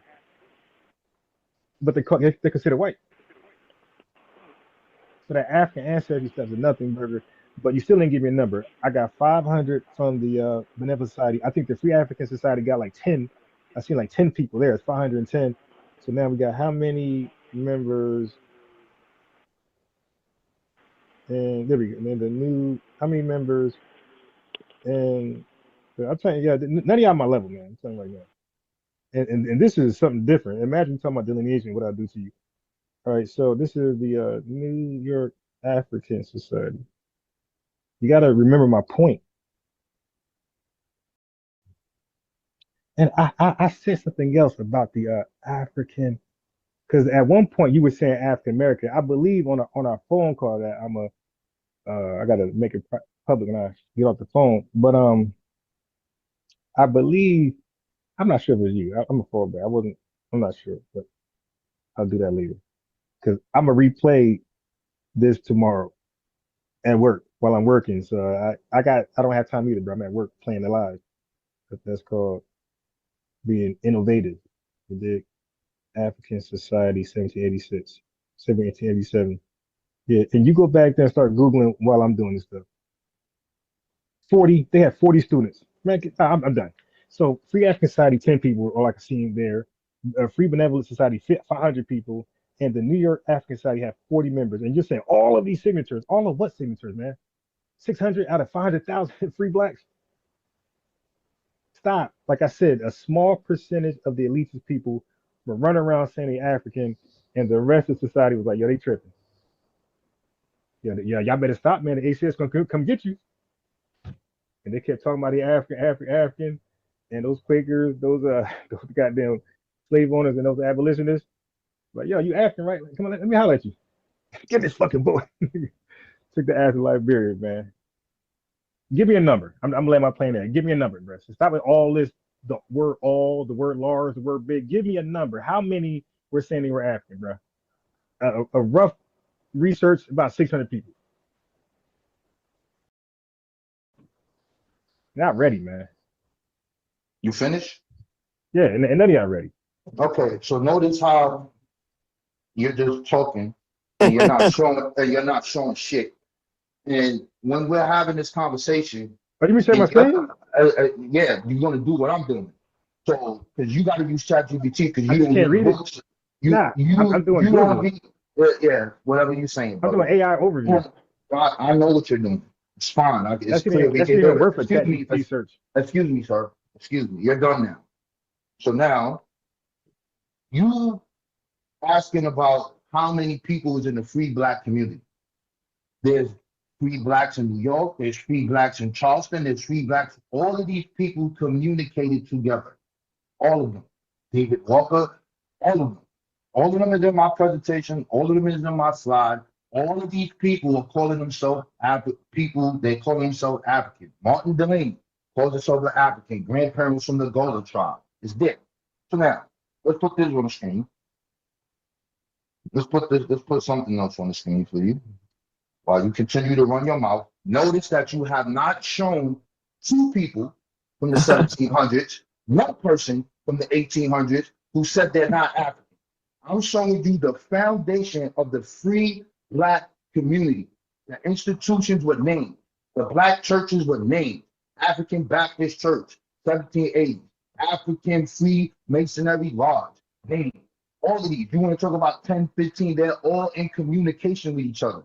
You brought up the letter of John 14 responding to Paul Cuffey and these people. What is that letter? Who is talking? We have something called the abolitionist papers that you've never read in your life.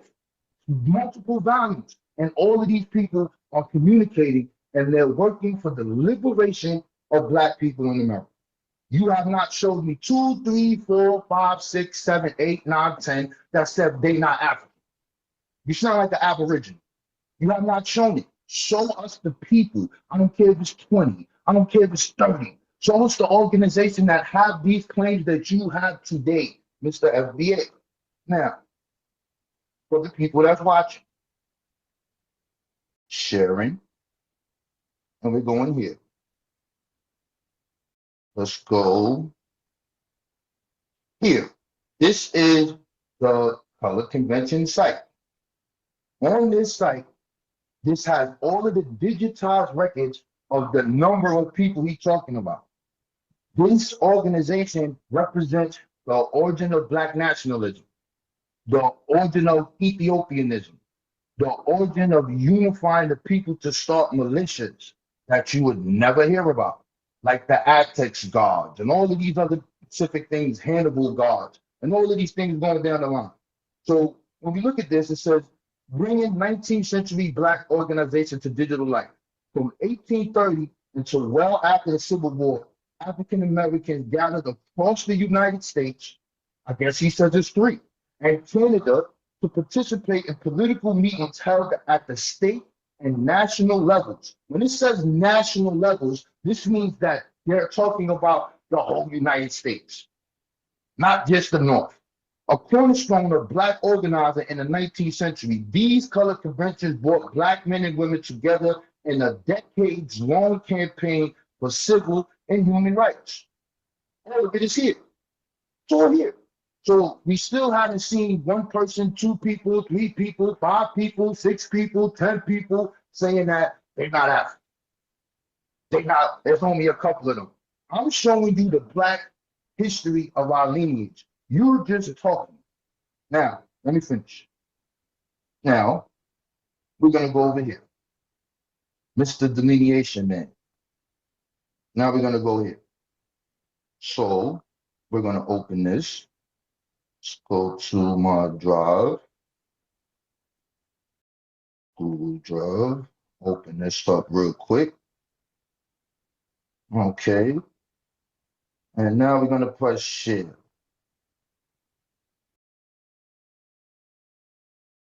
Okay. Are we sharing?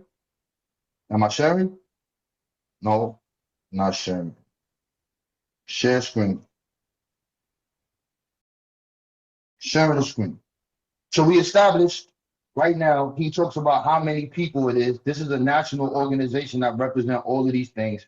And this person, I guess he can't show us now. I don't know.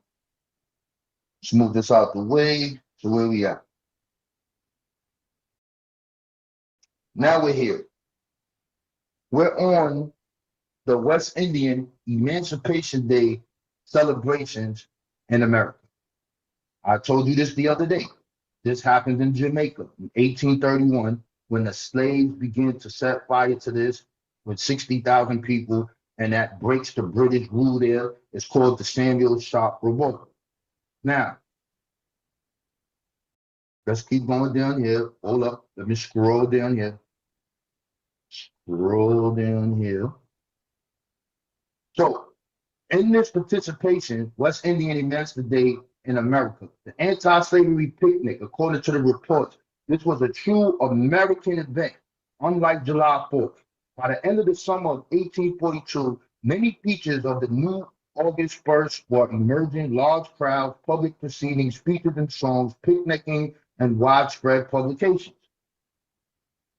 When we blow this up, you see all of these. How many people is it?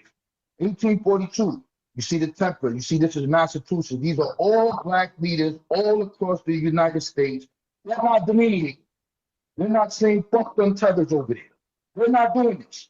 These people are all making speeches, and Frederick Douglass is a part of it. Let's go down. Let's go down some more. Let's go down some more. Hold on. Let's go down some more.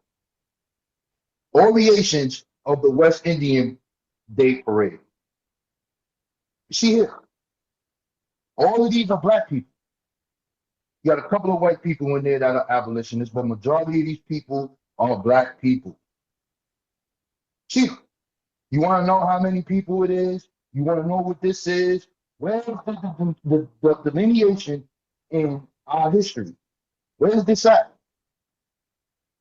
Where is this? We had met in San Francisco to dig the grave of slavery, Thomas H. Ward. Here, churches' rights in Black America. All of these people are celebrating this.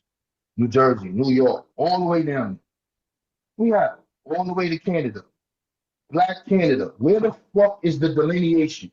It says, we, the colored inhabitants of Canada, most respectfully, most gratefully, and most loyally approach your gracious majesty on this anniversary of our death to slavery and our birth to the free citizens of Toronto.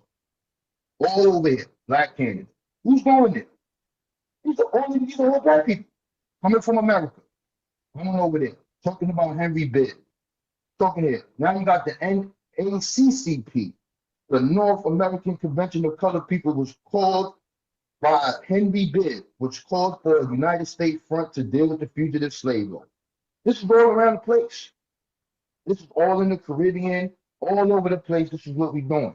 So when you're talking about this alleged delineation, what are you delineating from? You delineating from who? This is the question I asked you last night. Are you delineating from black people because they're stopping you from getting reparations? You don't even know the Europeans' argument against reparations. Lastly, we have the rehearsal for war. Black independent militants celebrate Emancipation Day. In 1835, local activist David Ruggles and others started the New York Committee for Vigilance for the rights and safety of blacks. 2 years later, the Vigilance Committee used this celebration of the third anniversary of the British colonial abolition at Broadway Hall in New York City. This is the first black man in America who had a bookstore. This person was running up on slave ships talking about, yo, they got these people. This dude is fighting the New York Kidnapping Club, AKA Mr. Riker. The Rikers family, because Rikers Island is named after. This is what we're doing. Where the fuck is this delineation? Where is it? You got Robert Purvis here. You have all this here. This lasted for damn near 50 years. I'm done now. I'll leave that alone. And I got some more stuff to show. So get your chat GPT ready, my dude. Again, not my level at all.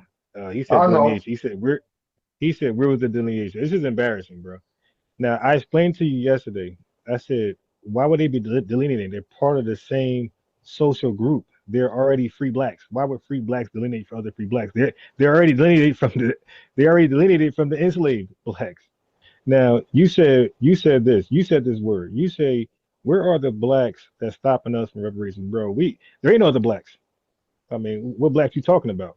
When you call these folks these recent Caribbean people, these recent African people blacks, bro, that's a super new term for them. When they came to this country, they didn't come as black. They came as Jamaican, Trinidad, their home country name, bro. We're the only people where our home country name was actually black. That's why our black is capital B, is a proper noun. Theirs recalled by an outsider, which is the exonym, trying to game you on language. You too goofy to sit here and listen. Exonym is something somebody called you and you accept the definition and term. So prior to us calling ourselves black and defining black ourselves, that's an endonym. I'm trying to tell you the other day, but you kept talking, running your mouth. So when you say these other blacks for stopping, they ain't no other blacks, man. Those are Caribbeans, those are immigrants, they are West Indians, and these are Africans that were born in Africa in one of those 54 countries with a flag, language, and culture. Nothing black about them. Our blackness ain't a damn descriptor, bro. It's not an adjective, it's a proper noun. Google that. Google our black is a proper noun. It's a capital B there, my boy. Put some respect on our black. And it's an endonym. We named ourselves. Ain't nobody named us black. We ain't those damn Sudanese people, those Egyptians or Ethiopians or anybody else. So no, it ain't no other blacks. So let's get that straight. We're the only blacks. All right. We the only ones that use black as an ethno-political term. Who you think you're talking to? Now, watch this. Cookie real fast. Ain't no other black people. You made that shit up. Just like you made up Africans. And I'm gonna share my screen, Cookie more. I try to spare you and say I'm going to bed, but you try to poke me? All right. So again, he said, you want to see a number? He showed this list of like 30 people and said, you want to see a number? Didn't tell us a number. Didn't tell you, bro, you're not my level, man. If I say I'm going to do something, I'm going to do it. I'm going to show you a number. You didn't show a shit. You showed us a bunch of names that signed a petition for whatever. But I want to see that number. Now, I got a number for you, though. I got estimates. I'm going to share my screen. Don't worry about how I share but don't matter what educational research tools I use. Just bow down when I share my screen because you got to share a screen, presentations, all right, whatever. All right, so he said, oh yeah, so he kept saying they ain't been delineating. Why would they? They're all got the same status.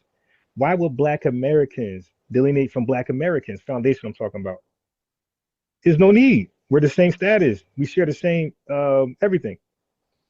No need. I mean that was like crazy to suggest that. Just like enslaved people, why would they delineate from enslaved people? That just sounds crazy. Okay, and they were already delineated from the free blacks. Because I said it one more time. Now you said where was these people saying FD tethers? I already explained. Well, you said tethers, man.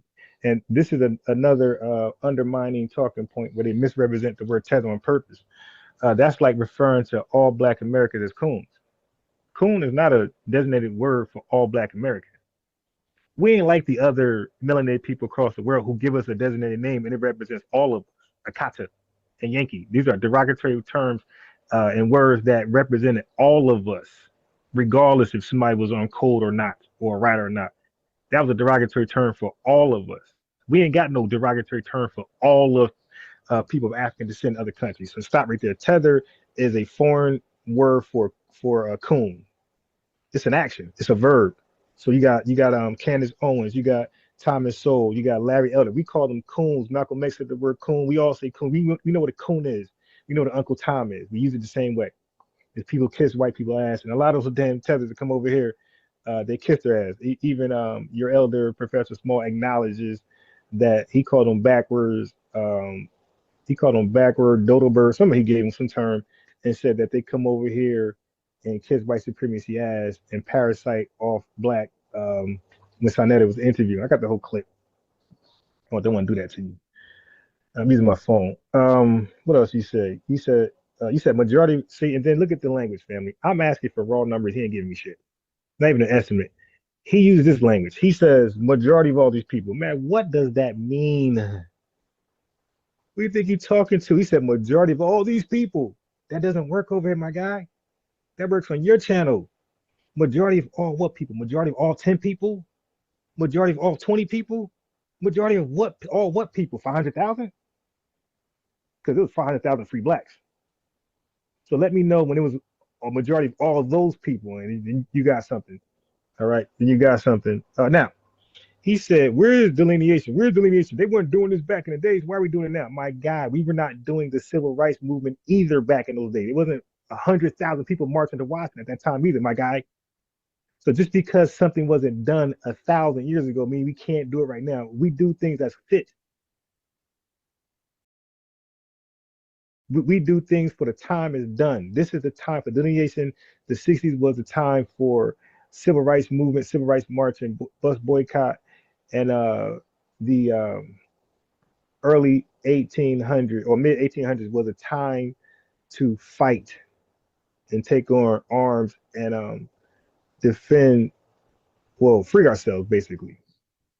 All right. So that's what Frederick Douglass was talking about. You can talk about Frederick Douglass. He was in the ear of Abraham Lincoln. He did like negotiating. Hey man, we could fight, but this was gonna happen. We want this, that, and the third. Now let me share my screen because apparently sharing your screen makes something more validated. Hopefully my Google search didn't disappear. All of a sudden, Google searches are bad now. Miss you with that. Let me share my entire screen. Let me see. In my Google search. Okay, cool. It's still up here, I think. So I asked, um, I asked, I said, is it safe to estimate that virtually 100? That was my question. That's how they redefined it. Is it safe to estimate that virtually 100% of the 500,000 free blacks people in the U.S. from the late 1700s would have been identified by or called themselves by using terms African, Black, Negro, color? These were the common official terms of the era for people of African descent. Okay, so terminology in the antebellum period. Let's get down to African. African.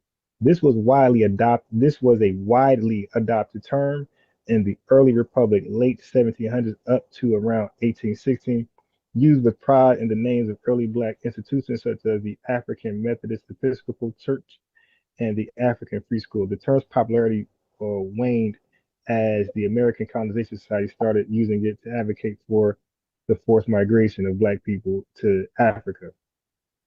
Okay. You were talking about what time period? Negro and Black. These terms were used throughout the period, both by white individuals, often in a descriptive or derogatory manner. I told you, that's an exonym, not an endonym, my guy. That's why I said the only black people is us. And so this was a lowercase b. This was an adjective, my guy. You don't capitalize an adjective. And by black individuals, okay. Negro was derived from Romance languages, meaning black, and was a common descriptor. Color, this term became the dominant and widely accepted identifier throughout the mid to late 19th century, used by black people as a marker of race pride in the post-Civil War era. Major black-led organizations such as the National Association, that's a little further. So then we got other free color person, mulatto.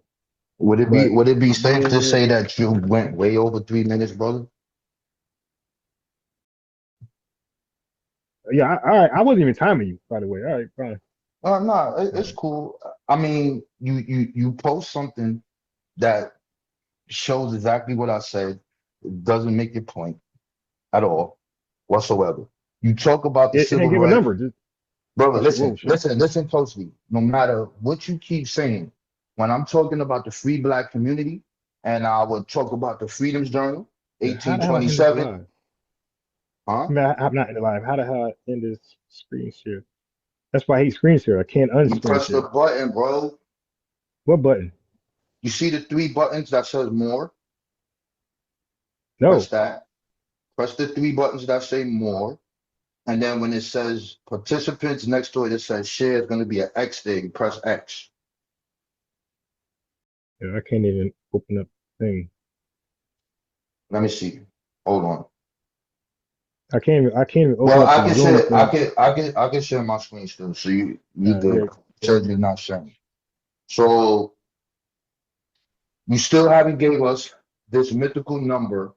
Oh, you want to call it I'm asking you for the number. Bro, there is no specific number, bro. There's no number. So you're There's just no guessing? No, I'm not All guessing. these. That's why you're Let's saying be all these clear. people, because there's no number. Yeah, there is all these people because there's hundreds and thousands of the people. Why do we know this? Because it is a national organization that represents the interests of black people. Every struggle from the Underground Railroad, from the Fugitive Slave Act, all of these are the things that are affecting the black people lineage, and they are all getting together to solve the problem. You have yet to show us anybody, any person that says that they're not such. You still haven't. I'm not done. So now you talked about the civil rights movement. You keep talking about the 60s and all of these things of that nature, as if that's the beginning of the civil rights movement. This is again showing you Never said that. Yes, you did. No, I never said the beginning of civil. I never said the beginning of civil rights movement. Are you serious? Brother, you ain't serious, right? You said I said the beginning. No. You're a liar, bro. I'm on record to say the civil rights movement started with Frederick Douglass. It's not lying, right? At this point, you just getting your ass kicked, and now you just lying on me. Okay, cool. So in any event, right here, we see the Civil Rights Act of 1875. We see that this comes across during the Reconstruction. And this doesn't have anything to do, as you said, with Frederick Douglass, because the person who puts this bill forth is Robert B. Elliott of South Carolina, who gave a famous speech in favor, and here he is right here. That is not Frederick Douglass, my man. All right, let's get out of that. Frederick Douglass his era. Now is his era. Come on, bro. Yeah, Why yeah, you talking because while I'm I said talking? start, Why around you that talking time while I'm talking, man? because you lied Stop on me. I didn't say the talking. civil rights in Excuse 1950 me. was new. Excuse me, sir. Excuse me. There's levels, man. I'm going there. Yeah, there is levels to this. There is levels to this. You gotta use Google to go to catch up, brother, because you can't catch up. What else did I know? Anyway, That's excuse modern me, sir. technology. I know.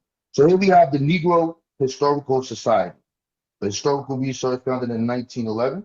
This Society for Historical Research was one of several organizations that emerged around the turn of the century to preserve, study, and disseminate Black history. Set out to gather books, pictures, letters, manuscripts, artifacts, and other historical data to Black contributions to world history. By encouraging the study of these documents, the organization sought to counter Black erasure from mainstream histories. Just like you. And it's founded by who? Edward Bruce and Arthur A. Schomburg. Same people who say that they are people of African descent. Same people. One person, Edward Bruce, actually went to Africa in Sierra Leone, in Liberia, and almost ran the country. You talked about these immigrants, all these people. Why do we need to delineate? Why we're saying the same? No, sir. These are the people in the Caribbean. These are the people who are from Jamaica, Trinidad, St. Lucia, and all of these things of that nature. Oh, we're the only Blacks. Okay. Here's Hubert Harrison. He's the founder of the Liberty League of Negro Americans, right? He writes a book, When Africa Awakes. This is what's going on in the Black community. He's the person who brings us Marcus Garvey. He's the person who stands on the Lynching Act and things of that nature. We go down again. We have another Caribbean, the African Blood Brothers. What are they doing? Founded in 1919, West Indian, Mr. Briggs. What are they doing? Fighting Black nationalism, anti-capitalism. In 1921, the ABB gained notoriety and a boost in membership after its Tulsa, Oklahoma branch was linked to the armed resistance of local Blacks during the Tulsa race riot. Where are these? This is 1921. They're calling themselves the African Blood Brotherhood.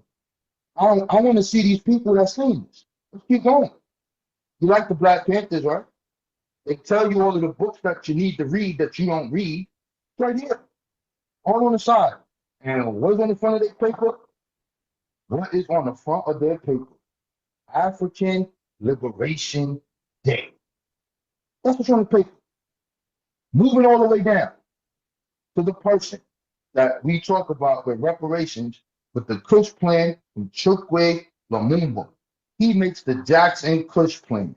This plan has three fundamental programmatic components that are designed to build a mass base with the political clarity, organizational capacity, and material self-sufficient to advance the objective of building an autonomous power, building people's assembly, building an independent Black political party, building a board for solidarity.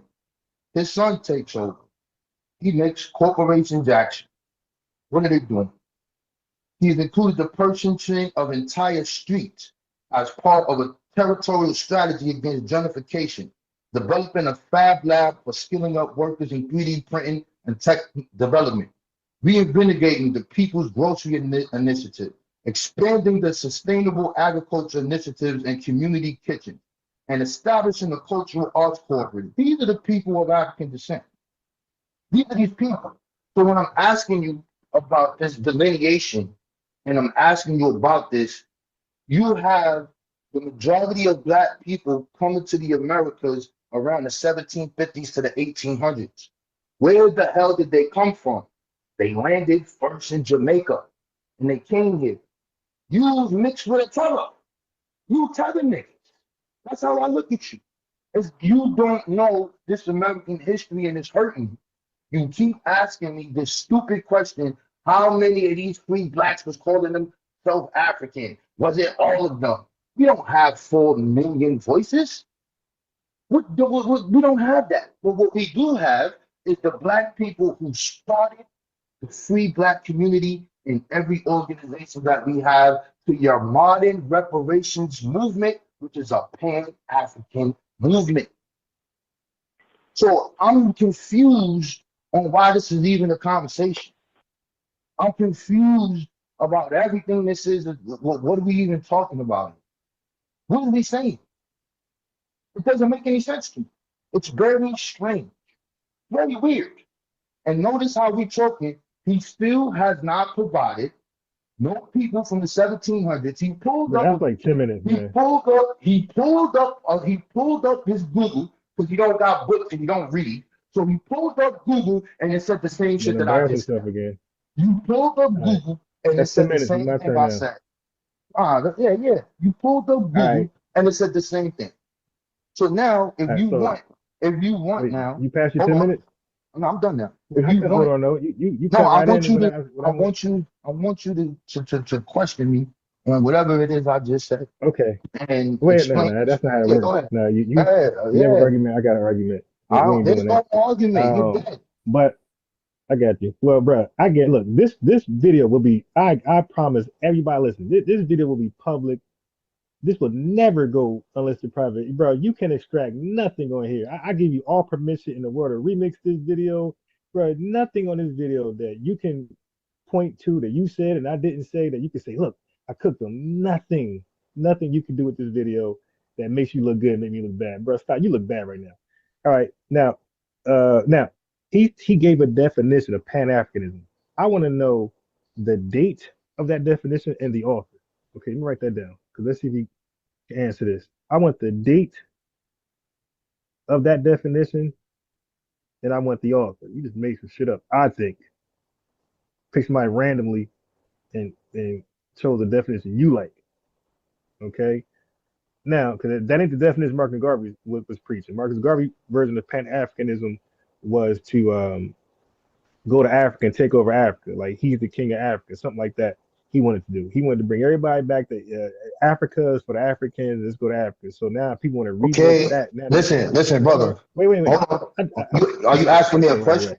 No, I'm just saying. Are you asking me a question? Okay. So I'm gonna write it down I'm because taking that my, was I'm the taking my, question. yeah, right there. Yeah, right there. I'm saying write it down. Like you asked questions, I just wrote it down. Okay. All right. Now I just educated him on black people. He keeps saying majority of black people. No, bro, you just said West Indies. Okay, so say West Indies, not black people. You said the right term. They're West Indians. They came over here. So you can't flip flop. See, that's the difference between me and everybody else. Us, my lineage, we don't flip flop. We're just black. We're not black and something else. We're just black. That's why I say we're the only black people. A Nigerian can be black, Nigerian, African American, all Yoruba, all type of stuff. African. No, we're just black, my guy. The same way you just said, the West Indians came over here and then called them black too. No, wait, what's this flip flop terminology? Bro, we're just black. We ain't nothing else. We're just black, the capital B. No descriptor, no exonym. We named ourselves that, by the way. Every country that went independent, every island that went independent, every country in Africa went independent. They had a chance to name themselves, and they all said everything but black. So we're not going to let them hijack our name some 100 years later, whatever our years later, and now they're black too. Now we got shit lit. They trying to tether onto our innovations and our swag and what we did in this world. Stop. What we did in 100 years or whatever years we was over here is more than all those places combined. So we're not gonna let them tether on to our achievement. Now do your own shit. They gotta fix their homeland. They gotta prove something to us. Do something.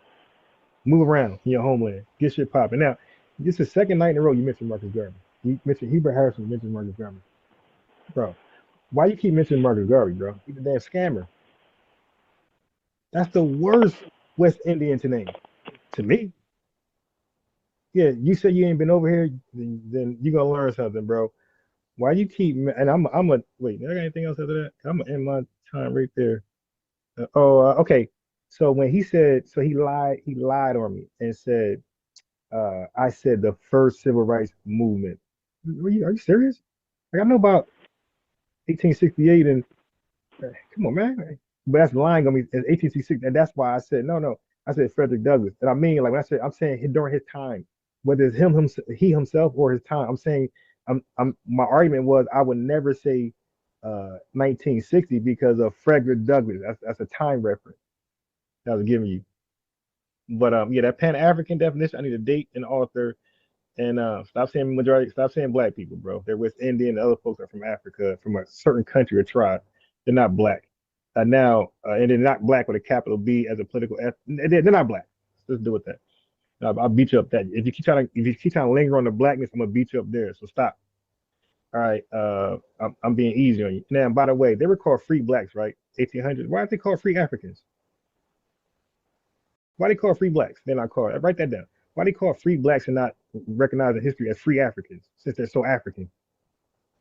Now, but I'm gonna need you to justify Marcus Garvey.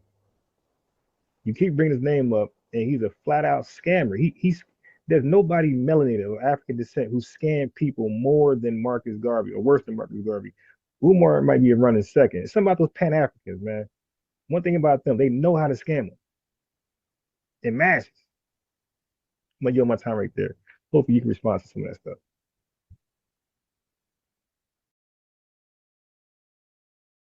All right. So I'm gonna share the screen again so you can see the definition. All right. So you can see it. So yeah, there's no confusion. All right. There's no confusion here. That comes from here. Can you read it? Do you see the book? Hello? Are you there? Mic check. Right, mic check. Routledge Handbook of Pan-Africanism. That's where it comes from. If you're looking at the date, it's in the 2000s. I'll have to open the book. This is on page 8. So this term, Pan-Africanism, the name comes from a person named Henry Sylvester Williams. Let me put him in the chat. Let me share him before we get to Mr. Marcus Garvey. Search. Henry Sylvester Williams coined the term Pan-Africanism and organized the first Pan-African Congress in London. Right? So we're going to go back here and we're going to see what this was about.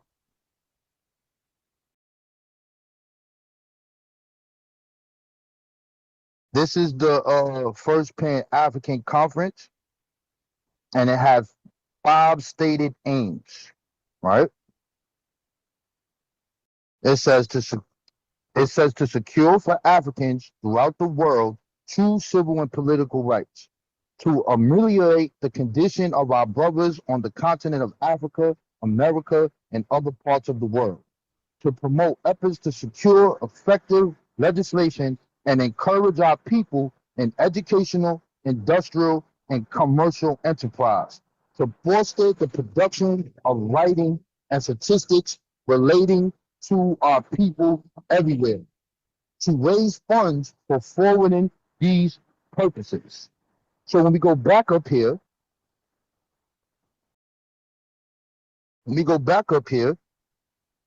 the actions of this is stated here.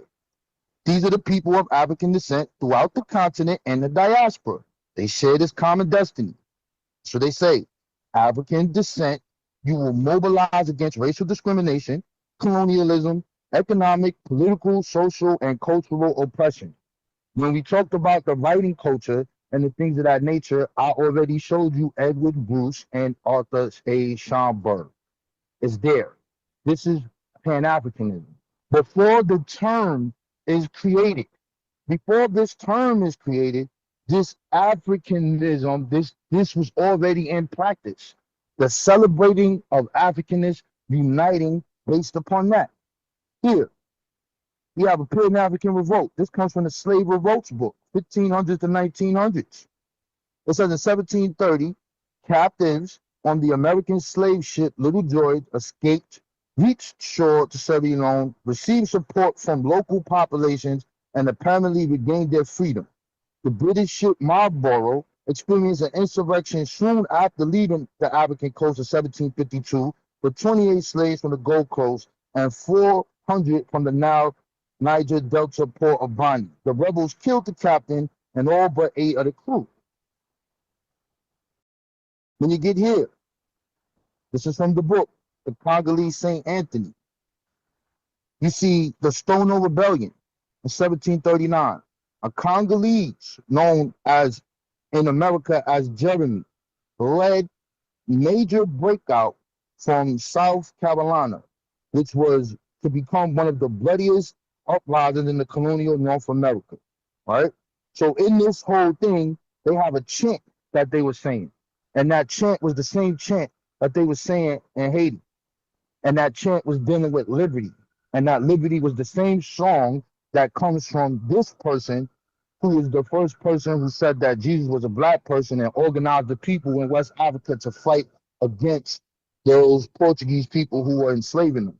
So you got the people from West Africa coming to the Americas, uniting based upon their origin and utilizing their African culture to bring forth liberation for their people. It's there. We talked about Prince Hall. This is before the name or the term. Again, it starts with celebrating your Africanness, uniting for the cause to fight against oppression.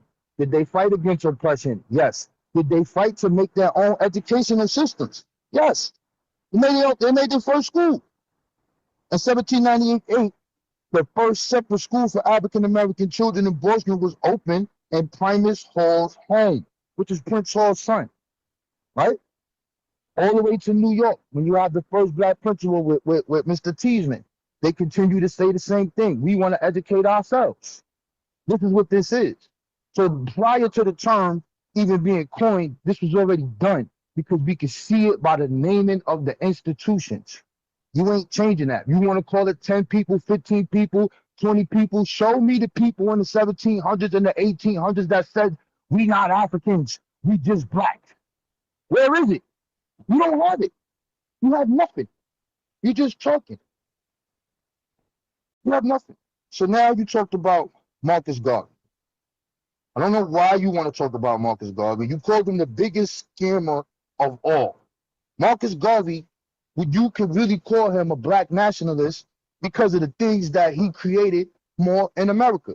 This comes from the National Humanities Center.org. Let's scroll down here. We're going to look at what this person brought forth. I'm going to turn this screen sideways so we can see this. Blah, blah, blah, blah.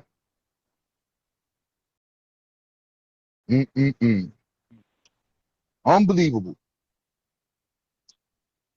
Tulsa. Let's go down. We almost there. Okay. Now we here.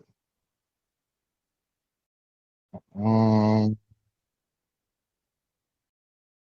on, because I haven't looked at this in a while. I want to make sure that I got it right. Garvey organized his group in a way that made the sentiments viable, and that's the sentence of we need to liberate ourselves.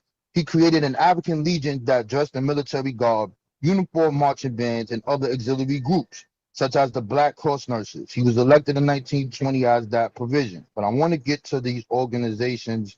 I want to get to what he brought forth here. Want to get to that. Where is it at? Okay, we have the Black Church, Mr. McGuire. We have that. Okay. Garvey's black nationalism blended with Christian outlook rather dramatically when he claimed that African Americans should view God through our own spectacles. That's one part. Let's go down. We want to get here. Where is it? Man, where the hell is it, man? I think I passed it. In any event, he had multiple organizations dealing with steaming, dealing with stores, dealing with groceries, dealing with cleaners, dealing with manufacturing goods, and all of those things beside this starship. And that's a whole different conversation for a whole nother day. So why is this person important? He's important because he was the #1 person who was the enemy of the United States. Now, when you're talking about his ship and these things of that nature, he falls under the same guise as the NOI. where you have these people who took this money, they bought this boat from the white person, and the boat was fucked up when they bought it. And yeah, he wanted to be the king of Africa. But you got to talk about all the stuff that he did here in the Americas. You got to talk about it. You can't just leave him and say, yo, he's the most scamming person of all. He's like Umar Johnson. How is he like Umar Johnson? How? How is he like Umar Johnson? I don't know. The shit is weird to me. It's very strange. I don't understand it. I don't know where you got it from, but it's weird. I don't know why you even want to, like, why I'm bringing up Hubert Harrison. I'm bringing him up because he told us so. He said, when Africa awakes, we awake. That's why I'm bringing him up. And not only am I bringing him up because of that, I'm bringing him up because of this right here. Hold on. Let me get my last minute in. Let me get this last strive in. Let me get this last one in here. Now let me go over here. Where is he at? Where my man at? Where it at? Where is it at? Where is it at? Where is it at? Come on, man. Let me get it. It's taking too long to load up. Let's go. Let's go. Let me get that. Let me get that. Let me get that. Let me get that. Let me get that. You smooth picked up. You smooth went right past that king part though. I just wanted to say that real quick. No, Yeah. that's a fact. No, bro, that's a fact.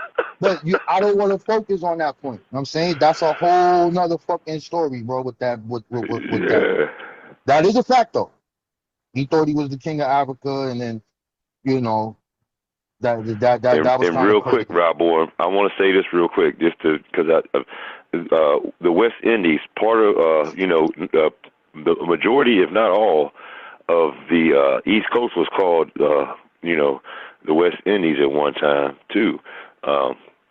So we gotta say when we talk about the time period, what time period we talking about, because they was calling the East Coast of 13 colonies, most of the 13 colonies that the West Indies at one time.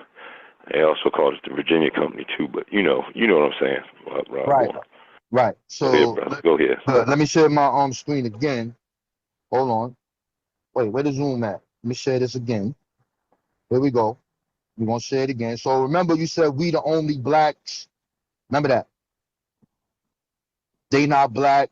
They West Indies. Okay, that's cute. That was really cute. It's really cute. That was cute. So over here, what we're looking at is the International Colored Unity League, right? This is what he created. But what is this? The International Colored Unity League, the ICUL program, was the most comprehensive and most unitary program developed by Harrison. It included political, economic, and social goals and centered on a plan to enfranchise Southern blacks and consolidate the black vote regardless of political affiliation.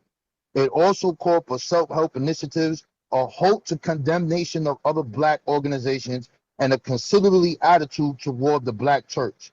In addition, the ICUL program had an innovative call for a Negro nation in the United States. So he was also working with J.A. Rogers. But let's go down. We don't want to get to his intentions. I want to get to this plan here. Organizing across the country. So you see the primary over here on the side. It says by early June, the ICO was organized in Harlem and in Orange, Montclair, New Jersey. Harrison and J.A. Rogers went on a speaking tour for the political awakening and enlightening of the masses and to spread the ICO principles. What was these principles? He made a newspaper here. All in this principle talking about we black, we African, it's all in the goddamn paper. I want to get from political to this one major part here. He got cooperatives, social, he got the youth. But this was interesting. Negro homeland in America. America is ours. This is an immigrant now. America is ours and we are hers. This is the foundation principle all of our racial strivings. Without it, there could be no moral or patriotic foundation to our cause. It is on that principle that we urge as a final solution of the graver aspects of the American race problem, the settling of a state or states, that the union as a homeland for the American Negro. He then goes to talk about if you don't want to go to the state, you don't got to go, but he died, so they couldn't they couldn't fully manifest it with such. But this guy's calling himself black, calls himself an African, calls himself all these things. And then I'm gonna do one more thing for you. We're gonna do one more thing for you. We're gonna open something up. We're gonna open something else up. Let's go in the lab. Let's go into the library here. I wanna put, what is this? Black nationalism. What is it at? So this book is called Classical Black Nationalism, right? By Wilson Jeremiah Moses, right? It says, to define black nationalism, we must first define its two component terms, black and nation. What most African Americans seem to imply by black is a special status owned by any person who is recognized or identified as having ancestral origin among the black peoples of sub-Saharan Africa, or any person possessing a set of physical traits that would seem to identify him or her with black African ancestry. Among African Americans, this category is often extended to include individuals who, despite their lack of those physical traits, associate with black Africa can nonetheless claim some Negro ancestry, and who claim some connection with the political interests of African Americans or other black people. This is our great scholar here. You know, I just don't get this conversation, bro. Shit is weird. It's very How much more strange. time do you want, bro? It's like 30 minutes. I'm good, bro. I don't need to go no. All right, let me get him out of here. I keep Okay, let me get him out of here. books on your ass Hey, all day. bro, nobody in their right mind believe you're doing good. Yeah, I'm gonna cook you on blackness. I'm gonna cook you on Garvey. I ain't cooking nothing. All right, so let's just, I know it's my go right now. So I want the same total silence. Now, you try to go into your vault, but I'm gonna go into my vault slightly. You know, I don't think, at nigga. all. You have a Okay. vote. You got the internet, nigga. Okay, he still what? Bro, you ain't say I was lying one time. All right, Yeah, now you was let me lying. go. Okay, hold on. It's my time. Yeah, go ahead, So now man. let's go back. But I got a pen and paper. Write down your goofy arguments. I'm about to debunk all of them. So, Yeah, debunk all of them. he said Henry Sylvester. Okay, so he pointed out. You think I don't know about this stuff? Think I No, you don't know don't. about the conference? Okay, cool. So watch this, bro. Come on, man. You're not doing good. You thought you was gonna do good. You're not doing good, man. Watch. Yeah, I'm gonna kill you on Garvey. yeah. I'm gonna edit on Garvey, by the way. This Okay. guy said Garvey. I'm gonna show you how he's a worse scammer than Umar. So Yeah, okay. Henry Sylvester talked about Pan-Africanism in theory, not in practice. So it sounded good just a week ago, writing that thing down. You know, Where Mike you Tyson get? said everybody. Are you showing us where you got that from? I don't need to. I'm talking. Oh, you just Facts, making this facts. up? Okay. No, Okay. I'm making it. Well, bro, everybody has the internet. We can fact check this easily with ChatGPT. Yeah, put it on the screen for us. Do what I'm doing. Show your shit. How about do what I did and be quiet, mute like I did? How about do that? No problem. So I'll mute. Henry Sylvester, 1900. But all these lazy bastards were talking about Pan-Africanism. None of them actually practiced it. It wasn't until Marcus Garvey who actually practiced it. It was nothing like the theory was in the 1900s in London. That's why I say Mike Tyson said everybody has a theory until they get punched in the face. Until now to make it. Can you say that again? Because I want to make sure I understand. Say that again. Yeah. So these guys had a theory that they did not put in practice. That long old 1,000 word definition you gave of Pan-Africanism, none of these guys put that in practice. It was a theory, something they thought about, thought sounded good on paper. One thing about Pan-African is that they're going to always do. They're going to have a book club. They're going to talk about books, and then they're going to be at conferences all day long. That's all they do. They're self-published. That's where the Freemason starts in the French book clubs. The Freemason starts in the French book clubs too. So these guys talk about books all day long, no work, nothing tangible, all this dream stuff that can never happen because you can't unite with the divided. So I'm gonna cook on this fake Pan-Africanism in practice. That theory put in practice. So Marcus Garvey he knew that Marcus Garvey knew that was bullshit. So he said, listen, I ain't doing that bullshit. I'm gonna do my own Pan-Africanism. I'm gonna get these guys up to Liberia somewhere. Now, bro, this is for you. I don't know why, IBM. What's up? This guy mentioning Marcus Garvey with me. What's IBM? You didn't tell him? Man, yeah, brother Reggie. they must not have heard. They must not have heard. We already went over this, man. Hey, brother Reggie, y'all didn't tell this guy about Marcus Garvey and me? What I do to Marcus Garvey? All right, so matter of fact, I'm gonna start him first. Dude, you're not my level, my guy. And I'm gonna clip this up for you, and then in the short clip, I'm gonna have all the stories in the short clip. Right now, I'm just talking. But yes, yeah. But I'm gonna clip this video up.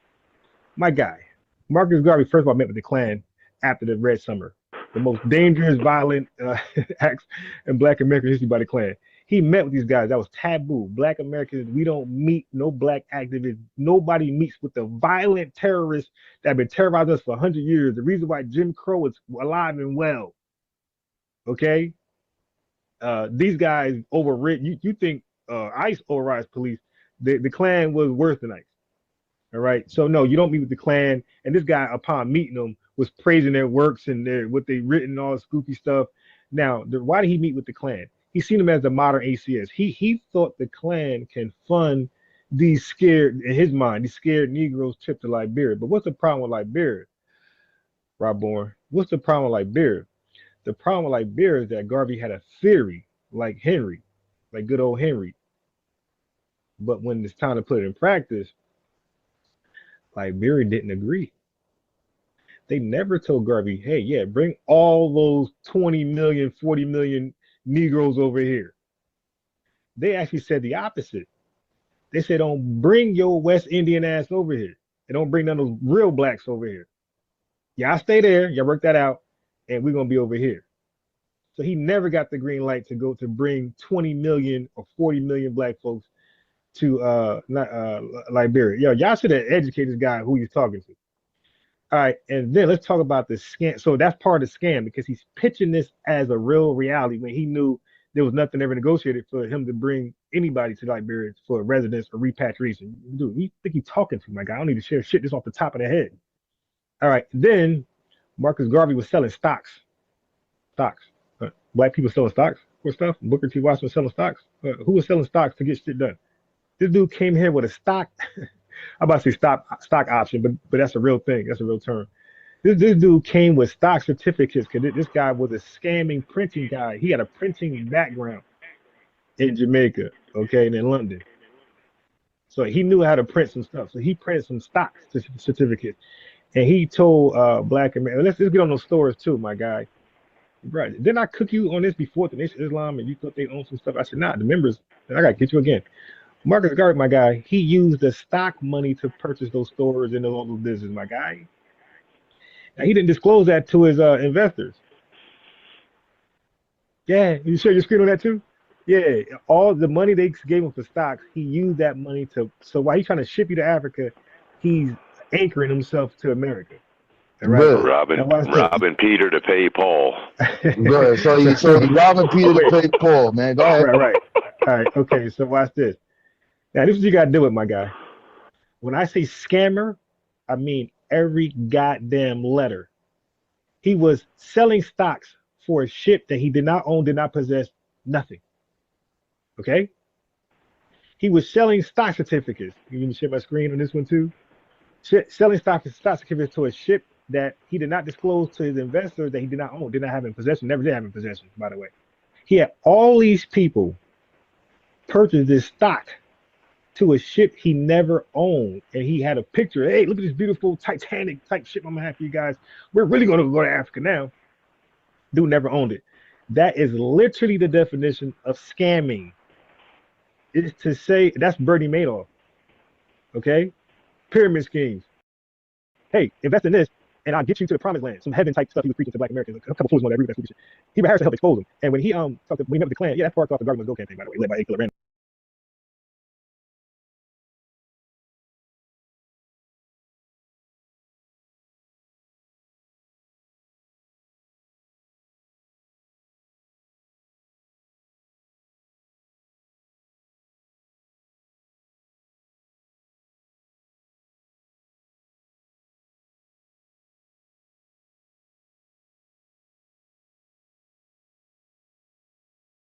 And a couple other guys over there to get his goofy ass up out of here. Yeah, they notified the authorities. That's what we do around here.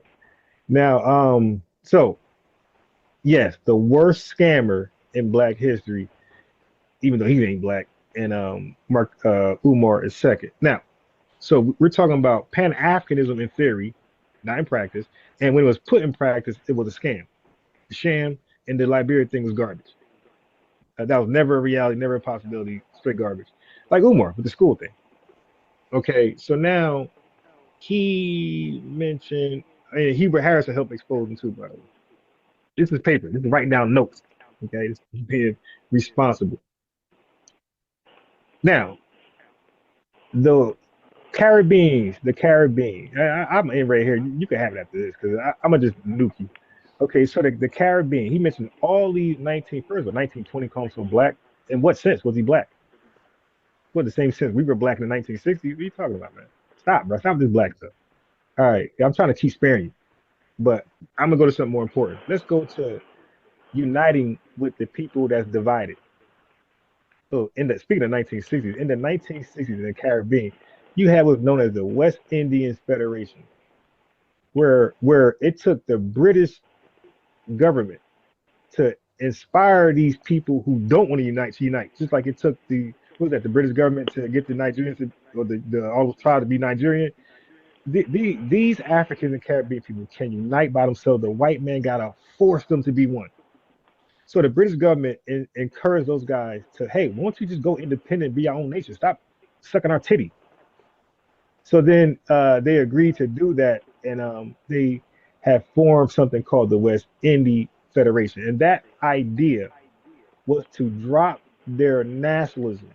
Okay, I'm no longer Jamaican, I'm no longer Trinidadian, I'm no longer this and that and that. We're all West Indian, like how we were all black here. You know, Black Americans, the lit group who could be black all together. Well, they couldn't be West Indian all together. All right, these guys fumbled the bag in 4 years. Yo, look.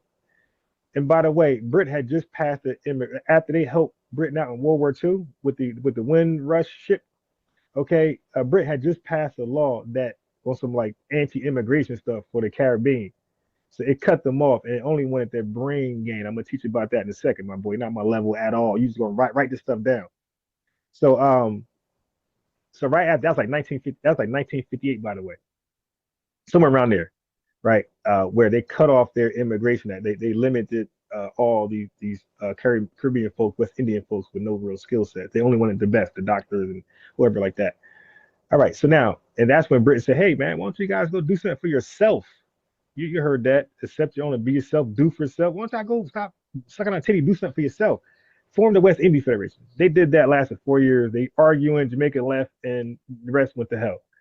Okay, and then across the street, while that was happening, at the same time that was happening, my boy. So you can't unite with people that's divided, that's divisive. So at the same time that was falling apart, you had the Pan-African Liberation Movement in the 1960s, where the Africans were like, yeah, let's get together. Let's show the Caribbean people how to do it. Yeah, we're going to get together. And Nkrumah, all these guys were trying to get together. 4 years, garbage. It went independent, and that shit fell for both of them. The West Indians stopped trying to get along and unite as the West Indians, and the Pan-African Liberation Movement gone. They ain't trying to do that at all right now.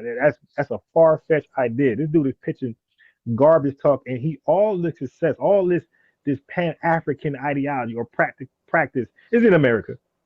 You know, homeland, that shit is nothing. It's a nothing burger, my guy, with extra ketchup. All right. So now he said, when he defined Pan-Africanism, he had the nerve to say white supremacy when we know these countries outside of ours, these African countries, we know that they don't deal with white supremacy. You have no idea what that is. Okay. It's all them there, by the way. They're running from each other, but they're going to run to us and somehow stop. That's why we're not surprised they are anti-Black American when they come over here. They're anti-African and anti-Caribbean when they're over there. But let's talk about colonialism, my guy. So now this is the most coward shit I ever heard in my life. An African complaining about colonialism. So Robert Barton, get your pen out, my guy. Because colonialism would have never happened had these piece of shit African booty scratchers sold us in the first place. These guys, so here's some terms for you, Rob Bourne. It's something called brain gain, brain drain, brain waste, brain circulation. Write this stuff down, man. You my son tonight. So these, when we got sold from these traders, that we'll never fuck with them. They could kiss that shit goodbye. All right, all this getting together, stop. No, after we get our money from These white folks, you next. Okay, yeah, y'all gonna come off that bag too. Now, when they sold us, when they kidnapped us, when they stripped us, he didn't want to deal with that the other day. He tried to act like, oh, man, you want to say African, brother? You know history, you don't know history. Okay, Africans are largely responsible. I don't care if you want to say West African, this king, that king. See, now all of a sudden they're no longer African. Now we want to delineate and call them by their tribe now, or get specific to this one king. But ain't he African though, according to you? So when Africans sold us to white people, when they kidnapped us violently, and when they sold us to white people, Rob, that is known as human trafficking. That's the largest event in world history to be nothing close. My boy, do you know when you ship off 12 to 15 million people, not only is that the largest human trafficking event in the world, that is the largest brain drain event in human history. Nothing will ever be close, my guy. You know what brain drain is? You know what brain gain is? So when you sold 12 million to 15 million of us into the hands of white supremacists, it's a brain lost. That's what brain drain means, my guy. It's a brain loss for Africa. It's a brain win, brain gain for the European nations. They won't have that free labor to be superpower so early. They won't have that free labor to have all this money, have all these resources. They won't have none of that without 12 to 15 millions of us. Okay? So now that was the exchange of power right there. You gave them free labor to build up all of their homelands for 200 and some years before they decided to still get cheap labor out of us, but I mean, still get hard labor out of us, but they maybe give us a penny or two. Like that's during the penny sharecropping and convict leasing period. But you pretty much got 250, 300 years of free labor force that you could have did in your country, your tribe. These lazy piece of shits wanted to smoke K2, everything they're doing right now, K2, lean, get high, get drunk, party, dance. You know, they do right now. They be Africans love dancing. No work, just love dancing. Now, you help build this boogeyman. So guess what, family? Karma came back, that the chickens came home to roost, and they want to call that colonialism. No, sir. It ain't called that. It's called the chickens came home to roost. Your Frankenstein, the people who you help build their nation, their homelands up with this free labor force of 12 to 15 million people, family. Fathom that. 12, not just 100,000, 12 to 15 million people. All right, bro. Listen, you doing a lot of talking, I'm bro. gonna land my plane. Right. I Yeah, got you just talking. You ain't even you ain't verifying none of this shit you saying. I am. You just Hold on, relax. I'm talking. almost done. You just talking, bro. I know he's upset. All right. Because you So just talking. I'm not here to talk to you. Where's the information? Put the shit on the screen. Just hold on. Okay, he's crashing out. Yeah, put the information on the screen. Come on, hurry up, bro. All right. I mean, this is common fact. You don't need the African slave trade. No, that's no common fact. No, it's not. It's not. It's not fact. Prove it. Put it on the screen. Nah. Okay, that ain't happening. But look, I know. I can't prove the transatlantic slave trade happened. Got it. No. This guy hilarious. So now listen. So now what we did, and I can't clearly prove that we were the labor force. All of the diaspora was the labor force for the French, the Spanish, all the white, all the major players today. I can't prove that either, right? I got to share my screen for that. But check this out though.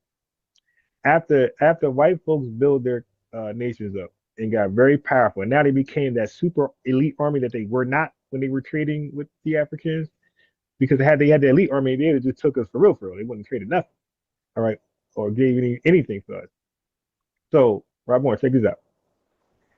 After the country got built listen. You doing all of this talking and you not showing nothing, bro. I got it. I'm not here for that. To hear you preach, my nigga. Yeah, but you're envisioning it. You see it. I'm not envisioning nothing. I'm envisioning you talking trash. All right, so I'm gonna land it right here. Yeah, I already proved you wrong with that whole entire argument you made. No, you didn't. So look, I'm gonna land it right here. Yeah. Okay, sure. Try. So anyway, family. Okay, so now watch this. It's not called colonialism. It's called the chickens came home to roost. The people who they sold, who they discarded like trash. Now all of a sudden we're you my brother. No, we're not, my guy. You my op, you my permanent op. But let me get to it. So after these white folks built their nations up, got a hella resources, all type of stuff from Jamaica Yo, to bro, you Caribbean, going Haiti. too long, bro. Hey, It's bro, relax. 127 at night. There Okay, is no I 120. got you. I got you. That's it, I bro. got you. What is So you doing? I'm gonna land right. I'm gonna land right here, bro. You would land. You were so long. I ain't even time you. But check this out though. I'm gonna land right here. It's called the chickens came home to roost, not colonialism. So after they built their countries up with these strong armies now they didn't have before, with this free labor and this money, they brought their ass to the Berlin Conference. And they said, we're going to carve up Africa. What I'm saying is that this could have never happened. No carving up Africa, no Berlin Conference, no colonialism, no neo-colonialism, no imperialism. None of this could have never happened on this type of grand scale had they not unloaded 12 to 15 million people, good labor people from their countries to white people. So white people came back to Africa and beat the living shit out of them. And now they want to cry foul. I got a song called Don't Cry Foul. They beat the living shit out of us. Where you getting this from? What kind of story is this, bro? What the hell are you talking about? Well, I'm not playing right there, man. That's called. Hey, hold on, bro. Wait a minute. I'm gonna get a t-shirt called. Before we, yeah, I'm about to watch you now. But before, no, don't go nowhere. Yeah. Yo, let me ask you something, bro. When is the beginning of the slave trade? Oh, you got it. Huh? Okay, so let's both ask each other a question. What is the beginning of the slave trade, bro? I got you. And here's my question for you. So we're both gonna ask. Why are you gonna ask me a question and not just ask you a question, brother? Yeah, because this is new. We're not doing this, so I don't want no gotcha. So I'm gonna get you with a gotcha. I'm not a gotcha, bro. Like, okay, I'm not a gotcha. But let's be even, Steven, man. Quid pro quo. Let me give you a question too. Okay, I asked you a question. Okay. Can you answer it? So wait. First, here's my question to you. We're gonna answer at the same time. So my question to you is: Did Garvey sell stocks to a ship to his investors? And this is how the mail fraud thing came up. Did Garvey sell stock certificates to Black Americans when he did not own the ship? Okay, so that's your question. I got my question. So, are you speaking about the transatlantic slave trade? Yes. Okay, so that was about that's late 1580, 90, somewhere around there. No, the slave trade begins in 1441, bro. And it's the reason that I'm asking you this because I'm trying to understand. Are you talking about the European slave raiders? I already addressed that, bro. Come on, man. They failed, bro. They died of malaria. They got their ass kicked by Africans. Whoa. They got what? Oh. Okay, Europeans went to Africa to start slave raids. They start to die from at that time right there. They start to die from malaria, and a lot of Africans fought them off and killed them. A lot of them only lasted 1 year in the interior of Africa. Yo, hold on, brother. Hold on. Let's go slow here. Wait a minute, bro. Yeah, so you see, hold on, man. Hey, yo, bro, hold on, son. We tackling this question. I'm going to hold on. Now, watch how long you draw this Yo, out. bro, you just finished talking for fucking 15 minutes. Come on, bro. So you gotta answer my question? Yes. But we nailing this down here. Number one, you said 1500. That's not correct. I asked you this for a reason because I want to understand where you getting this from. So in 1441. Oh, you're doing the 1500. That's corny, yo. The 14. Go ahead, bro. And answer the Garvey question. You took an L. Yo, bro, why you keep talking? I took an L, so I'm gonna ask a gotcha question. Keep talking, bro. Go. Okay, bro. So it's 1441. Why we know this? We got the Chronicles of Zuera. This is Prince Henry the Navigator. He never went there. That's his chronicler. They go over there. They go to Rio de Oro. There's nothing about them dying of malaria. You don't have no source that say none of that. You don't got nothing that say that they was over there for a year. You can't produce it. You made that up. You've been sitting here making this up the whole time. If we looking at Adahu the Moor, this is the person who sets off the slave trade, an Amazigh Berber. And we do beat them up. Yes, I'm serious. I'm gonna put it on the screen right now, god damn it. We're talking about European and African slave trade, my guy. This dude playing semantics. All right, Yo, now bro. answer my question about Yo, Garvey listen, now. I'm not finished, bro. Stop talking, Yeah, bro. yeah, You he's never talking gonna be for finished, by the 15 way, minutes, Stat. bro. He's gonna be half an hour Yo, talking. bro, Watch. listen, bro. Let me put this on the screen real quick, man. We just gonna do it real quick. Out of who the more we gonna pull them up here, man, so the people can see who this dude was, bro. And that's it, man. This is real simple, bro. And then I gotta address all of this shit that you just wild shit you saying. You Yeah, be but answer making that up question shit, first, though, bro. because Can you, yo, no, bro, no, no, no, no, no. yo, Yes, no. bro, If you don't answer that yo, question, then this is gonna be the last thing you're gonna present. yo, Yeah, we're bro. not doing Listen. that. No, Yo, no. I ain't gonna bro, have you yo, run. hey, yo, No, son, hold on, sir. No, son. Yo, sir. hold on, No, bro. sir. No, sir. You No, sir. finished, you was talking for 15 minutes and made multiple No, claims yeah, it that I doesn't need to matter. You address. asked me. You did something I new. did. I You asked you asked a a question. question. I said I Listen, got a bro. question for you. No, no, you're not Listen, gonna man. answer everything and not the Listen, question. man. No, sir. I'm No, gonna sir. So answer the question, after you bro. share your Listen, screen, man. answer the question and then Yeah, respond to what I'm man. saying. But Here we I'm go, not gonna allow you man. to respond to everything and not answer the question. That's gonna happen. I'm gonna throw you out. All I'm right, saying bro. do that. Okay, bro. Whatever you say, Yeah, bro. yeah. We ain't doing that. Let me select your name right now. You try to run, you're gonna be right off this damn panel. What? What did you just Let say me to let me, me bro? let me select your name now, because if you try to run from the question after you Run say your from screen, I'm what gonna cut it off. question? Run from what question? Did Garvey sell stocks to a ship he didn't own? No. To Black Americans. Right. So he's a No. piece of shit. Right. Okay. No. Yeah, I just want you to put the source up there, bro. Put it up there. You're a piece of shit. I mean, they do got no Yo, integrity, son, yo, listen. Hold up, son. This is what we not gonna do. You see me in person.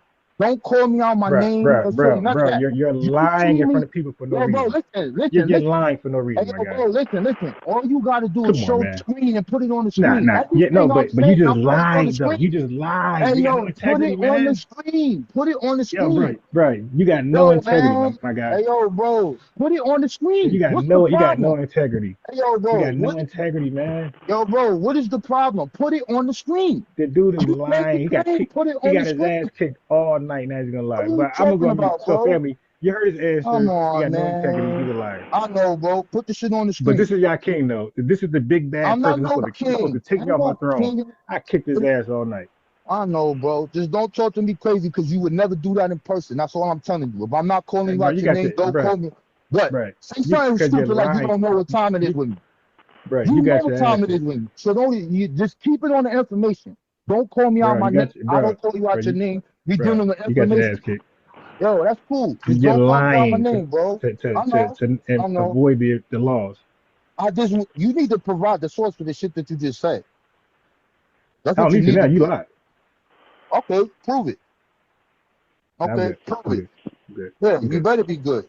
Yeah, I gotta prove the Yeah. transatlantic slave trade happened too, right? I gotta share my No, screen for that bro. too, right? No, because you started this whole thing, and I told you that there was a rule that you don't sell people of your own tribe. I told you that I'm these going on mute. people never You looked already at the. lost all Hey, credibility, yo, bro. bro, why are you still talking, bro? I already told you that people said that they never looked at each other as one people.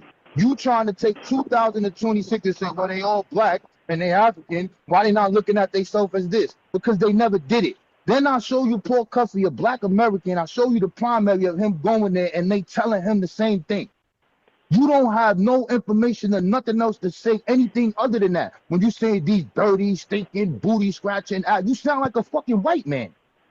You horrible, dog. So now you talked about this this Pan-Africanism thing. You talked about, oh, yo, what are they doing and all these things of that nature. This is what you did. Hold on, let me get this shit, man. Let's do it and say all of this crazy shit. Let this load up here real quick, man, because I'm not doing the talking. I'm showing the proving. I'm waiting for this thing to load up. As you can see, it's loading up right now. So what you go about to look at is called the Malcolm X doctrine. And he talked about the 60s and the West Indians and all of this other wild shit. He talking about, oh, this shit never worked. They never did this. They never did that. Meanwhile, you got Martin Luther King Jr., who goes there in the 50s, and he's doing what? Who's he talking to? He's talking to the people of Ghana. He's talking about our relationship with them people. But anyway, let's get down here. Let's get down here. Let's get down here. We want to see the action of this. We want to see the action of this. So this is called the Malcolm X doctrine, right? And this is the Aberdeen people, the people that we're talking about. Between June 3rd and June 10th, 1968, the Republican New officers, Gada and Amari Obadali, and New York City Council, May Mallory, traveled to Dar es Salaam, Tanzania, to meet with Robert F. Williams. He was the Republican New Africa president in exile. In Tanzania in 1971, the presiding National African Union pledged to establish fraternal revolutionary relations with those Black American citizens fighting for justice and human equality. Fuck is you talking about? What are you talking about? The new African officers with the Tanzanian government minister and Malcolm X ally Abdul Ra Muhammad by all put forward this. Mallory returned to Tanzania August 1968, a representative of the African American Sisters United, and lived in Mazrani. This is happening there.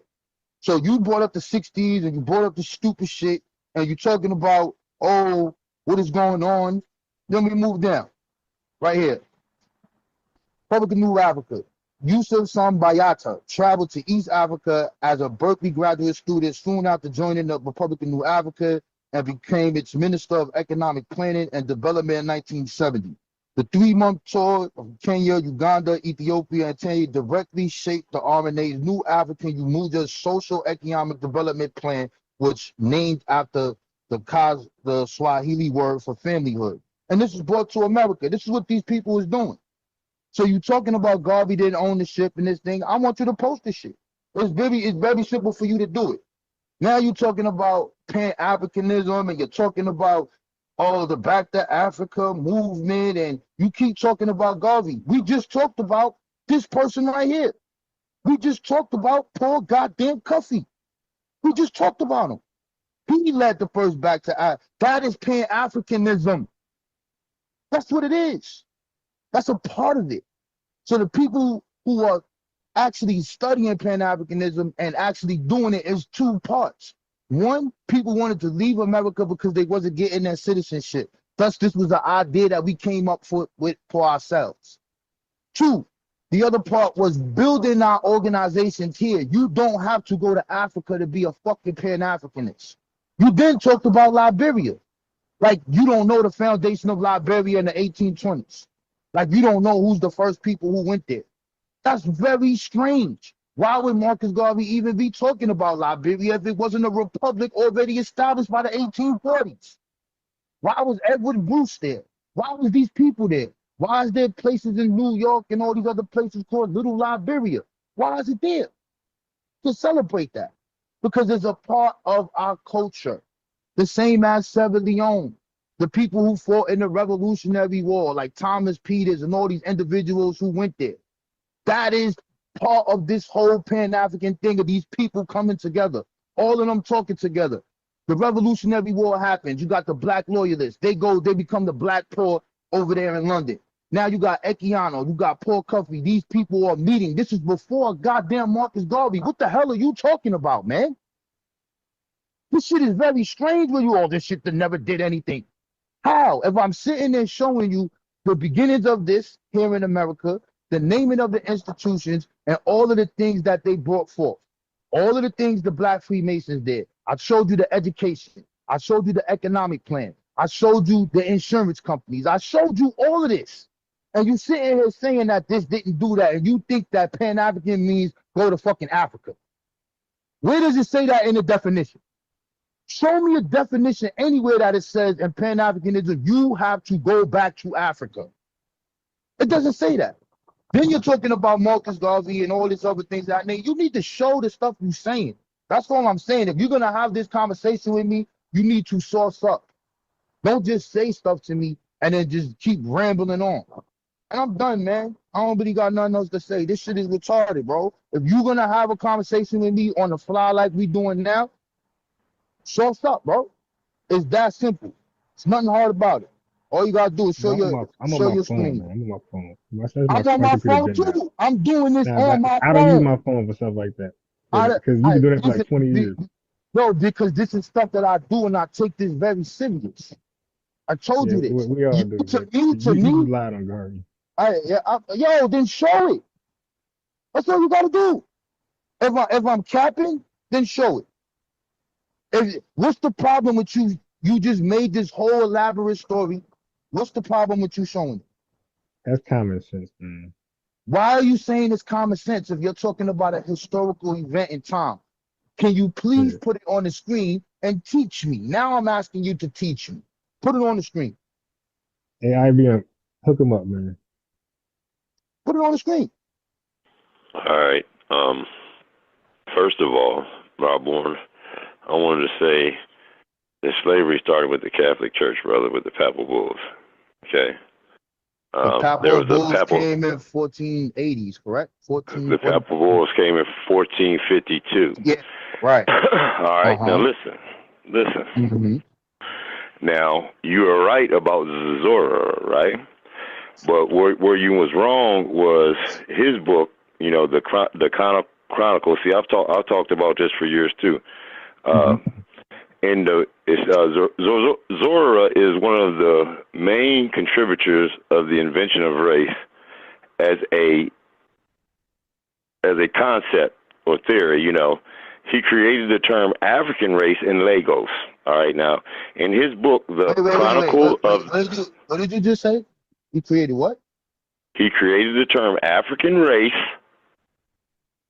African in race? Lagos. Yes. Okay. Yes. Where'd you get that from? So that's not the beginning of the slave trade. He's just you know, giving us a term.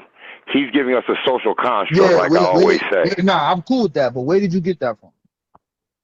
Oh, this is you know, probably from Wiki. I wrote it down as a part of you know, years ago, and you know, just to show where this you know, term race was coined at the time, right? And this was in his book, The Chronicles of the Discovery and Conquest of Guinea, written in 1453. Yeah, I have that book. Now listen, hold on, but wait a minute, I'm not finished.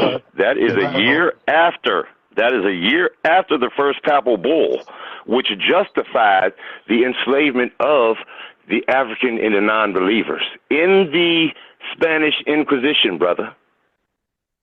See, so this is where I take it. I take it all the way to the origins of the thing.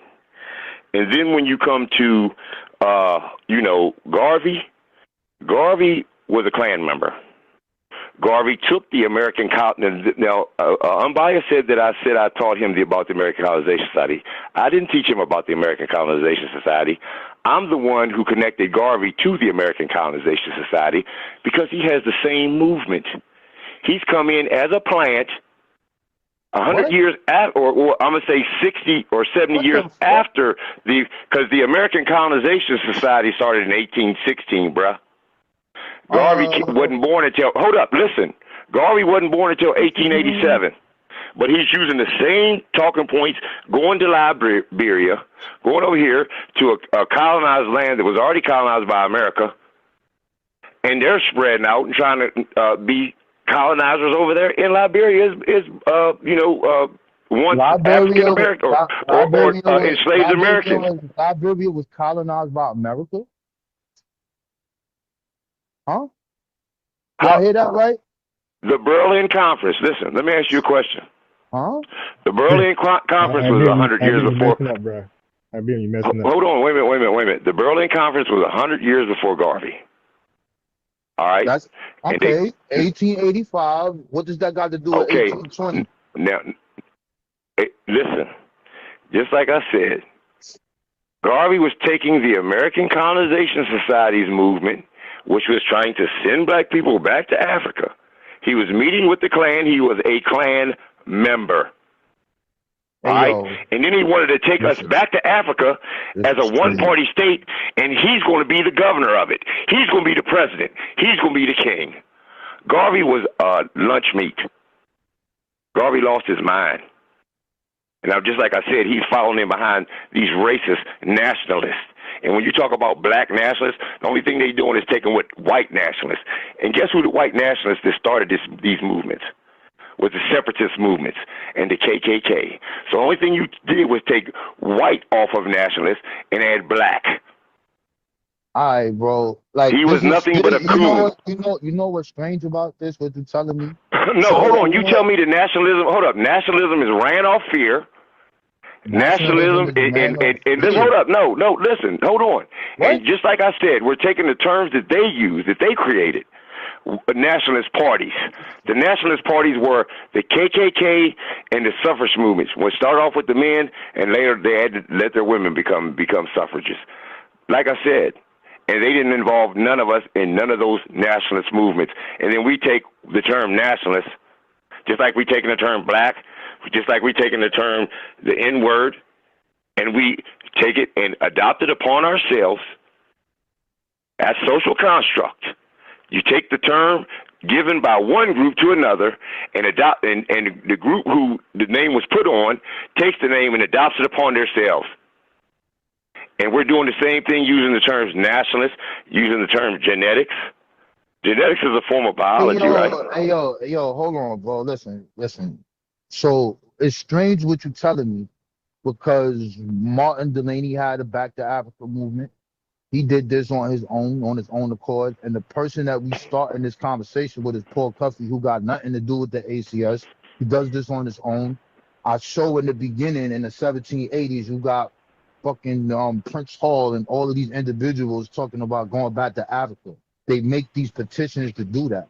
I put it on the screen, bro. So I don't understand. And Garvey's coming in as an agent, not even an American, coming in trying to tell us how to live. Hold on. Trying to tell us how to live, and then will take us over to Africa where he never been and become the king of Africa. Man, don't that sound delusional as hell? Yo, listen, brother. You right. That's delusional. Yo, listen. He said African for the Africans, period. This is a slogan and things of that nature. But he's going to be the king of Africa once he gets over there, though. He wants to be governed by him. He wants all of Africa to be governed by him. He envisioned a unified Africa as a one-party state governed by himself. Yes, he did. He did it. He didn't want all Africa to be. Where did you get this from? Could you give me a source? Or Wiki. This is what y'all do. Pull up Wiki. Pull up Marcus Garvey and Wiki. Let's pull it up. And it's gonna say what you just said, right? Exactly. Right now. Okay, it's gonna say Marcus Garvey wanted to be the king of all Africa. Let's pull it up right now. So we got Marcus Garvey here. I'm sharing the screen. We're gonna put it up right here. Marcus Garvey wanted to be the king of all Africa. So we're sharing the screen right now. We're sharing the screen. So Marcus Garvey wanted to be the king of all Africa. So here's Marcus Garvey. You said go to Wiki. So we're on Wiki now. Let me hide this reader. So let's see. UNIA. Garvey was born in Jamaica. Let's get to where goes to Harlem. His black separatist views and his relationship with white races, the Klan interests of advancing the shared goal of racial separation. Stop. Hold on. No. Yo, listen. This same ideology or what he did is the same thing that Elijah did and other individuals did. I don't agree with it. A lot of people don't agree with it. But he's like, yo, listen, we want to be separate from you. We don't want to be around you, motherfuckers. And we don't want this to happen. And this is the same conversation that happens after the Civil War. When they took those 13 black leaders and they put them there, they asked them, do you understand what's happening? What is it that you want? Do you think that you can live amongst our people? Would you be able to fight for us? How does the other people feel? And they said they wanted to be separate away from them. So this is nothing like yo, bro. Anyway, I'm looking for this joint to say, believing that black people needed to be financially independent from white dominant societies. Garvey launched various businesses in the U.S., included Negro Factories Corporation, Negro World Newspaper. He became president of Starline. 1923, he was convicted of mail fraud, boom, penitentiary, Atlanta, Calvin Coolidge. Garvey was a controversial figure. Some in the You skipped the whole paragraph, though. Nah, I'm looking for what you told me that's gonna be in here. That he wanted to be the king of all Africa. That's what you said. I got it pulled up. You want me to read it? Yeah. Where is he to say he's going to be the king of all Africa? All right, now listen. Where is it at? Garvey was born. Listen, it's in the paragraph right before. All right, wait, now Garvey was born in Wiki. In Wiki. Okay. Well, you said believing that black people needed to financially independent from. You started there. There's one right above that. Wait. It says Let's Garvey go. was born a modestly prosperous Afro-Jamaican family in St. Ann's Bay. All right, and was apprenticed into the print and trade as a teenager, like Unbiased said. Now, working in Kingston, he became involved in the trade unionism. He later lived briefly in Costa Rica, Panama, and England. Okay. Now, on returning to Jamaica, he founded the UNI in 1914. In 1916, he moved to the United States and established the UNI branch in New York City, Harlem district. Emphasizing unity between Africans in the African diaspora, he campaigned for an end to European colonial rule. I don't know how that is, because he's trying to send you to a colony of that is run by America over in Liberia. But anyway, no, it's not. Liberia was made by Africans at that time. What are you talking about? Why are you making this stuff up? Okay, well, I'm wrong about that. I'm sorry, but let me finish reading. Yeah, go ahead. Into European rule in Africa. In Africa, and advocated the political unification of the continent. He envisioned a unified Africa as a one-party state governed by himself. Okay. He's going to be the governor. Okay. He's going to be the ruler. He's going to go to Africa. He ain't never been there before. A Jamaican telling us how to live. Trying to get us to go back to under the American Colonization Society guys, using the same talking points as them and the Klan, and then he wants Africa to be governed by himself.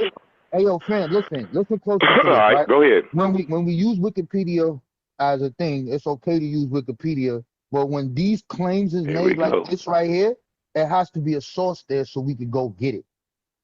There's no source, there's no number next to this, there's no 1 next to this, there's no 2 next to this, there's no nothing next to this statement. There's nothing next to this.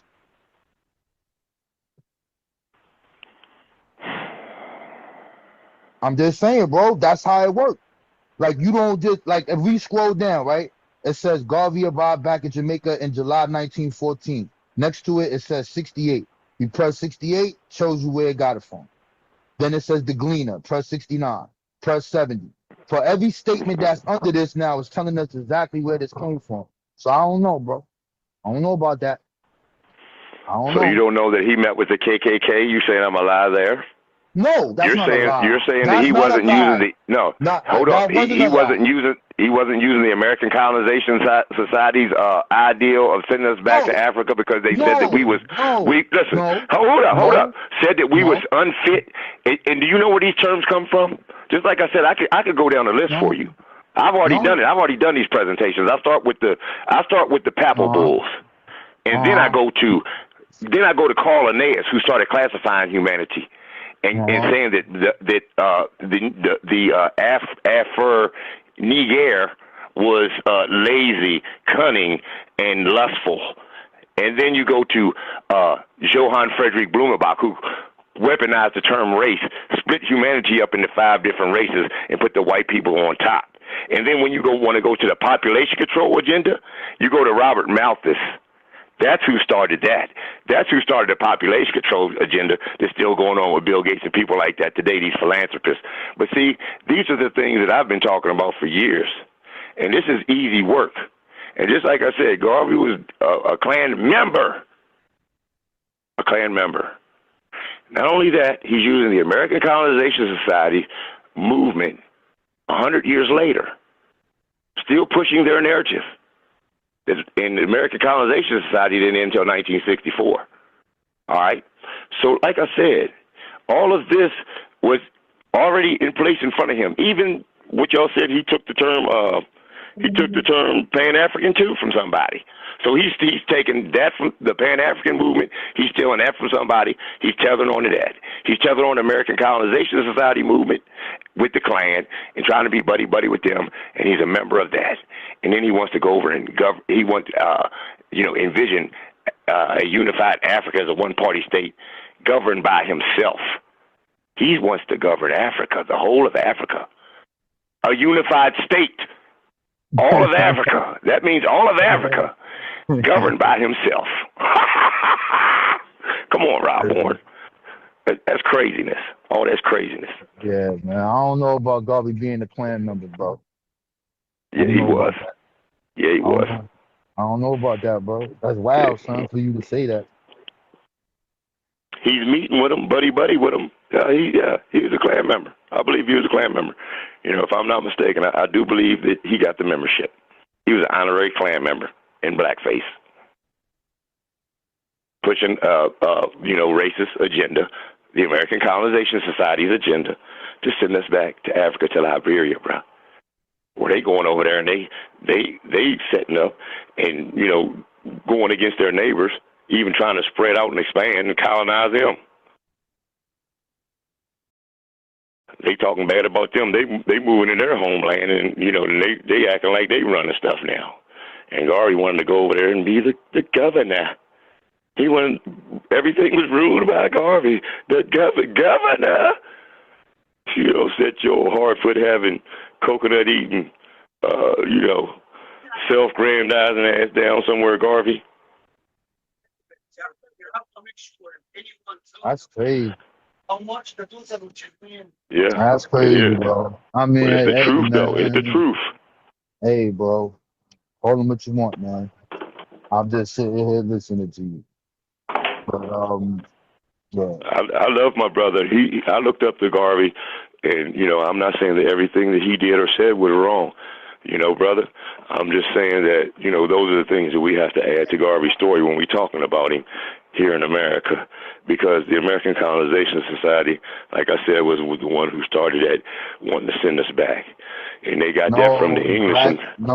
Black people started it on their own. Keep telling you. Starts from Prince Hall and goes to Port Huffman. Why you keep saying that? 1816? Is that before 1816? Yes, that's before that. That's 1811. And then Prince Hall is in 1780, bro. Well, you also got to be aware of these, people that they use. Because like Margaret Singer said, we'll use the physicians and we'll use the ministers to quell any of the more rebellious members who want the black people to find out we want to exterminate them. They'll use these people like that and put them in positions too. So we got to be careful of that too. So that's, like I said, we got to really do our research on this history, because even W.E.B. Du Bois, he wanted black eugenics. So, you know, I mean, and then Martin Luther King was the first one to get Margaret Sanger. W.E.B. Du Bois wanted black eugenics. Yes. And Martin Luther King won the first Margaret Sanger Award. All right. So, like I said, there's a lot of history that we're skipping over, and genetics and all this. These are the things that they use. They weaponize Mendel's theory. He's the one they give the credit to for genetics. They weaponized Mendel's theory, and they just took the dominant and recessive and flipped it. And they said that the whites are the dominant and the blacks are recessive. And people like Blumenbach before that was saying that he thought all people degenerated from white when he was doing his craniometry that he created. That's his work. He created the term Caucasian. That's his work. All right? And he said that all people came from white people because skulls were white. Let me ask you a question. There was the code, the DNA, it wasn't mapped. DNA wasn't mapped until like 1990, or the Human Genome Project, but didn't start till the 1990s. And it wasn't mapped until Bill Clinton's presidency, brother. So how the hell did they know all this back then? They didn't. They was lying, and it's false science.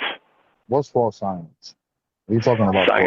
Science falsely so-called, like the Bible says. I don't know, bro. Blumenbach, the man who gave us the term race.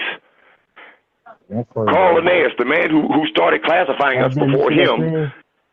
Do you know who they are? Because, like I said, I've done this. I've been talking about this for years. That's your origins of your racism. The papal bulls start there. The modern day racism, the way we see it today, and the transatlantic slave trade starts with the papal bulls. The Roman Catholic Church justifying, yes, the Roman Catholic Church justified it. They justified it, brother. Yeah, I did they I did a presentation on justify SciNet 6 months ago about yo, this. bro. I've already Yeah, said this. yo, This has already been said. yo, bro. Yo, that doesn't start the transatlantic slave trade, bro. I don't know why Yes, it you does. believe that. Yes, I it just does. shared my The screen. justification of the Pope I can't signing see these papal bulls. he's Yes, it talking, but was. I see it. Put it back. No, the Hold slave on. trade wasn't started by Yeah, I'm the, sharing my screen the about Mhm. Garvey being a goddamn You trying to scammer. give it to the Zora, and the only thing he had was his book, and in it it said the African race. So you was wrong about that. IBM, I know you're trying to push an agenda, but hold on. Mhm. So let me go back. I mean, like I feel like this ain't even. I shouldn't have to do this, but I feel like I shouldn't have to do this, but this is like common sense. Yeah, like I spoke to so many on this channel, bro. All I do is speak to Garveyites, members of UNIA, Greg Phillips, all type of people, and all of them admit to. I ain't got to share a screen. Like people know the history, but just for the sake of it, so you don't run with a narrative. He didn't share a screen. Let me share my screen. So right over, they got the stock thing and everything in here. Who's a damn scammer, yo? The black folks hated that. They want them out the damn country. We got no tolerance for immigrant scammers. That you gonna scam us? Goddamn, at least be our own. This dude is coming to our country as a foreigner with a foreign ideology. We're over here trying to establish our presence in America. We don't flee, my guy. We don't run from our homeland. This guy he fled from his homeland and want us to flee from our homeland. Check this out. This is a copy. This is a image of the false advertisement. Okay, so now let's read it. It says the Black Star Line, bro. Like I said, I'm surprised somebody actually said share my screen. That's crazy. Okay, so the Black Star Line brochure for Filers Weekly, central exhibit in the mail fraud case in 1921. Filers Weekly did not exist, so he got a brochure of a ship that does not exist. So the ship don't exist? Okay, look, I'm gonna read it one time. The Black Star Line brochure for Filers Weekly, central exhibit in the mail fraud case of 1921. Filers Weekly did not exist. This is a doctored photograph. That means his printing skills was in play, right? The same way he made the stock certificates. This is a doctored photograph of an ex-German ship. Is that scamming, bro? Showing an image that's not what you're selling. Is that scamming? No. Okay, Orion, a German ship Orion, put up for sale by the United States Shipping Board. So the Orion, an old German ship, is being sold.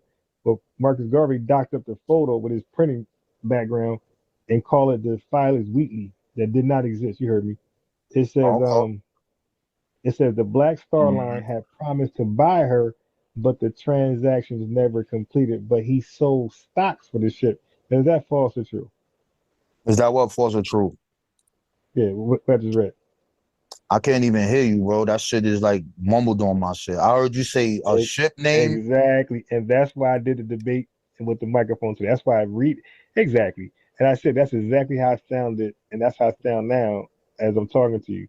And that's why when I presented this video we did yesterday, I was responsible. I went over my talking point with my microphone. I know I sound muffled. You just said it. I'm gonna clip this thing up so perfectly. All right. So the Black Star Line. Did Marcus Garvey doctor up a photo to misrepresent a ship that he supposedly owned and solicit stock sales for that very ship from Black America? You said no, right? You said you still stand on that? Yeah, he had a shit, but that wasn't the name of that joint, far as I remember. It's called the Yakima or some other shit. What is this? Where is this from? What's this one from? This is your same thing. When you were sharing your wiki thing. Oh, it's the same wiki page? Oh, okay. Yeah. I was showing what you said. Okay. Yeah, because I know it's here. But so whatever the shit was called, you still don't believe that he misrepresented a ship to his investors and had them no, you see, I own? was looking to see if you knew, like because the story is this, right? the story is this: the corporation owns the ship. It is a ship. The problem is that the people that went and purchased the ship, they purchased it from a European. The ship was fucked up, and what he didn't do was basically like tell the people like, "Yo, this shit is not right and exact." So Is that now, scamming? no, it's not scamming. He wanted to. He was Wait, so trying you to can do get that? it. No, Oh my no, no, god. no. Hold on, brother. Listen, it's not So scamming. somebody sell you a lemon. That's not scamming. Nah, brother. No, no. Hold on. So as they trying to, he spent more money trying to fix that shit than what he paid for it. Than what is paid for it. The And corporation he trying to paid get his more. money back Yeah, the corporation paid more money from his for that, investors. right? So now when you looking at that whole Liberia thing, Hubert Harrison was supposed to go represent him. And when they go there, the government is bombing his newspaper and all over the place. They don't want it in Jamaica. They don't want the shit nowhere. They're like, yo, stop spreading this Negro world. So now while he's over there, the person that's representing him sends him a telegram back. And the way that he's talking about Liberia, he's talking about the roads is messed up. This is messed up. These people is this. Yo, there's this mulatto problem and all these other things. And that telegram was intercepted. Once that was intercepted, they gave it to the Liberian government. It's like, yo, you and I ain't none of them niggas can't come over here. So they wanted them, they allowed it until they saw that telegram. I just wanted to see if you know this shit. That's it, bro. Hey, bro. Like I said, man, this is my shit. Now look, Yeah, boy. now because I'm going to sleep. Now tomorrow, you want to say now you want now this ain't even delineation. I'm way stronger at delineation. You want to talk about that tomorrow? And you better get your language right because I'm gonna cook you on the language. Bro, listen to me. You lucky to have me on your show or talking about this shit for 2 days, bro. You're lucky to even have me here, bro. For real, Yeah, bro. I think you underestimated me though. Like You most people do. underestimated yourself, bro. You're Nah, crazy. I know my shit. All right, man. Yo, this when you That's do why it, I sound whatever so you do, confident. yeah, just notice what I do, bro. Whatever I tell you, I show you where I got it from. I don't talk. Give me my phone number, man. I don't go on long soliloquies and just start saying shit. I'm Hey, yeah, doing this on the just fly. so I'm I doing this got on the you, fly. I'm but not. all This you is got not is prepared. I'm I talking got just you. like you. I'm just grabbing shit while I'm talking to you, bro. Now check this out. All of my damn near all of my lives are a share screen, a presentation form. I recently started using my phone. Like I had an epiphany. I said, wait a minute, why am I always in the why I just can't get on my phone? Because I like to share my screen a lot. That's why I'm going on my phone. And my phone, I got like some stuff I don't want to share. I got personal, who knows will show up. And Social Security number show. That's why I'm not that confident using my phone like that. And the screen share, I still have. I'm getting a little better. I'm still struggling to unshare my screen. And I know more. I know knowing my luck, my whole damn banking information will show up one day. But so the phone, because when I go in, when I start using TikTok, you can't share your screen on TikTok. You dig? So I'm just getting prepared for TikTok. Going live on Get TikTok. prepared for what? That's where everybody's at. Going live on TikTok. That's where everybody's at. I'm on So TikTok. I'm it'd be on similar. TikTok. I'm on TikTok, but not for this. It'd be Definitely some. not. It'd be Huh? Nah, yeah, you're right. I'm a content creator. You dig? I'm gonna create content, but in the I'm a package the information. So like people definitely learn. This is a channel. It's always all my channels have always been a channel where you learn. Never have I had a channel where you don't learn anything. All my videos, you're learning something. You weren't around when I was teaching Greek. When I studied Greek and learned that in 1 month. You weren't around for that. You weren't around when I was doing the Spanish thing. I still got my Spanish stuff. And I was showing people some grammatical things in Spanish, some phrases, and teaching like the basics of Greek, Spanish. You weren't around for that, but or chemistry when I was breaking down the periodic element chart and atomic mass, atomic number, sig figs, electron capture, beta decay. You weren't around for all that. It did and all the electron outer shell. And I was teaching all that stuff. You weren't around for that. But my channel has, or I was teaching about LLC, how to, bro, my channel has always been teaching what I know. It's always been for that. I'm never here to run in my mouth recklessly. I'm always sharing my screen and just sharing what I know in case anybody's interested. Mm-hmm. And right now, we're in a serious topic. We are the new civil rights movement in 2026. That's what we are. We're making history. Tucker Carlson, did you see that little clip, IBM of Tucker Carlson? Nigga, say what? Yeah, that Tucker Carlson shouting out FBAs. You got say what? Yeah, Tucker Carlson was shouting out FBAs, yo. That shit crazy. Shit. Let me say this real quick, unbiased. And another thing, like I said, with the immigration thing, the reason why they were calling it immigration with the E is because it was us going back to Africa. See, immigration with the E, that's wrong. No, listen. Immigration with the E is like when the people in slavery in the South moved up north. That's like immigration right there with the E. No. That's what that means. Yes, it does. Yes, it does, unbiased. No. And this is the part of the story where you was messing up, brother. This, like I said. Immigration, you leaving your homeland to come to live somewhere else.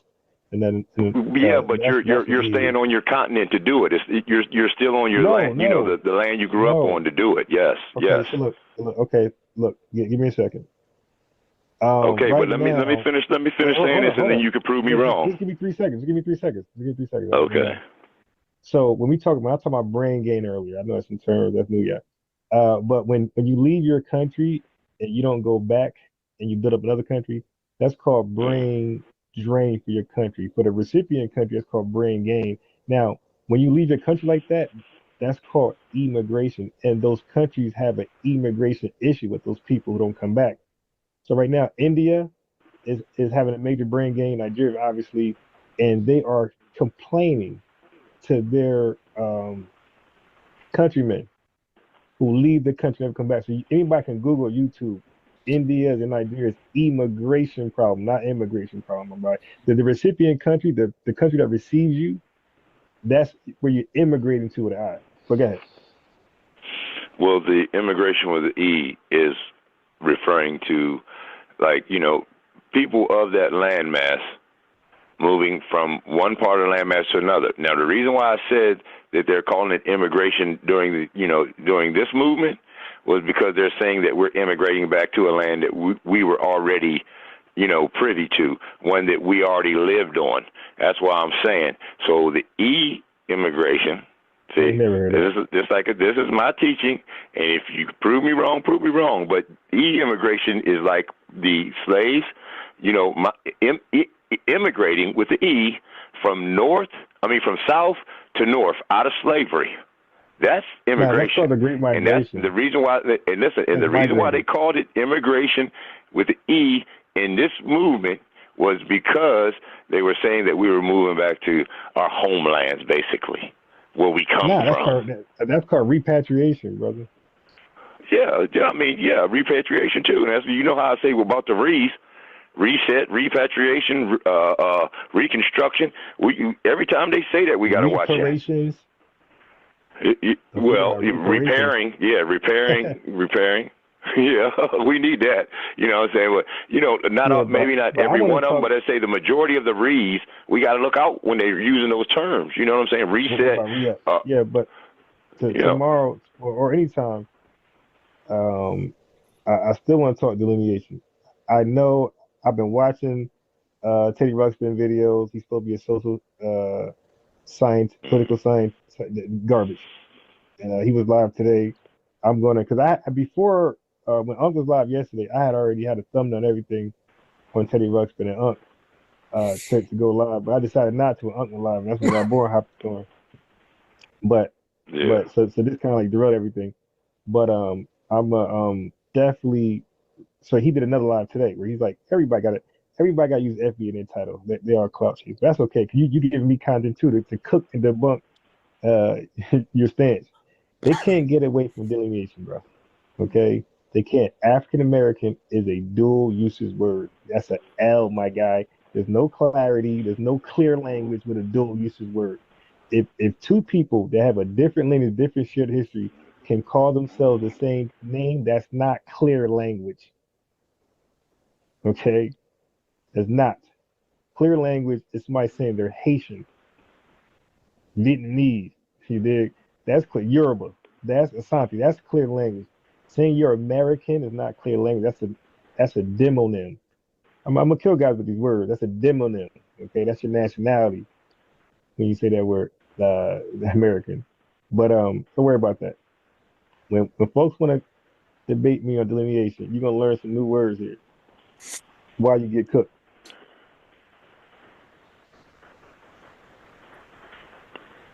I guess old Unc fell asleep on us. And also when Rob Bourne, when we first talked last, when we first got on the thing, he went into the Abo thing first. Who Right. Abo? And I wanted I to didn't go into no okay, Abo thing. I'm not an Abo.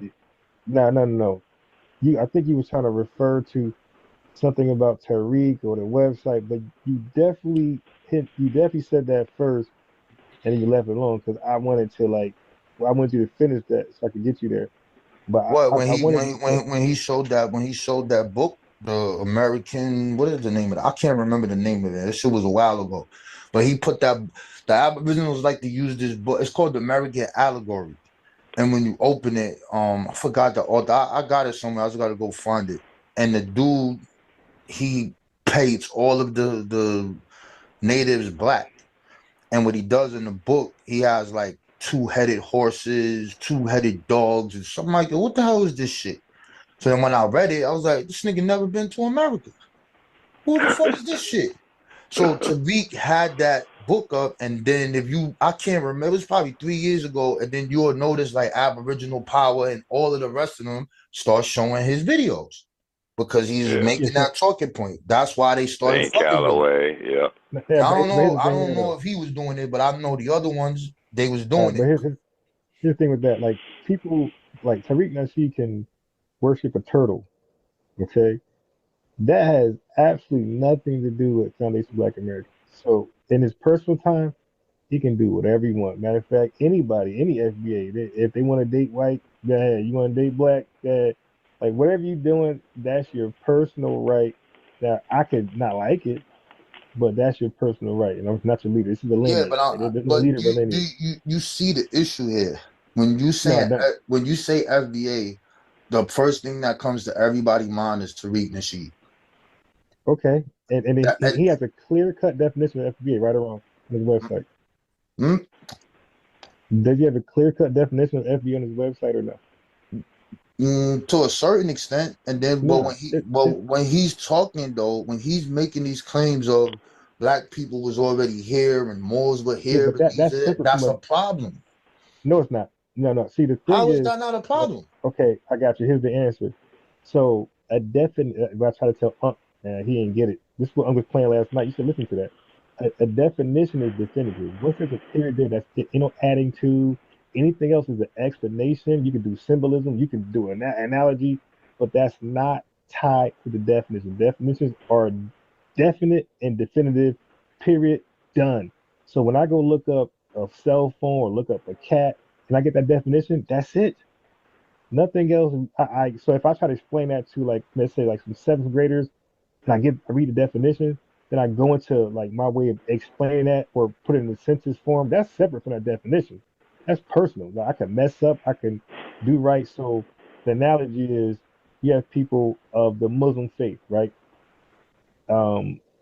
Let's say Nation of Islam. Okay. So now they see the definition of FBA. They say that applies to me. Okay, I'm FBA. Right. But they have a website, Nation of Islam website, right? And then they put that definition there.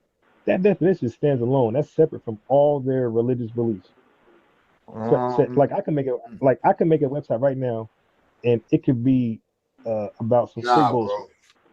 Yeah, but I mean, you can say Nah, nah, bro, all bro. you want, but Nah, this son. And I'm I gonna tell wouldn't you, take that argument with me. I would huh? well then How you gonna argue tomorrow, for? How are you arguing for what someone else did and what yeah, someone a else is saying? definition. That's Right, you weird. put a period there. Yes, Yeah, you but if okay? you Look, take off that period, then that's a problem. yo, listen, bro. You can write a definition on whatever you want, Mhm. but when you're talking about something and it's not fitting that definition, and you using this Then you're pseudo wrong. But the Aboriginal history, definition that's right then. crazy. No. That Okay, so here's that's the a problem. Here's the contradiction. problem.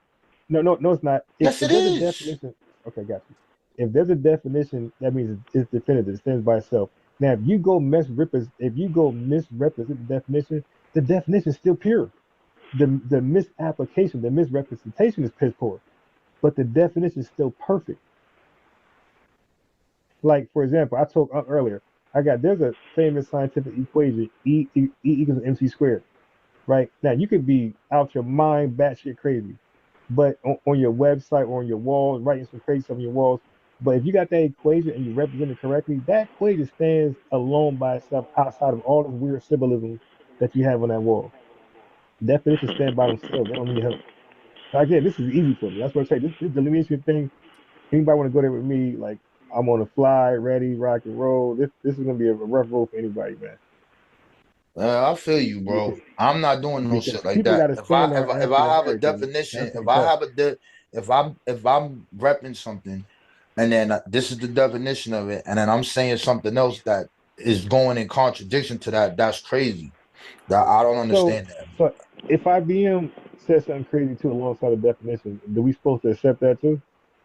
What do you mean? If IBM says something different about what? Yeah. So if IBM had put up a website and had FB there the definition, and then made some crazy claims about Bigfoot being real, are we now adding Bigfoot to the definition because that's his personal theology, his personal religious belief? Like, no, that's personal. That's separate from a No, definitive that's not what definition. he said in that video, son. He showed them pictures and said, family, we always was here. Some And of guess us what? was that. No, this is his words. Family, some of us were always here. That's what he No said, problem. bro. And guess what? That's his personal origin story, but that's not No, attached to the he definition. wasn't talking about his personal story, bro. Come on, Yeah, son. he Like, come did. on, man. Okay, if in that definition you don't see family, we were already here. You don't see that. You see descendants of chattel slavery. That's it. Period. Period. Yo, bro, That's all listen. you see. Listen, I don't keep track of this shit no more. I I'm do, not and that's why I interested. take all challenges. I don't keep track of this shit no more, bro. I'm just telling We you that during the height of the Aboriginal shit, when I was going back and forth with them constantly, I was like, why these niggas keep showing Tariq Nasheed video? What the fuck is he's not an Aboriginal? Why y'all keep showing? And then I watched, I said, oh shit. It's not just one video, it was multiple videos, bro. Why would they be showing something about And that, he can bro? have a video of aliens. First of all, y'all problem is y'all Nah. believe he's some type of leader or somebody. Yeah, ain't no Say leader, man. what? I don't know I about said, he's yeah, the I founder do. of the term FBA. Right. And so was Melvin Charles, the founder of the Black American Heritage Flag. Okay, kudos. Kudos. And you got founders of the African Society you're talking about. Are they the leaders of the black lineage? Like, come on, stop. Like, black people always come up with creative ideologies, philosophies, theologies, and sometimes they look like, for example, Bro. Elijah Muhammad said, wait, hold. Elijah Muhammad came with two things like Tariq Nasheed. He said the black man is God, the white man is the devil. Hey, yo, right now in 2026, black people call white man the devil, and they don't believe Muslim shit at all. We take fly shit and we keep it separate from the other stuff. No, brother. Listen.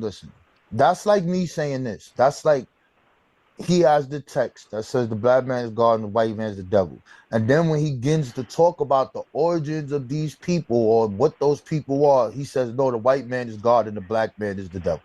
That's like saying that. That's what that is. That's the No, well, context of it. Yo, bro, no, you can't make this aboriginal statement and hold that pseudo ass yes, book he up, can. bro. Yeah. He is All right, bro. again.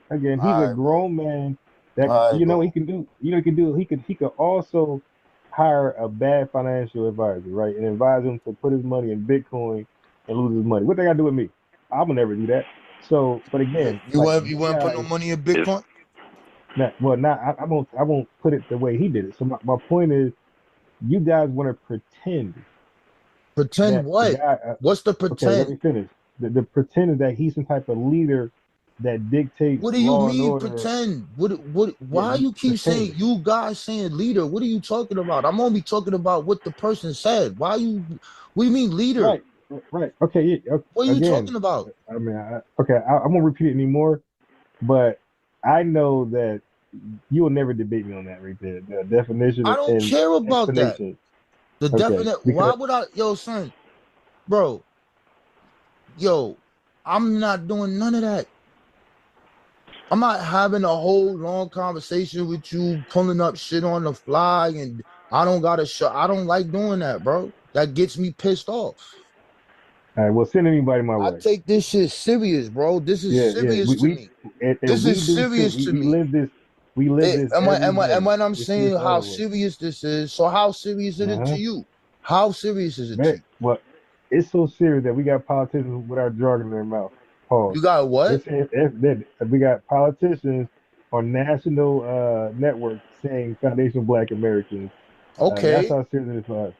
All right. That's a great W for us.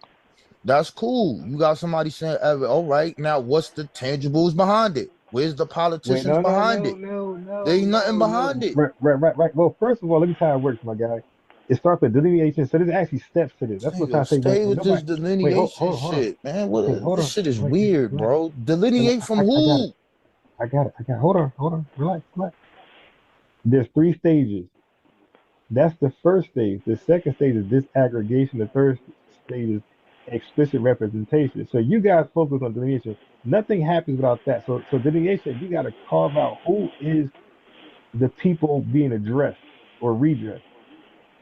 So that's delineation. So who is the people being delineated from to find out who they are? What are you talking about? Okay. This guy, he's playing word games. I'm So repeating what you said. Right now, that's not what I said. U.S. ADOS, all right, DOS, the descendants of slaves in America. These are the people, U.S. descendants of freedom. These are the people that are delineating themselves from other people who said to have African descent coming from foreign land. So we're okay. Hold on, let me add to that. So what we're saying is that we only experience certain traumas, certain abuse from this country, certain deprivations from this country. Nobody else. Okay. Our history says So that already. So okay, wait, what's hold on. new? No, You ain't say nothing new yet. I don't need to. This is you don't gotta say nothing new. You just repackage it. We're innovators, bro. Innovators don't do shit You're new. not They re-innovating make it nothing. You're better not and saying more nothing new. practical. Okay, well, you're right. That it's not two. It's to make it more. Okay, my job is not to do something new. My job is to repackage it where a little kid can understand it. Okay, so once you repackage it, what do you get? Mm-hmm. What do we get now? We get people that carving out a space for their own identity, for their own, that's separate from anybody on this planet. All right, that's cool. We separated now. All of us of FBA. Okay. Now what? Good.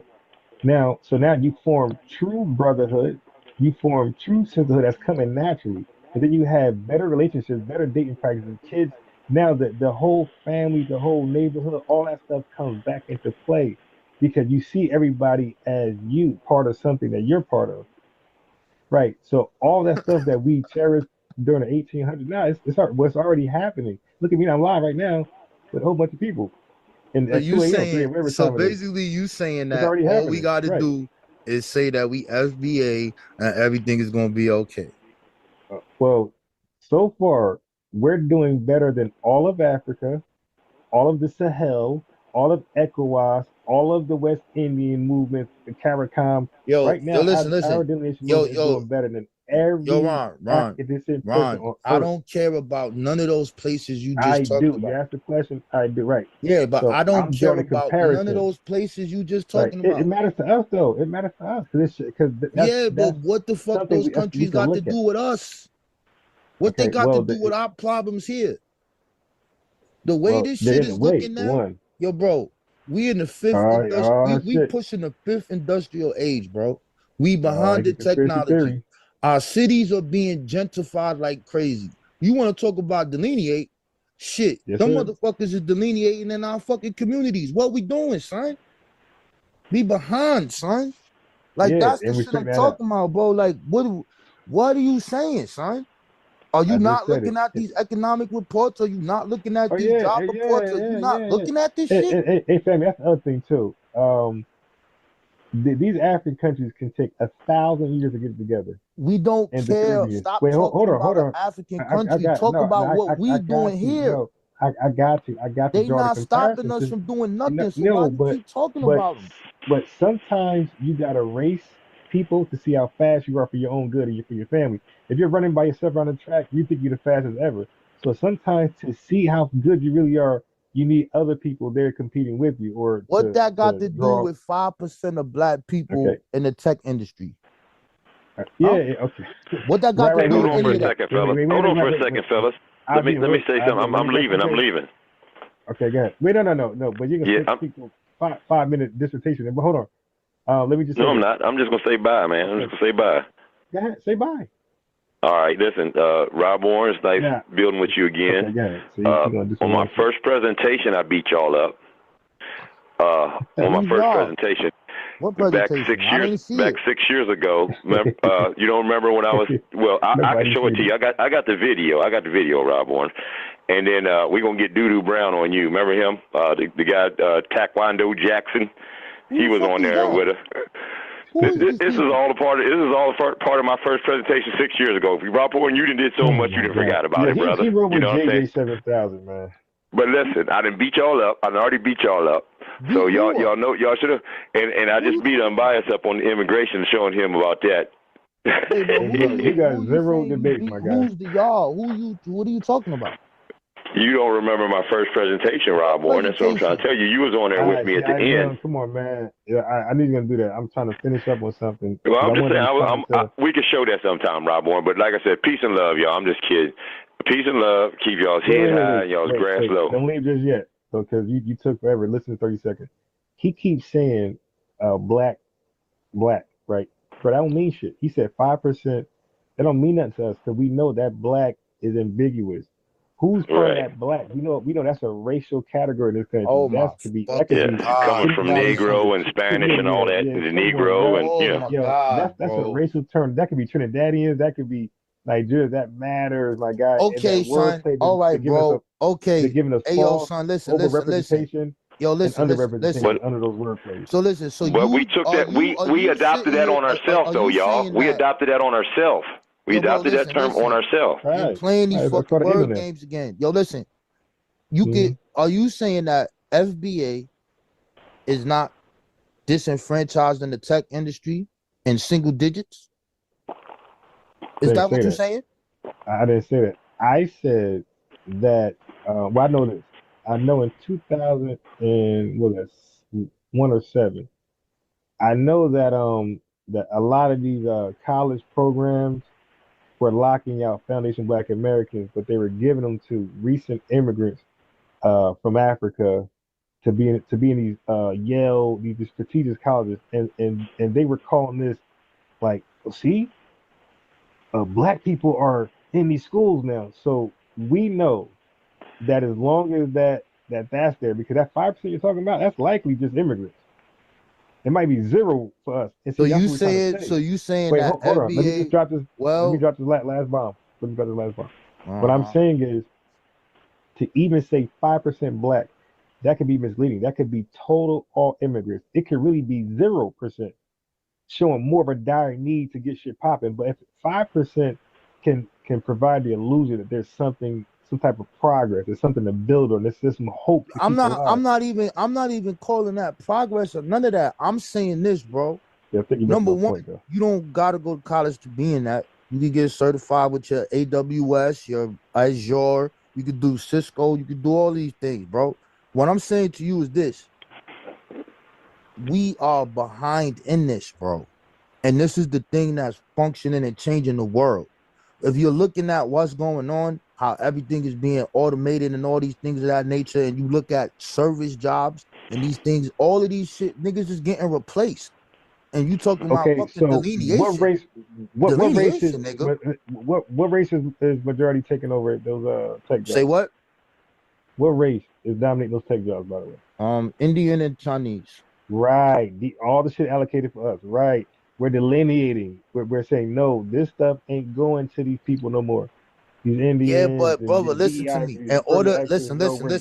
In order for that to happen, son, we're good. It has to be something in place where people are studying it and doing it, bro. It's by design. It's systemic racism, brother. That's what it is. It's by yes, it is. It's by design and it's systemic racism. Just like how ghettos were set up and how He sound like a damn conservative right now. who me? Nah, I said I'm more sound like a damn conservative right now. Oh, Like, yeah, this is systemic racism. This is by design. Gentrification is nothing but segregation. Hold up. Gentrification is nothing but segregation renamed. Okay? You know, just like I said, redlining and all that is the same thing as gentrification. They moving you out of your neighborhoods, and you can't afford to move back. IBM, I got a question for you. Go ahead, brother. Wait, Robborn, you too. You there, Robborn? Are you familiar with the 1933 HOLC Act? Wait. I can't hear nothing, bro. What you say? 1933 HOLC. The 1933 what? HOLC. Nah, what's that? That's the money thing or something like that or something? I'm not sure. Housing. The housing? Nah, I don't know what that is.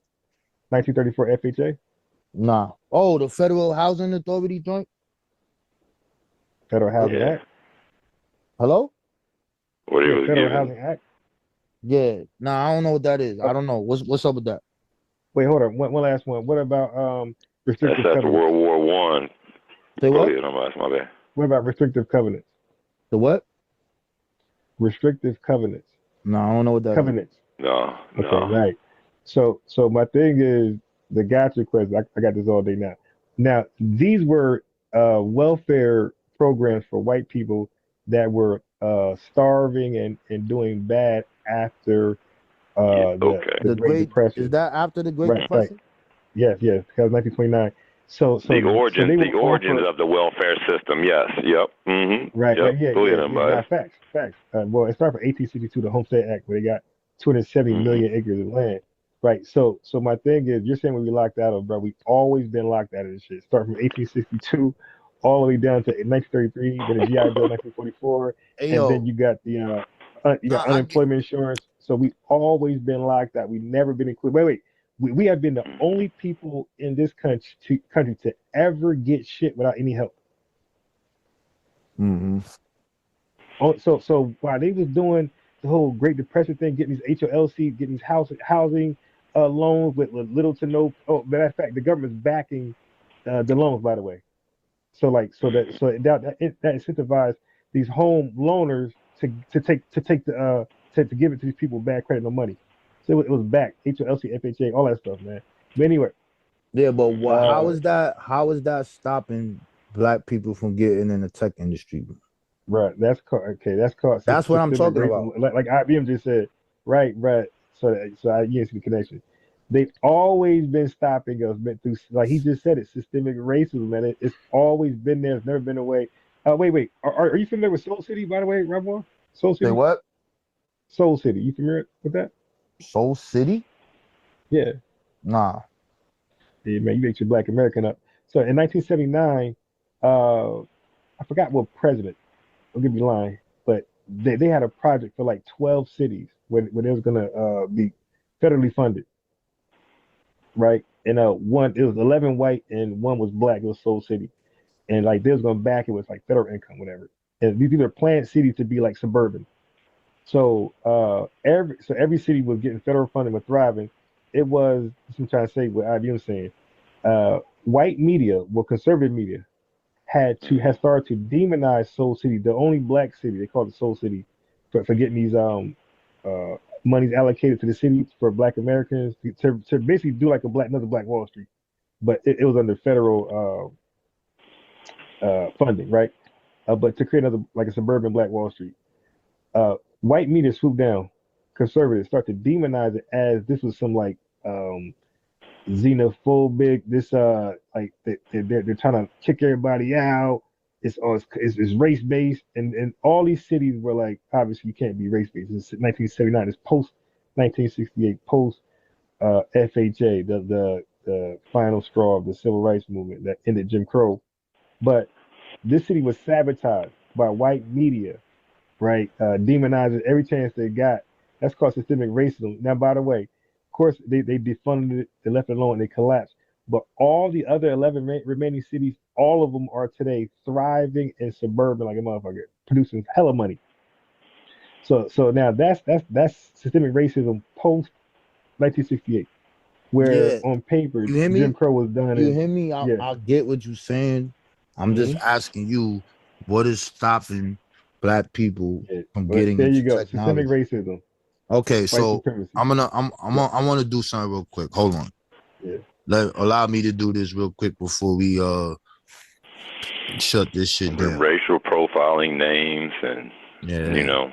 Housing discrimination, the loans, all that stuff, man. Yeah. yeah. I get what you're saying, I bro, mean, the but workplace, I'm not. That's a conservative discrimination, argument, and workplace I might be discrimination. pushing conservative. Yeah, You see workplace my discrimination. you see my screen, bro? Let me see. Because See my I think screen? what's not going to help us calling ourselves African. You see my screen? Yeah. All right. So this is IC Square. This is one of the top cybersecurity certifications you could get. This is free.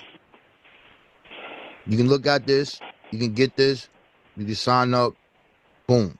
All right. Let's do Microsoft Learn. Let's do that. I don't want to sign in, but Wait. What's this? Microsoft applications? nah, there's a whole different thing. So like Azure is dealing with cloud technology. All of this is cloud, but this is just the technology in that. So let's say I want to do, let me do AZ 900. So I'm going to put this here, AZ 900. So this is what this is.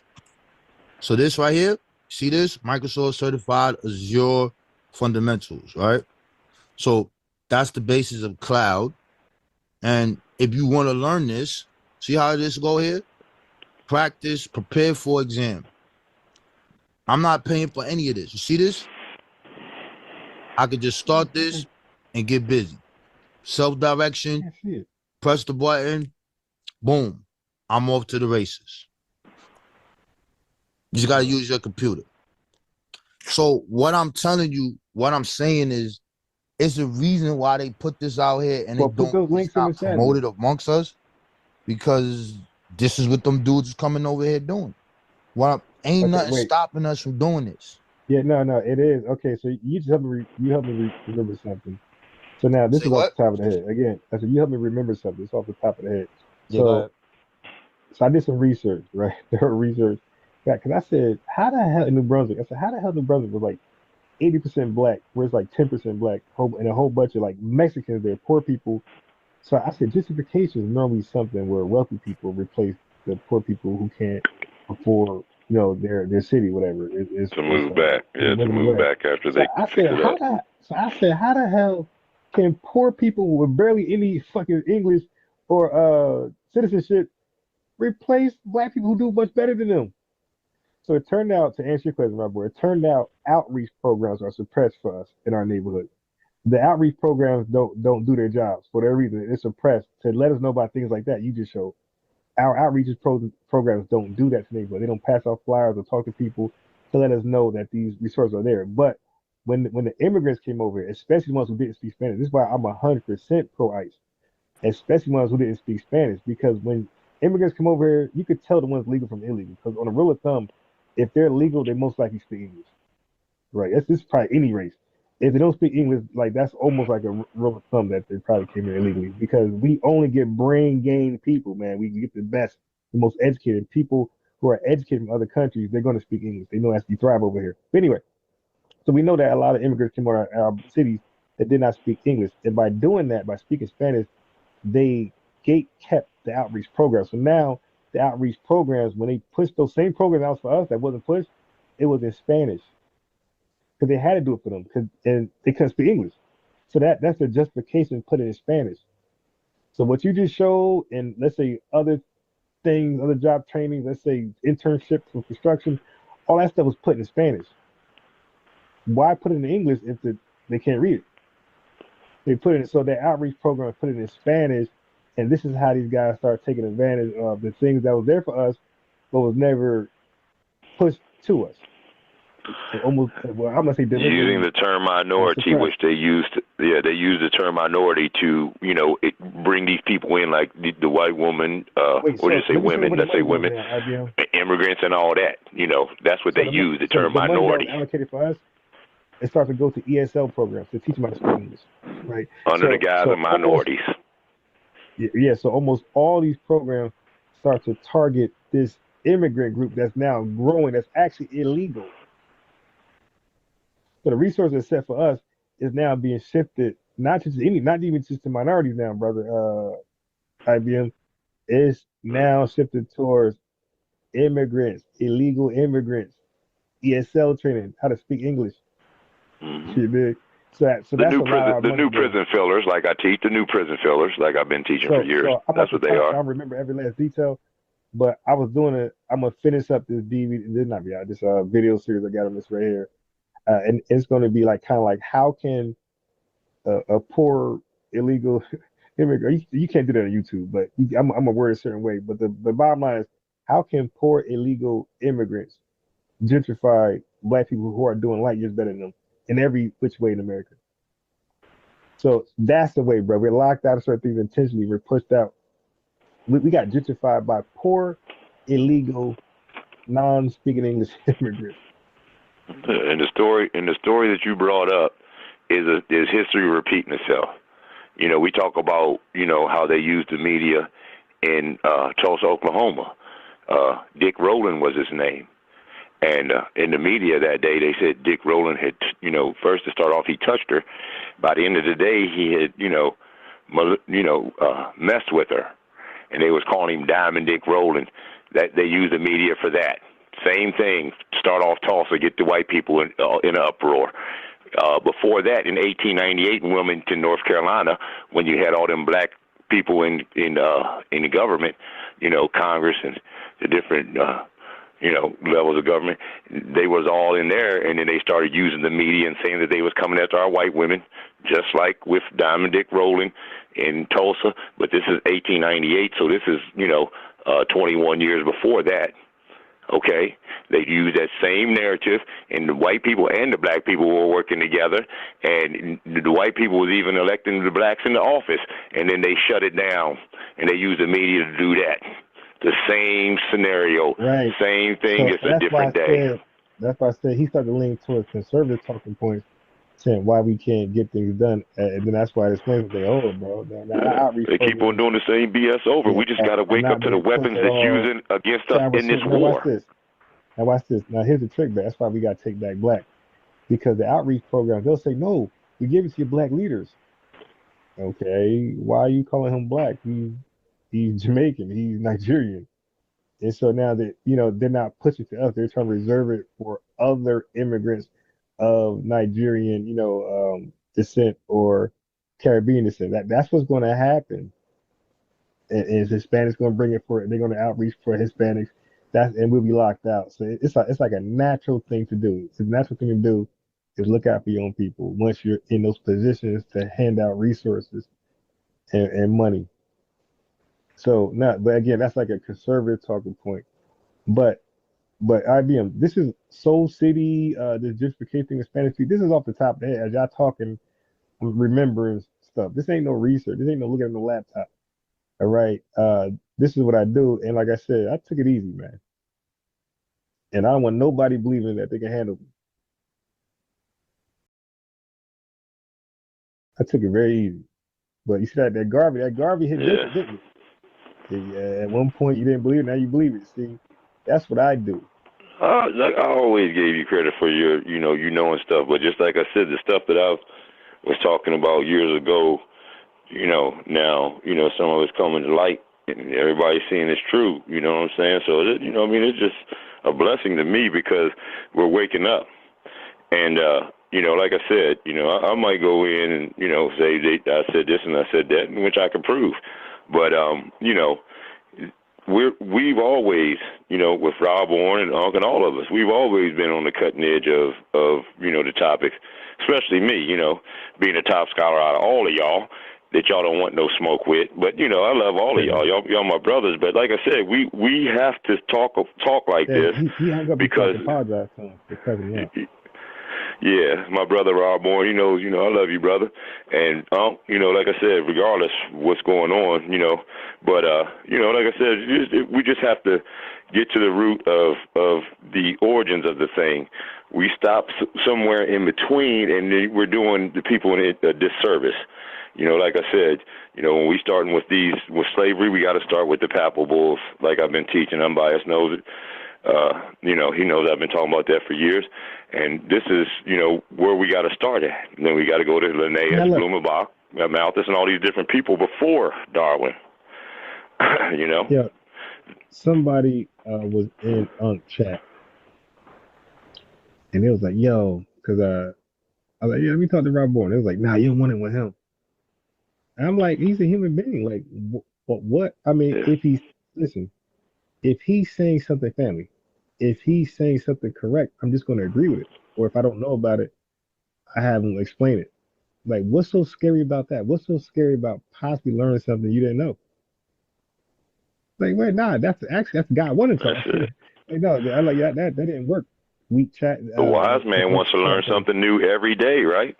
Yeah, the wise man does. I want to talk to. Like, if that's your king, that's the guy with the information. That's the guy I want to talk to.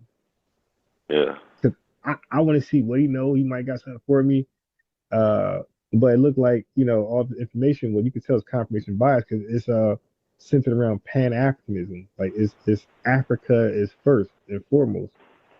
And that's not how I research. Like I research not to look out. I research to look within. And I'm American. I'm Black American. So I'm gonna look for me first. I'm not gonna. Rob Bourne takes a big picture like with a bunch of people, and he looks for the Africans in the picture, not me. I take a big picture. I look for me first. Yeah. Well, I mean, look to see if any Africans there. I look to see if I'm in that picture. That's what Unc and all of them do. But you know what I always say, Unbiased, to that, you know, because they talk that craziness, you know, oh, with science, and, you know, this kind of that. Look, man, let me tell you something. If the Bible was telling you that Adam and Eve started off, the first two people, they had to be black because, you know, according to science, the only people that can have all colors of people are black people. The blackest other black people. I don't. But hold on, let me finish. And then, no, I said you listen, yeah, dark people. You know what I'm saying, dark people. Yeah. And then on top of it, to back that up, science tells you that we come from a common ancestor from Africa. Easy work. Who are you dealing with? The master. Like I said, this is easy work for me. One got off, man. Hey, look, I'm going to smoke. I'm grand. Nah. He probably fell asleep. Y'all was doing all that, right? Now look, if Unc was to do it me and Rob Bourne style, where he talked, had minutes, I had talked, and he responded. If Unc took that format, who believes Unc the last one round with me? Come on, man. That's a ball game. And I ain't picking on you. But we can't skip by what I just said, Unbiased. That's very, very, we need to know that. If science is telling us that we come from an African ancestor, right? Science says all humanity started off from an African ancestor, a common African ancestor, right? And then the Bible is basically telling you the same thing with Adam and Eve, you know, they started off with. So, you know, and Lucy's been debunked and all this stuff. But, you know, like I said, I've already did all that. But that's what science is telling you. So, like I said, we all have African ancestry if you really want to get down to the get down. According to science, Unbiased. But this is what I was saying earlier, when he was highly focused on African ancestry, and therefore you got a little bit of ancestry of Africa, and all of a sudden you just 100% African. So I'm like, wait, that's not even math or science. I'm like, so if a Puerto Rican, if it's found out a Puerto Rican has like just as much, like 10%, 15%, that's all we got of African. He's African now? And then like they would have to say no. So I'm gonna say, okay, so what percentage of Africa does he gotta have in him to be African? Right. And then they just make something up. So see but doesn't he have African ancestry though? Whether it's 15 or 20%, doesn't he have it? Well, you said African ancestry was your African. You never said no, you gotta have 80%. You said African ancestry means you're African. Well, he got African ancestry. Yeah. Is he African? No. Okay, what are we doing, man? Yeah. So we're not Look, African. We there's went through an ethnogenesis, and a we're new people. Foundation Black Americans. We're no different than amalgamation the civil rights of a movement. specific groups, Ancestors, you and know? we're no different than Frederick Douglass and all the free blacks we were talking about earlier. Yeah. Okay, so what they try to do is pretend Foundation Black Americans is a new organization, separate, trying to make a separate claim from our ancestors who was already here since 1600. No, we're a continuation of them. We're an evolved people from them. We're not making a separate claim. So that's misrepresentation. And I know my phone, Jakey, but Well, yeah, like I but said, the reason why I call myself indigenous, when I named myself indigenous, everybody mocked me. Everybody made fun of me, almost 6 years ago, right? I'm biased. And then now everybody's indigenous. But when I said that I named myself indigenous, it was because I was honoring my African and Native American ancestors. That's why, and then I call myself black also because that was a social construct given to us, but we adopted it upon ourselves. I don't see Africa in that name, indigenous black man. Where's the Africa part? Right. Exactly. Exactly. Because I'm honoring my Native American and African ancestry. You see what I'm saying? And indigenous people come from all around the world. They're just the first people on that land. It's the same thing as, same thing almost as native and aboriginal. The words are almost synonymous. They're basically meaning the same thing. So when you say indigenous, you're just saying the first people of the land. And this is what they don't understand. They still try to equate it to African American. But when I named myself that, I said I'm honoring my Native American and African ancestry. And joke them because they didn't even know that indigenous meant that. They were joking me, saying I felt that I was Aboriginal here in America. No, I'm honoring my Native American and African ancestors with this name, the first one in the community. Now everybody's indigenous, but 3 years ago, none of y'all niggas was indigenous. Y'all all was Aboriginal. So you had just reminded me when he asked when's the first time. What the question you asked about the slave trade? See, now this is a gotcha. That's why I asked him about the HOLC, the FHA. Like, this is all because remember, he said I know black history. Right? So that's why I ran it down to him. Like, yo, this shit is more important than the first time about some slave stuff. Like, this directly affects us today. Yeah. Being locked out of the FHA. But what I was doing was, I'm saying, like, bro, we could do gotcha again. We're going to win. We're gonna do in American history. I'm gonna win. Like it's more relevant. Got to get not just random. Who's the first saxophone player? That don't mean shit. HOLC. You got to know what that is. That was important. Yeah. That players. started the well, it didn't start, but it continued the wealth disparity. The HOLC, yeah, like that alone. Built The up FDA giving home loans to was it the first First World War, I'm biased, right? It because the Second World War didn't start till like 1939. So that was after the First World War, and they was giving them to the ones that they wanted to. They was passing them out to to their white people basically, creating those white communities that they didn't at first. They didn't want the black people in, but then they had their grandfather law clauses and all this stuff going on, but then all of a sudden the black people move in and they move out, you know what I'm saying? So it was, you see, and also what was going on was what they call it. It's a proper terminology for overcrowding. There you go. That's something else that was happening. That white at the same time of the HLC and that type of stuff, overcrowding and restrictive covenants. Have you heard of that? I've heard of it, but I'm not familiar. Remind me what's going on with it, because I'm not. What that did was that replaced an illegal practice, which was called this term, where they was locking us out of what's the terminology? They was locking us out of like they was marginalizing us. Like we couldn't move to this city or that area. What was that called? That period called? It was outlining red. No, it's like the HLC does the beginning of redlining, but this wasn't redlining yet. This was I think it was kind of like redlining at first, but there was a term for it, and it was struck down in 1917 as unconstitutional, and the restrictive covenants had took its place, where white folks now restrictive covenants were white people buying houses with a secret contract promising that they would not sell their house to anybody of the Grandfather lineage. clauses, yeah. Yep. See, now this is Yep. me, by the way. I'm still off the top of the head. Nothing is flat. Me too. Yeah. And Me too. what I'm saying is, like, when people shouldn't play with me, it's like, don't do that. Like, take me serious, man. All I do every day, I don't play. People should know I love basketball. I love playing chess. I do nothing but study every day. That's all I do.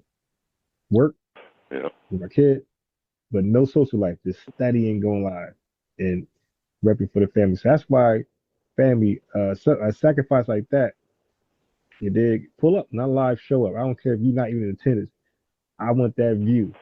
It makes me feel like my time is worth something. And folks who donate, I appreciate that too, because again, it makes my sacrifice, it's like my sacrifice being valued. Because I would love to just go, you know what I mean? Nobody want to support somebody repping the lineage hard, debating on the fly, debunking stuff. And there's no value in that. And then, man, I would love to start playing basketball games. You feel me? Going bowling, do what I normally do. Start playing chess. I'll start going live with my chess games. You feel me? Going Twitch, going chess. But I'm sacrificing a lot of my all of my social life for hobbies and stuff for the lineage to defend. Because as you see, there's people who's trying to debunk us. Tonight was a perfect example. And Rob Bourne is way more studying it and to learn than Revenue, as y'all can see. But where I'm at, right here, right in front of him, ain't dodge, no smoke. Anybody can get it. And now, especially when the scriptures tell you that there's going to be false prophets that's going to be all around in the end times, and that's what we're seeing right now. We're seeing a whole bunch of false prophets and people who's selling you a dream. Brother Jabari. Jabari. Yeah, I encourage everybody to watch Brother Jabari and Laura Abba's video. It's about 3 hours long, but it's entertaining. Watch that video where they were debating, I think, politics, like Republican, Democrat, something like that. It is very, very, it's good information in there. It's relevant because the things that we hear and talk about about almost 4 hours, but man, I think it's good. So I was thinking about doing a recap, but it's just too long. I got to do it in parts. Yeah, get some timestamps down for the major points and stuff you want to hit on. But Laura Abba automatically assumed Jabari wasn't FBA, and he's like, hey. He said, I never said it was FBA. He said, my mom is for Guyana. But he said he got some. His father's side goes back to us plantation. Yeah. That's So all he it said, takes. because Laura Abba was making the mistake of like assuming. He's like, no, I never said I wasn't. And he said, I never said I was against reparations or whatever Laura Abba was throwing on him. Mm-hmm. But anyway, that was a great bill. I think if anybody's into like that type of stuff, politician, political talk between black people, yeah, that's it right there. But yeah, it's important to take black back because these stats that people be citing and quoting, that don't necessarily represent foundation.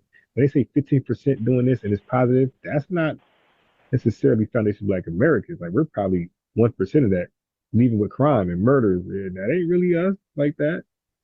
Like there's no way to prove it because there's no explicit representation in stats like that. It's just race based. Everybody under Black and African American, this all applies to you guys. But when it's time to get some money, some resources, some jobs, they make sure this goes to Nigeria. Or how about get jobs? I worked at a company where everybody was literally Haitian. It's like I'm talking about in a black Rahway, New Jersey. Rahway, New Jersey is Black American, bro, dominated. Yeah. How the hell is it possible? This was a decent job too. How is it possible to get this job and filter only Haitians in here and skip past all these Black Americans looking for a job? Yeah. Well, what's that? Was it that movement just headed by all immigrants is supposed to be black move?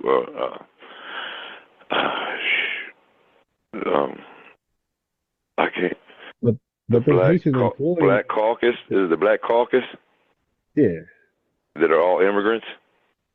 Yeah, that's it.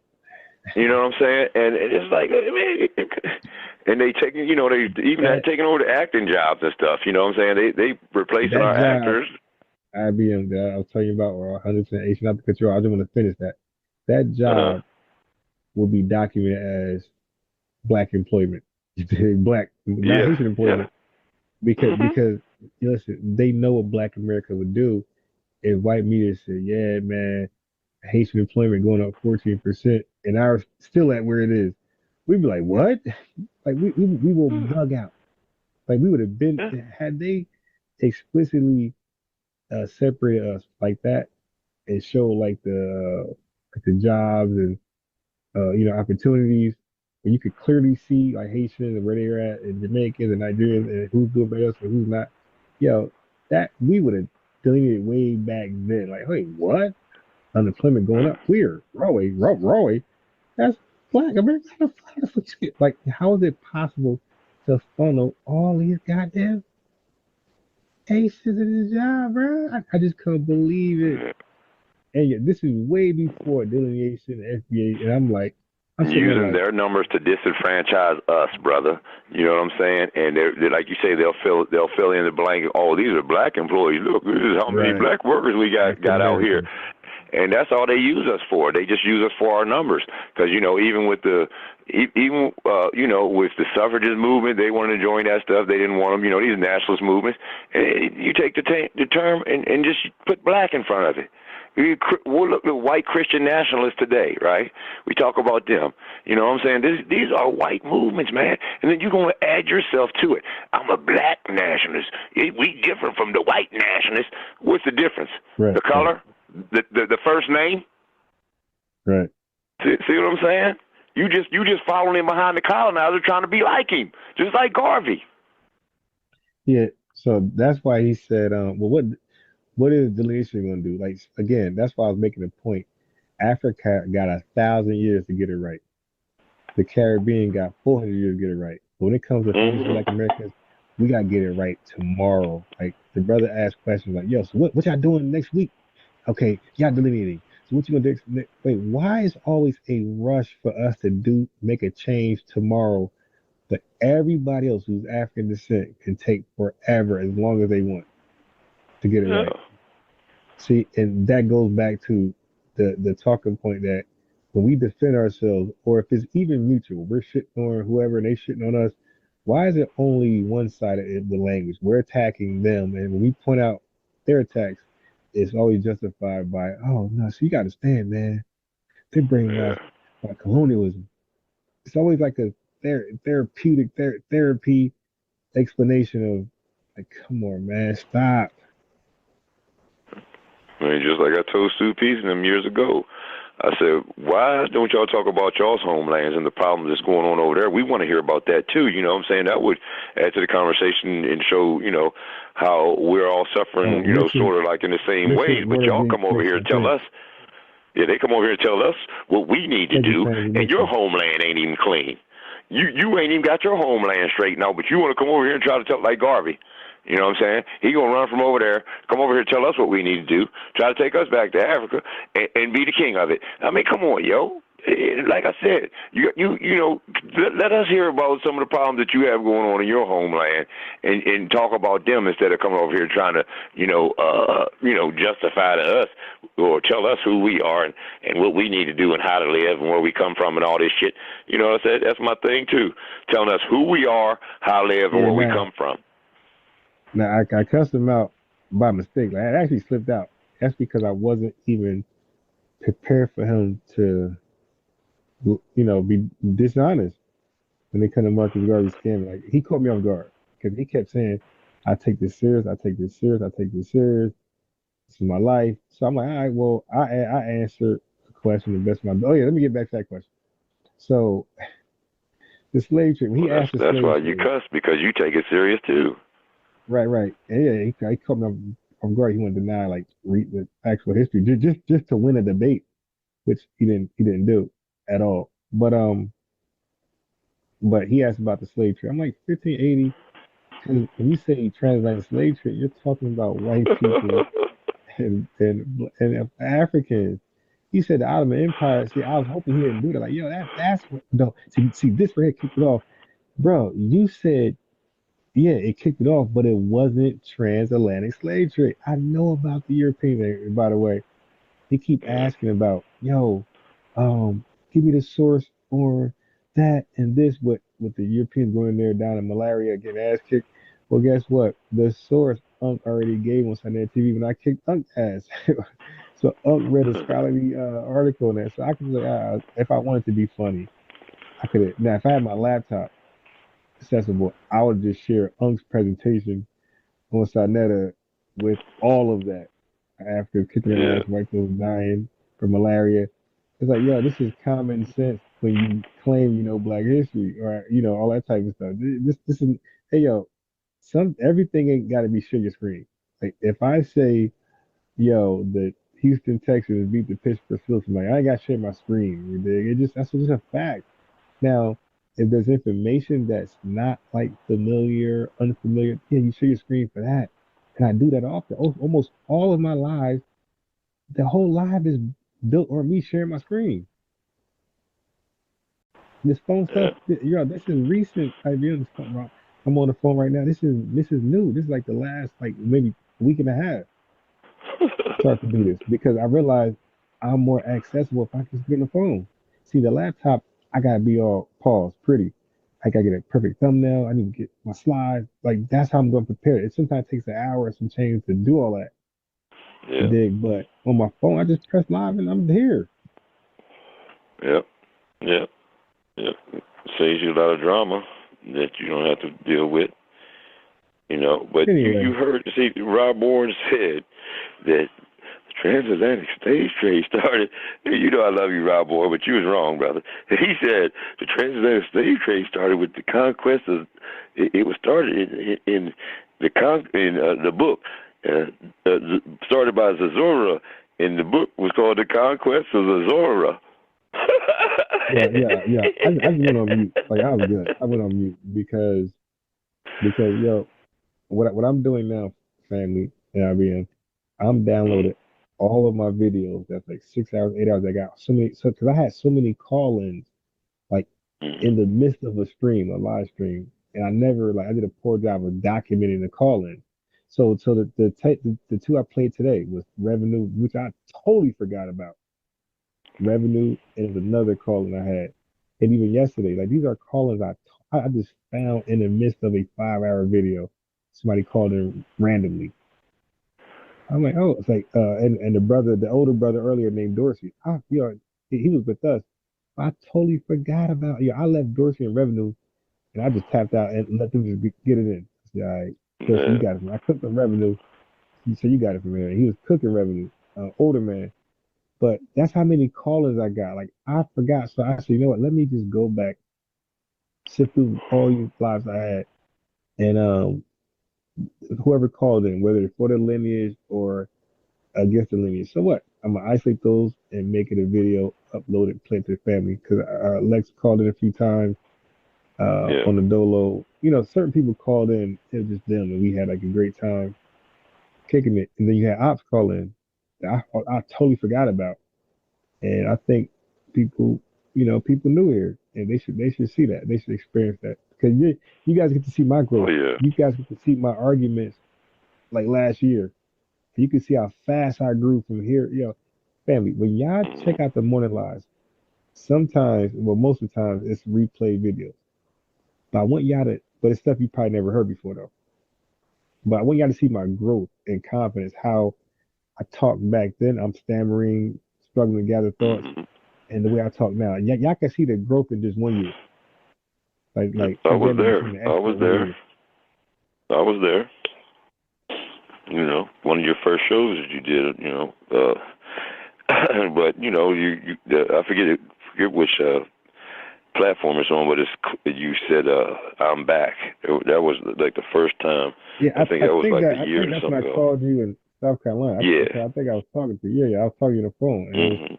And that was the first time I took it serious, right? 'Cause I had named the channel FBA Defensive Unit, and I said, okay, I'm gonna go hard. because I kept playing with it. I would dip my toes in the water, come out the water.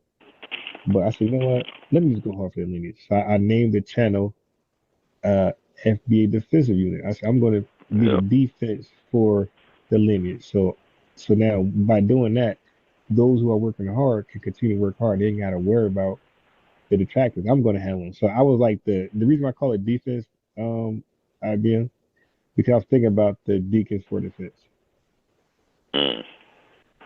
And that's why I said the FBA Defensive Unit. I'm thinking about like a modern day. You know, I love Robert F. Williams. You know, I love him. So I thought about him. So that channel was dedicated to him. Deacons for Defense. FB Defense Unit. But Defensive Unit. But the problem is I can't get flagged by YouTube actually. Not even like haters. There's YouTube flagging me. And it suspended me for a whole month. Like, I mean, no excuse, no reason to suspend it. I just couldn't believe like how this channel was being targeted. And I had a lot of emotion over it, man. I had a lot of live viewers, man, way more than I got now. So then I got the channel back, and they've been the same after that. So I said, let me start all over. So I literally started this channel in a year. And look how fast we lit in just 1 year. And these guys been online for 1,000 years, and they mad at me for getting it popping in 1 year. Like, yo, no, you got me down to Illuminati. Like all these conspiracy theories start to follow. I said, nah, the thing is, I'm honest in my research. You see, I said he got me an HR 40. He got me. Okay, the language appears to be lineage-based, but the back door is the African American jargon. So that's the technology. That's the technicality that's going to allow immigrants to get in that language because it's inclusive. That's the slick shit. Right. And we take it, and you know, my question is always, what do I always say? I'm biased for years. What is my thing with African American? You know, I've always said this basically since I've known you. If African American names are colonizers, why are you going to call yourself either one? Amerigo Vespucci and Leo Africanus. And that's why at one point, we were just black people, but we had to tighten that up because we were thrown into the African American thing, and everybody coming to this country, they became black. So we said, you know what?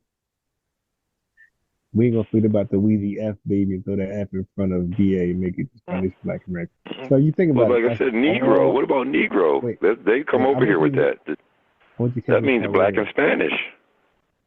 Right. But check this out. Yeah, because I forgot. So look. Somebody said, "Oh, I'm biased. Let the Portuguese spoke Spanish." Family, look what they're doing to get a fake nothing burger win. Right. Like slip of the tongue. Like earlier, I said Frederick Douglass. Latin, bro. Civil rights movement. Oh no, the first one in 18. Oh no, it was the other guy. Okay, bro, is it really that big of a deal? I'm pointing out that I knew that the civil rights first one started during Frederick Douglass' time. Oh, you said the Portuguese spoke Spanish. Oh, is that really a big deal, my guy? The point is, Negro was from Spanish people. Where is the Portuguese? I'm not. Where does the term? No, hold up. Where does the origins of the term Spanish? What people would you give the origins of the term Spanish to? Where did that come from? What is the noun in this Spain? Oh, I mean, I'm sorry, I didn't mean to tell you the answer. So my thing is. But they were speaking Latin too, though. You know what I'm saying? Hey, but IBM. The point was, I told them, I said these. So I made another mistake. I said AAVE was a language, and it's not a language. It's a dialect, right? So I made that slip up. So, but I told my lineage, I said, listen, family, they're afraid to call in. They're waiting for me to do a slip of the tongue, and they're going to call in to correct me and hang up. AVE ain't a language. It's a dialect. Bye, click. Because they don't want to continue the conversation. Like, well, what that got to do with delineation, though? Yeah. Like, that's a sidebar. But so they're waiting for me to mess up, slip up, which I already said I'm going to do. If y'all check the early live earlier today, the second one, I said it on the live a year ago. I said, hey, man, you know, I sometimes mess up on research. You know, I was basically saying I'm human. I make mistakes too. Because the guy I was debating, he messed up on research, and I was saying it's okay. Like, so I'm actually debating him. He messed up, misspoke, and I didn't like cook him. I didn't highlight it. I just said, it's all right, man. It's cool. I do the same shit. I say I make mistakes here and there, but the difference is the ops are waiting to. Oh my, you said it was 2:30. It's 2:31. Click, and they Yeah, they hang up. You said it's Sunday. It ain't Sunday just yet. It's Saturday, 11:58. Click.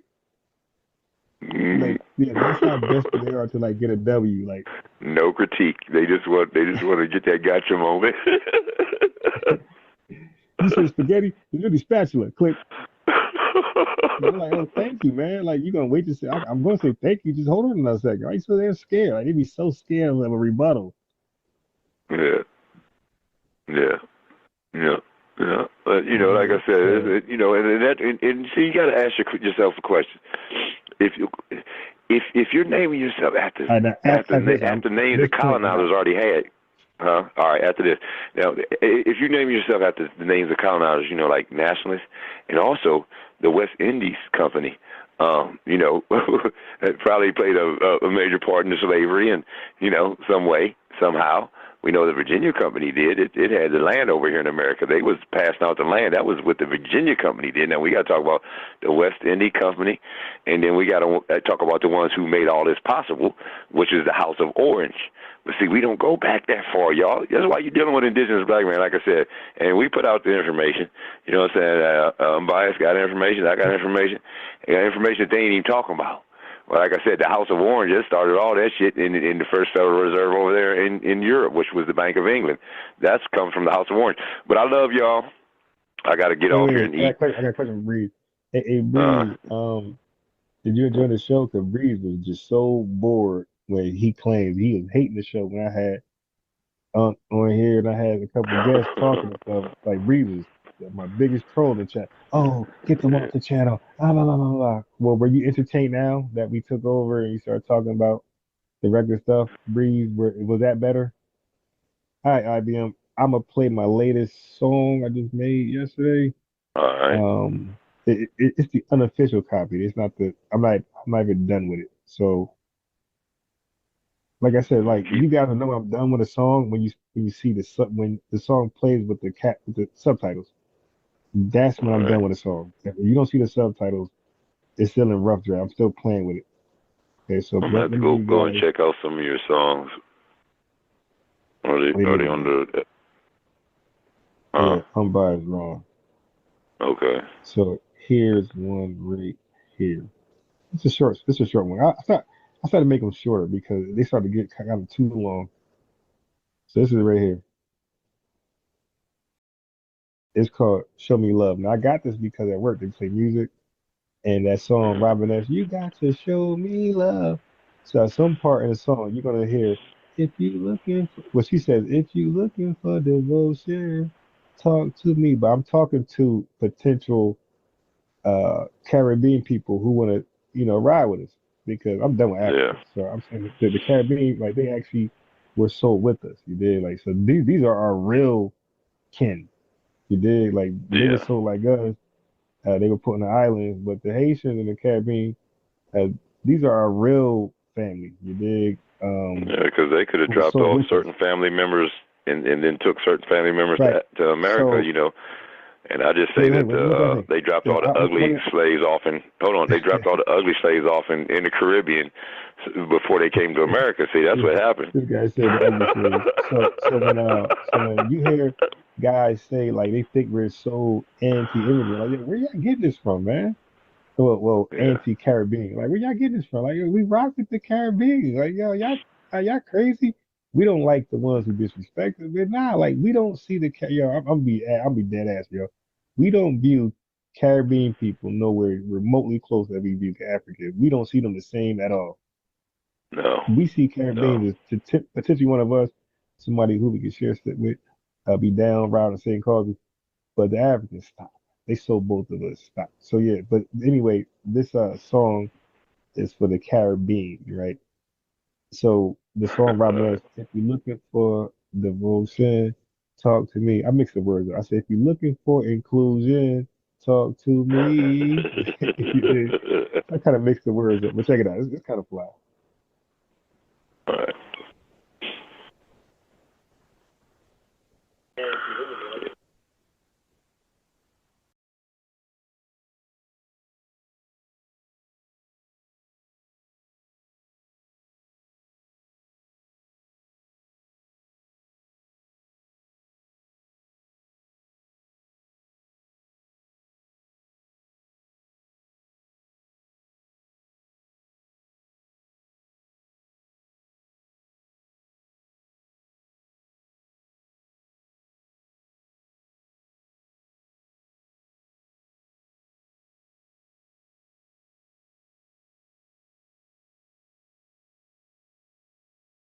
I don't hear nothing, brother. I'm on my television. Okay, I know. Wait, I know what happened. I didn't share the audio.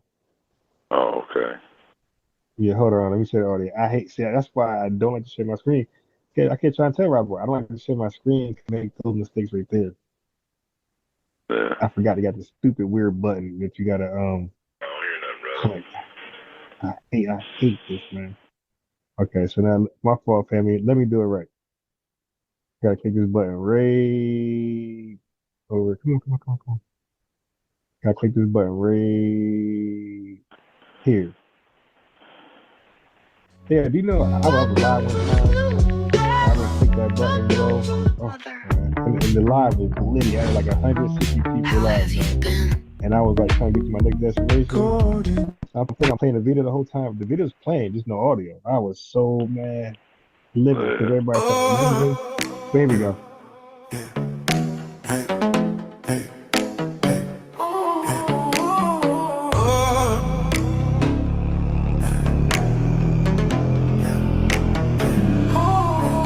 If you wanna ride with us,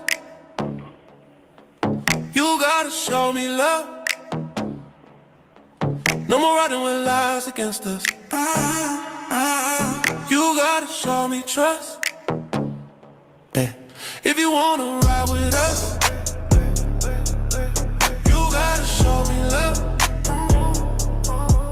No more riding with lies against us. You gotta show me trust. If you're looking for inclusion, then talk to me. Talk to the family tree. We can all ride when it's time to slide on our enemies.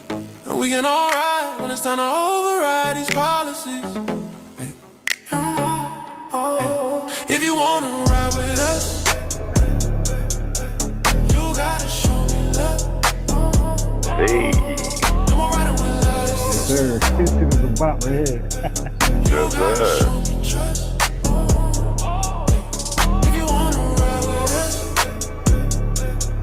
It's a positive song. That's like my typical song that I'm cooking. It's a positive, olive branch in the Caribbean. You wanna ride with us, you gotta show me love. What's so wrong about that? That's right. Good.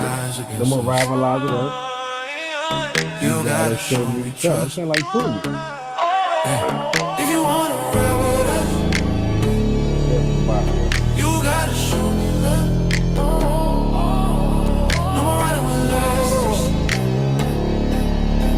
You gotta show me And I had to code that language. if you wanna ride with us. I play music at work, but I can't You gotta show me love. So I had to code the language. No more riding with lies. You gotta show me trust. Like eat 10 people, I can't do that. That's nice. Or alligator Alcatraz, I got 10 lyrics though. I got 10 out of it. When I got the code the leader, I'm like alligator Alcatraz, I got to go out. So family, that is the new single. I made it short and sweet and long and drawn out. What you think? IBM. That one's going on the playlist. That was tight. I like that. That's inclusion, inclusion song. You know what I'm saying? Like I said, But in order to get love, you got to give it. You know what I'm saying? So that it makes a lot of sense. You know what I mean? And that's where we at. You know what I'm saying? We got to come together. And like I said, we are old reparations, but it's about different people. We all have that common colonizer, but we got to know which one to go at, and we don't need to be talking about each other and what we need. Like I said, if I'm over in Africa, I can't. You seen what happened to them guys in the purple went over there and tried to tell them Africans what to do and got stoned. They went prehistoric on them. They went prehistoric on them, didn't they? They was like, y'all take out black American only. American, man. But they come over here and do it to us because we got free speech over here. See, you know what I mean? You can't. Come on, man. You got to play fair, Africans. And if we can't do it over there, you can't do it over here. We should be able to stone y'all too. I'm just kidding. When I purple, they looking like, yo, what they doing? What they about to say? Yeah, You gotta repent. You gotta repent. You bush meat eater. You're like, what? Take these It's stones like with a you. throw. Yeah, y'all wanna be Old Testament Hebrews? Well, remember the stoning? Yeah, we gonna go Old Testament on you and stone your black ass, because that's what you're supposed to be. If you still under the law of Moses, we'd all be stoned right now. That's why Jesus had to come. That's why Jesus had to come, because if we're still all under the law of Moses, we'd all be stoned or in the line to be stoned right now. Yeah, but I love y'all. I'm glad. Yeah, I'm glad Rob Bourne called in because I had got a better challenge than what I was receiving lately.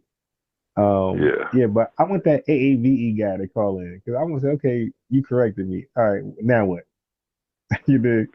Now, okay, you correct. AAVE is not a language. It's a dialect. Okay, you got me. Now, how does this debunk anything that I stand on? Nothing. You just slipped up. Okay, cool. I slip up all the time, man. Like, what's good? You're gonna make a whole show about me slipping up. I admitted I slipped up. Now let's move on to the next topic. Let's question your mix. Yeah, so I gotta remember to make the original back and forth me and Rob Bourne did public, so they won't chew me out for that.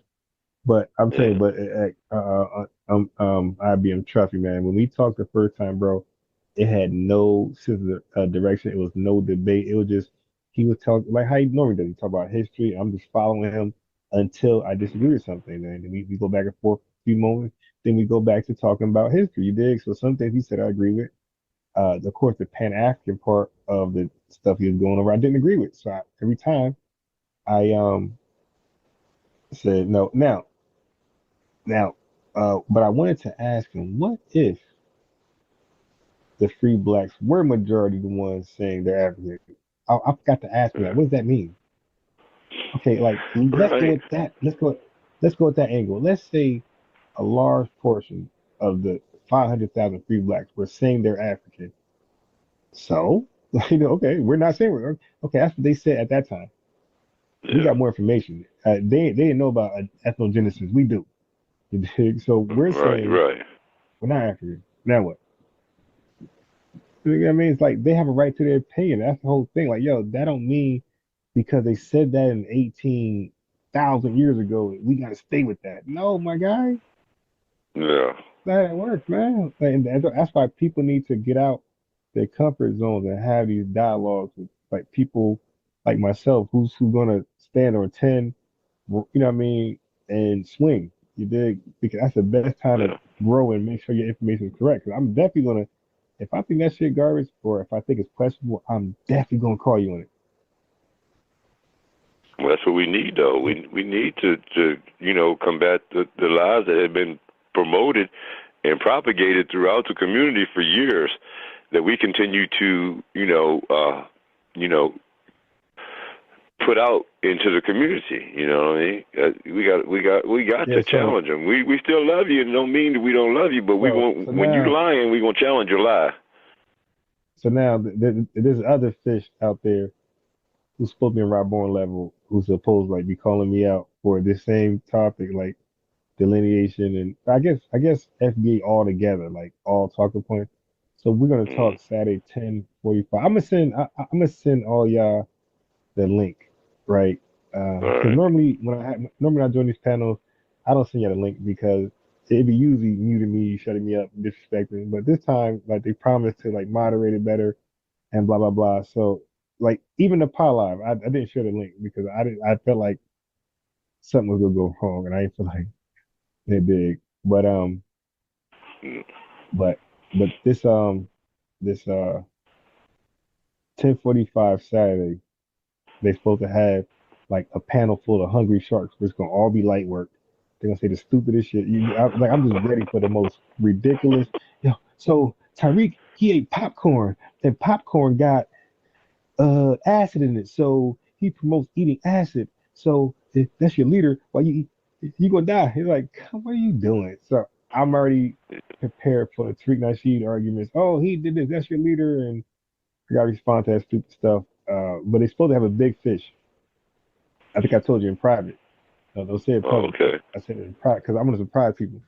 So he's supposed to be a big fish, and he's gonna like he's their champ, and okay, all right. Like I said, Yeah. everybody is smart until they come over here. They're gonna look normal as hell.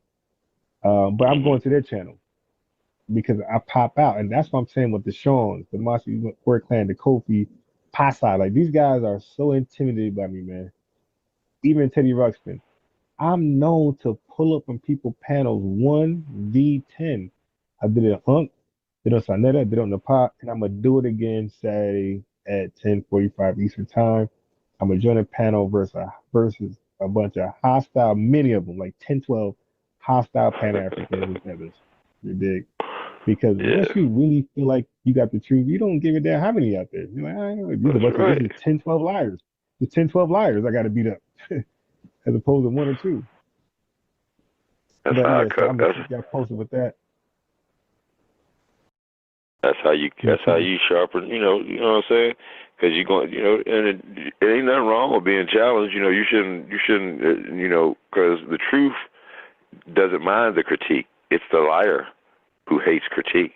Right. The truth will welcome you in. The truth will say, "Come on in, sit down. Let me make you some hot chocolate. Now let's talk about this." Because the truth knows that it's the truth.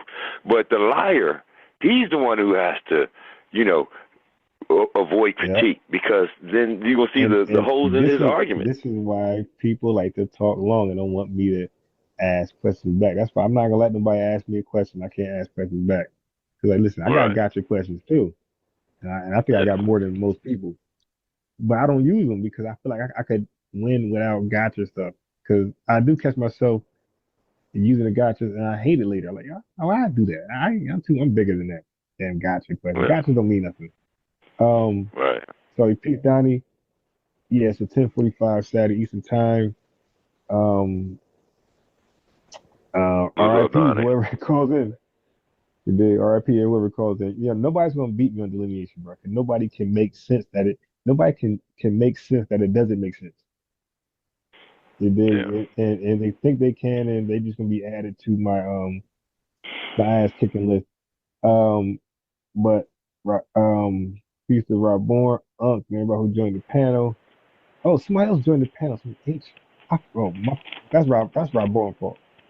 Somebody joined the panel. Some HBD type of dude came on the panel. But Rob Bourne went to go into all this. And remember, I told Rob Bourne we could do delineation tomorrow, right? But he wanted to do it tonight. Kind of met now. I'm going to bed. I had 2 hours of sleep last night. Now I got 3 hours of sleep. But just notice, wait till I get all my notes together. Cause my notes are all scrambled everywhere. Like all my notes, all my research. Wait till I look my stuff over. My argument's little ain't so crisp because I haven't been I've been like debunking Dr. Ruxpin because he comes with a whole different angle. So all my notes don't apply to him because he's trying to come up with a brand new argument, some goofy stuff. So, but they're trying to add race to it too, but you got to bust them in the head with that too. You know what I'm saying? Hit them with the Johann Frederick Blumenbach and you know what I'm saying? That stuff, because like I said, Johann Frederick Blumenbach, the one who created craniometry. You got to go to Carl Linnaeus, who created taxonomy. That's the taxonomy guy. He's the one who broke us down. Yeah, see, and that's what I'm saying. He classified us.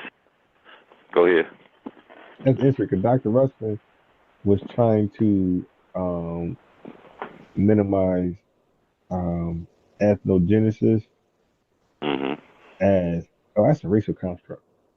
That's not science. That's so because it's made up by human beings, it's not science. Therefore, it's really it's really nothing. So now watch this. So now this is what I'm gonna do to him. Oh, so racial constructs because it's made it by humans, they're fake. They don't exist. That's the white supremacist